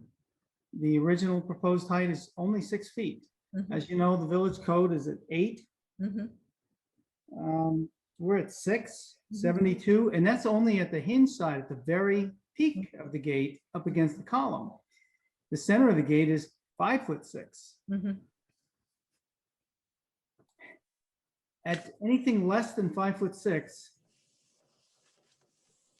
deer will more than likely jump over that when gates have a crest where they actually rise in the center of the driveway. It's a bit more formidable for an animal, but the gate is less inviting. So the gate is more inviting like this when the gate curves down to the center of the driveway. But there are limits as to what you can do as long as you meet, the applicable code. Well, we're 3 feet under the code, which is 8. So the client agreed, but not easily, but they agreed to limit the width of the column to reduce the overall mass of this visually, if you want to call it that, because we don't see that mass, but there was some pushback from the board. So the client agreed to the 12-inch column. And that's where we are here. Okay, all right. And the, unless I missed it, the material? So Aluminum, oh, that's right, was it powder dried aluminum? It's painted aluminum. Painted and Versatex columns with lead coated copper caps over steel support posts, and all painted white, everything white. Okay, board members? I have no trouble with it. On either side, there's privet hedge that comes up. Those columns are halfway into privet hedge too, so I have no problem with it. Exactly. I think the gate is still entirely too tall, and if two gates in such a small frontage it's ridiculous, and this board is very inconsistent in how we're applying these applications for gates. So we just approved a gate on Prospect Street that was much lower than this because we wanted it to be low.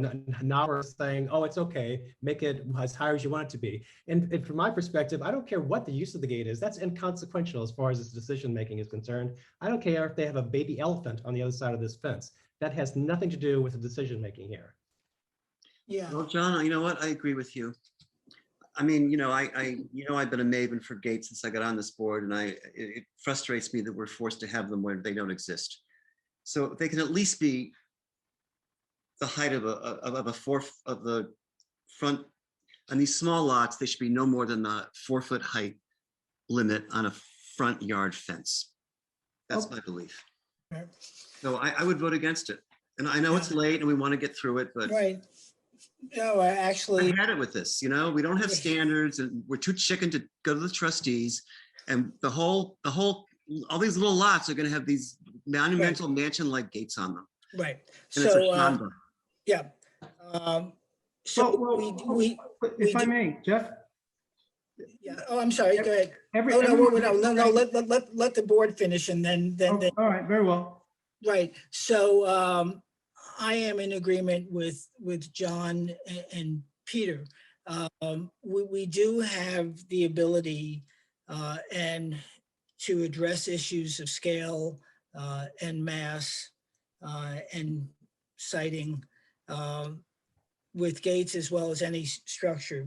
So in this case, and given the size of the lot and the siting and the fact that there are 2 gates, whereas the 5'6" gate that we approved on West Prospect Street just before this, which also had 4-inch separation versus 2-inch separation, was, again, it's different. Each property has to stand by itself, and that was a single gate.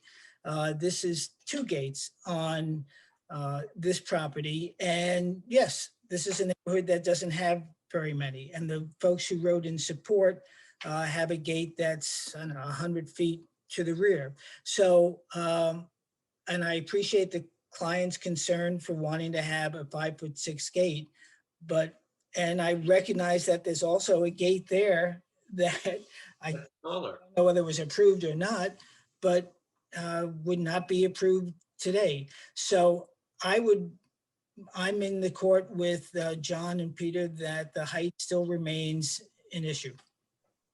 Well, the comments tonight were about the scale of the lot as a small lot. These gates, these 2 driveways are over 120 feet apart.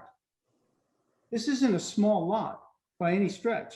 It may not be as deep, maybe, perhaps, but it has no bearing on visually from the street. The lot is 166 feet wide.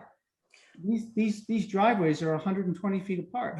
You can't possibly see the two sets of gates contiguous in one view unless you have a really wide angle lens on in your eyesight. Right. Or unless I'm driving a car. Right. So the spacing of the pickets is actually, it's not 2 inches, Jeff. It's actually 2 13/16. So it's Okay. almost 3 inches in picket Right. spacing Right. between them. So it far exceeds an opacity of 50%. Yeah. And it's 5'6" at the center where your eye is drawn to it. It's Right. 5'6" at the center of the driveway. It's only 6 foot at the very end where it terminates at either column. We've reduced the scale of the columns. Right. And, look, after the last meeting, I did a bit of research around the surrounding areas. So I want to hold up something which, let's see if you get this. Yeah. Okay. Take a look. Now we're the only thing we're seeing is Tahiti. You have to remove your background if you want us to see the picture. All right, I get that. What I'm holding up actually is 150 Harvest Lane, which was approved by this board in February, just several months ago. Okay, so this board approved a gate on Harvest Lane, same street, and this gate is 7 foot tall. It has 16-inch columns. It has 2x2 pickets, not 1.25 inches, and very closely spaced, and was approved by this board. Yeah. We're looking for a gate that's half of the gate that this is. Easily half of the gate. But you're looking for 2 gates, so if it's half. But there's no precedent that there's. Do we want to vote on this or do we want to adjourn it? I mean, I think we've Yeah. laid this long No, I enough. understand. So we did modify it, sir. We did Right. modify it. We came back. So That right, wasn't what I said. right. Do we want So- to so vote on here- this here's- or do we want to adjourn? Gentlemen, so here's what we can do, Mark. So the board remains concerned about the height. And again, this is a situation where there are 2 gates on a property, whether you consider 120 feet a large frontage or not. There are frontages that are much larger than that. So the board is not inclined to approve this tonight. If you want to vote on it, we will. If it gets denied, then your applicant has the right to appeal by filing a legal action in Article 78. Or you can go back to your client and share with them the sentiment of the board, and perhaps they want to make further changes. So it's really your court. I think you've read the sentiment of the board.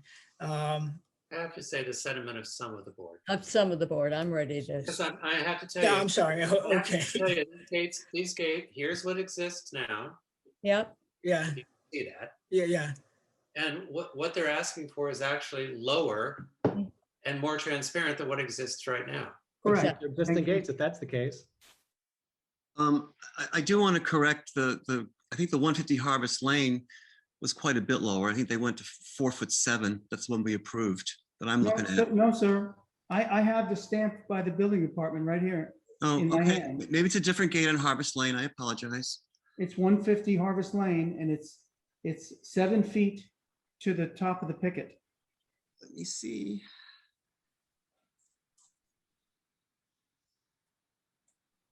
And this was, and I stand corrected, it was actually approved in January 4th. So Well, I'm looking at the same property here, and the one we approved was 4'7" high. So, I mean, the piers were higher, but that's on my record. The gate is 7 feet, the gate is 7 feet high at the columns. It is. No, 7 and it's 6 feet. I'm looking at the drawing. It's 6 feet, and the gate itself is 4'7". I have it stamped by the building department.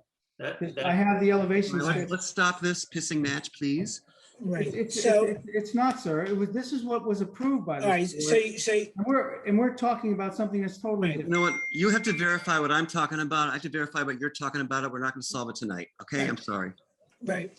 So I'm happy to go back, but again, even if we do, it's not necessarily precedent setting. On the other hand, it could be influential, as to all these are, but each property stands by itself. So right now, at least the way I read the board, is that it's not going to get approved this evening.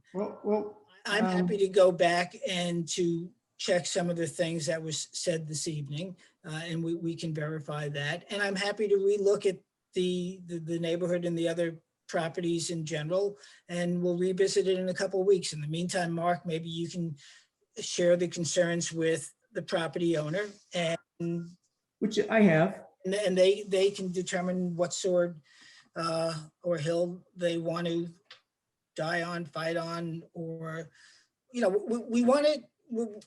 There's going to be a gate there. The question there's already, Jeff, there's already a gate there. I know. All right, so I guess in And that case, they want to build less of a gate. It's less of a gate and it's more attractive. Plain and simple. It meets the board's criteria. It's less of a gate and it's more attractive. Yeah. All right. Well, I'd like, before I would vote in favor of it, I do want to check some of the other things that was said this evening, and I want to reconsider it. But, my vote would be negative. On the other hand, I'm only one person. So if there's a motion to put it to a vote from the other board members, by all means, feel free to put it forward. Let's see. Kat. Board members, do you want a motion to vote? It's fairly clear that it wouldn't pass, so I don't see the point of that, Jeff. What's wrong, Mark? Did you ask for me? Yeah, you had suggested that for me to show a drawing. Right. If you want to show a drawing, you have to take your background off. Otherwise, it reads it as your background with the pine tree. So that's from Zoom settings, is it? Yes, you just have to go to your camera where the arrow is, and then go to backgrounds and say none. Yeah, and by the way, do we even know whether that gate was previously approved? It may be an illegal gate for all I know. What am I looking for, Kat? Okay, so you're looking for the little camera at the bottom of the screen. Yeah. And there's an arrow by it. Click on the arrow and it says choose virtual background. Oh man. Okay, now click on that and then click none. You don't want a background. There you go. Now hold your. Now we're in our kitchen. Now hold your photo up. Nope, put your. There you go, right there. I'm not a cat. Around the world. Okay. Believe it or not, I'm not a cat either. All right. If it was questioned there. That's not what we got approved. And then it may be, it's Yeah, that's we went back and forth on this. No, that is what's approved because it's got my signature on it. Well, we got I checked my meeting notes and I agree with Peter. It was 4 feet, yeah. It was 4'7". Yes, I have it right in front of me. Jeff, you saw it, did I? Well, what's in the middle? What's the height in the middle?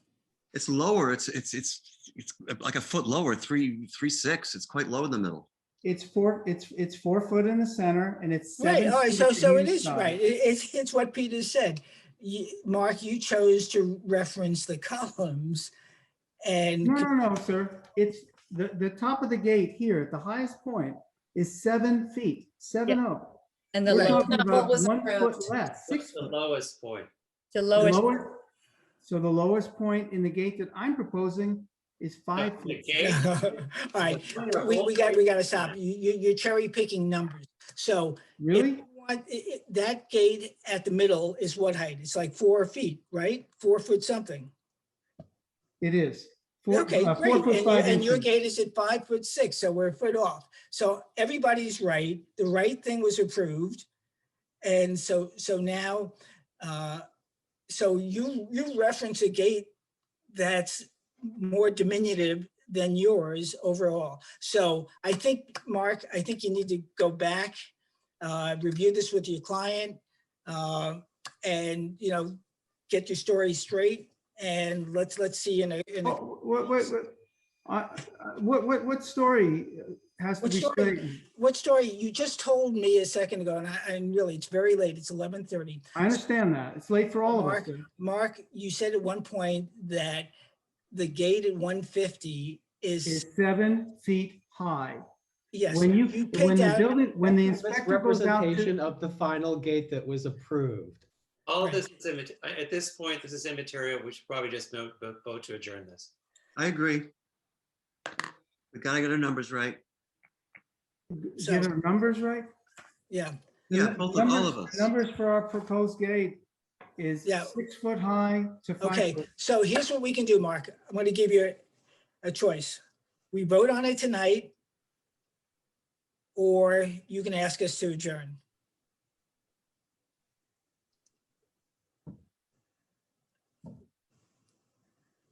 Fine, we'll adjourn. We'll come back next time. Okay, and in the meantime, we will review the files. And I would ask that you review with your client the height issue. So I move that we accept the applicant's request to adjourn to our next meeting. Do I have a second on that? Second. Okay, all in favor? Aye? Aye. Okay, it's in favor. Very well. I know it's frustrating. Thank but you. We'll get there. Okay, I don't know, oh, let's see, what do we got here? Hold on a second. We've got 2 more, unless there's somebody else there. We've got White Street. John Quitwood at 102 White Street, and then finally Whiskey Tango 115. Wandage. Are those folks, is anybody left in the audience? Yeah, Raymond Chavez Martinez is in. Okay, and that is for which application? Must be the first one. His hand went right up. Okay. All right, hold on. Let me get him to unmute. As soon as he processes in. Raymond, unmute, please. Okay, do you hear me? Yes, sir. And here I'm asking you to Okay. start your video too. So I am calling the application of John Quitwood at 102 White Street, driveway gates. And is that what you're here to represent? Yes. Ramon. This is Ramon, and Ramon. I'm from Halcon Gates, representing 102 White Street. Okay. So Jeff, we received affidavits and they're in order. thank you very much. So share with us, Ramon, what you're proposing in terms of the dimensions, whether there's any lights, whether they'll be automatic, whether there'll be call box and where the call box will be and so on. Okay, it's going to be automatic. Mhm. It's going to be with the keypad, but it's not a calling keypad, just is a keypad. Right, so the keypad will be in the column? Yeah, we can put in the column. Okay, great. Yeah. Which column will it be in? And the left-hand side. Left-hand side, okay. driver's side. Left-hand side. Okay, good. Okay, so keypad in the column. The picture of the to show- column is, go ahead. Do you have a picture to show the public? Oh, thank you. think they have it, but I don't know. No, Can't I see don't that. think you Yeah. can see it. Yeah. Hold up. Let's see. If I hold up my, there you go. Sarah has Hi, it. Sarah. That all right? You're a Yeah. little higher. Right there. Very nice. Okay. Thank you.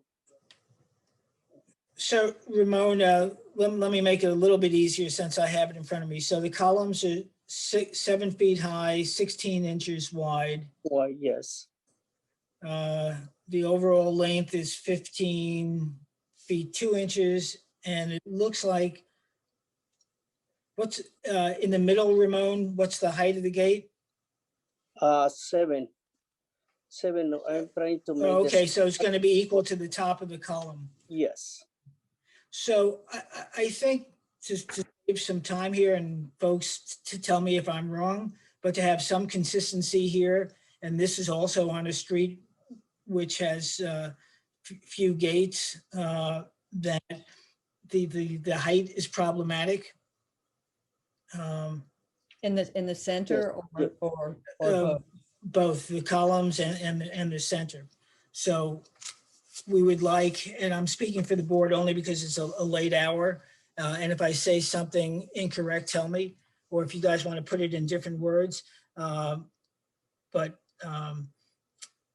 it's essentially higher than what the board would like to see or approve, both in terms of the height of the columns and the height inside. I mean, the design looks pretty decent. What do you think, folks?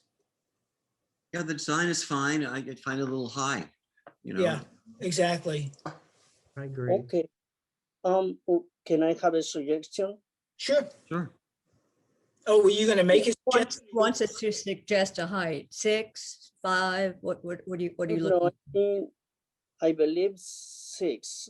Yeah, I can do 6.5. That'd be great.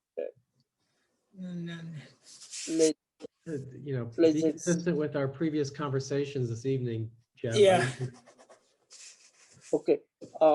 Okay. Let me talk to. I think we have to go back. Let me talk to Yeah. my client about. We can do it. Which is more acceptable? 6. Yeah, it could be. When I look at this is a gate, Ramon, that I would expect to see on the estate section of Southampton. 7-foot gates, 7-foot middle, open. It's country yet substantial. It's palatial. I don't know. I'm using the wrong words, but I think my board members understand what I'm saying. This used to be a farm field. And so this is like an estate type gate. So in terms of scale, it needs to be taken down a bit. I don't know, guys, you can probably articulate it better than I can. No, I think you're right, Jeff. agreed. Yeah. Just losing it. So yeah, Ramon, and your client might want to drive. There are only a very few gates on White Street. There's one about maybe 0.2 of a mile down on the right side to a flag lot. I think the height of that gate is maybe 4 feet, if it's a lot, or maybe 5 feet. So on the street a little bit, and I think you'll see some gates that are more representative of what would fit into that area. So in as much as you're going to go back to your client, if there's no public comment, Kat, anybody out there?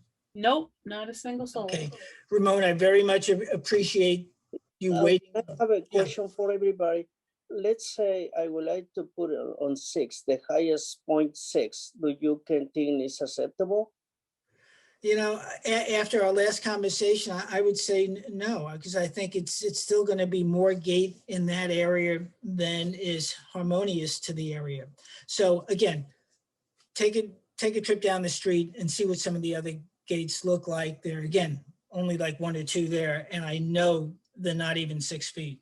So Ramon, I heard you asking for an amendment, and I'm going to move that we accept that. So do I have a second on that? Second. Okay, all in favor? Aye. Aye. So we'll see you back here.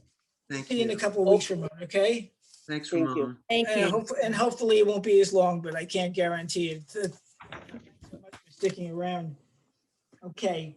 One more. Oh, that was White Street. I got to make, okay. So one more would be Whiskey Tango at 115 Wyandanch. Is there anybody here for that? Neil Cummings. Okay. Get breakfast after this meeting. I'm ready. Evening, everybody. Hi. Hello. Hi, Neil. How are Hey, you? Neil. Good. Tired. Jeff, we have affidavits. Thank you, Alice. Thanks, Alice. Okay, Neil, introduce yourself, please. Hi, my name is Neil Cummings. I'm with Fleetwood McMullen Architects here representing the applicant, Whiskey Tango 115 LLC. They're proposing a driveway gate. Can you do a screen share with us? Yes, yeah, let me.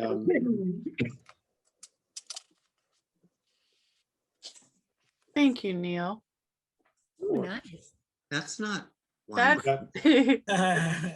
that's your computer background. Okay, it didn't work, is it? No. It's an Right. atoll. All right, so let me unshare you.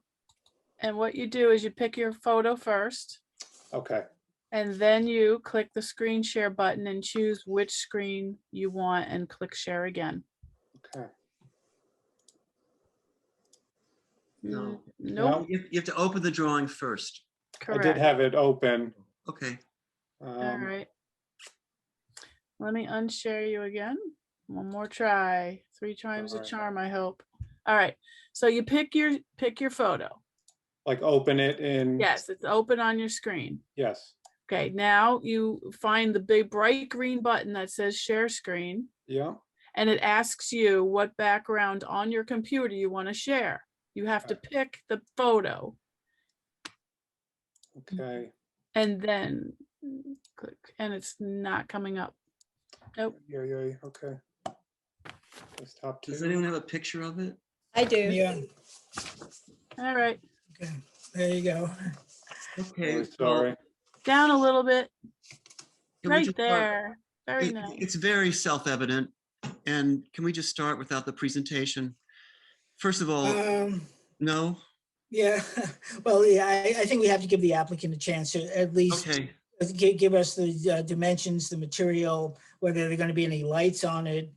Again, it's Okay. evident, but I understand. okay. Go for it, Neil. So we were just going to be doing we actually had this exact same matching gate over at 88 Pierpont Street. Our client owns the adjoining lot and just wanted to have a matching gate for the property at 115 Wyandanch. We took a look at some of the gates, we grabbed a bunch of photos. We submitted them along with our application of gates in the area. We thought they were fairly, comparable to, I guess, what's on Wyandanch and Pierpont and Christopher Street and everything like that. It would be done in a, painted all white, 12-inch columns.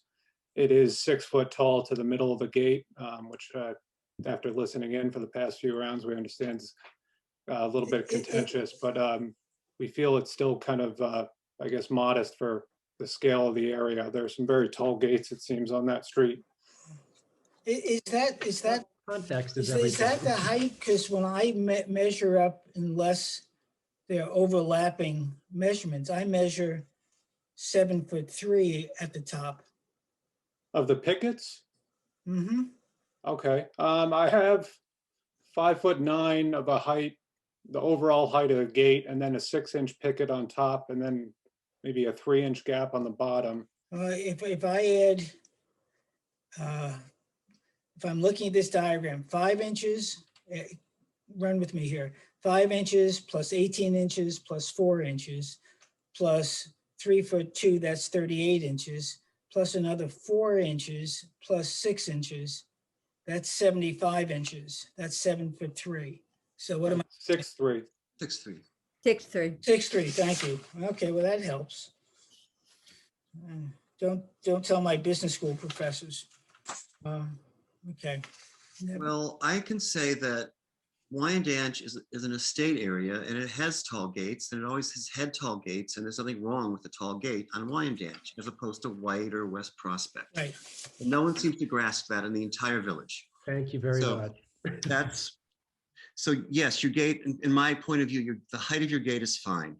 Because of the neighborhood, what's not fine is the solid panel at the bottom. And I think it should be more transparent, and that's really all. Right.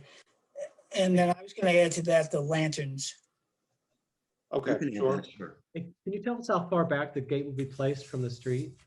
I think we had it set at 18'6" from the edge of the street, from the closest edge. From there, it's kind of angled, so it steps back away as you progress south, I think.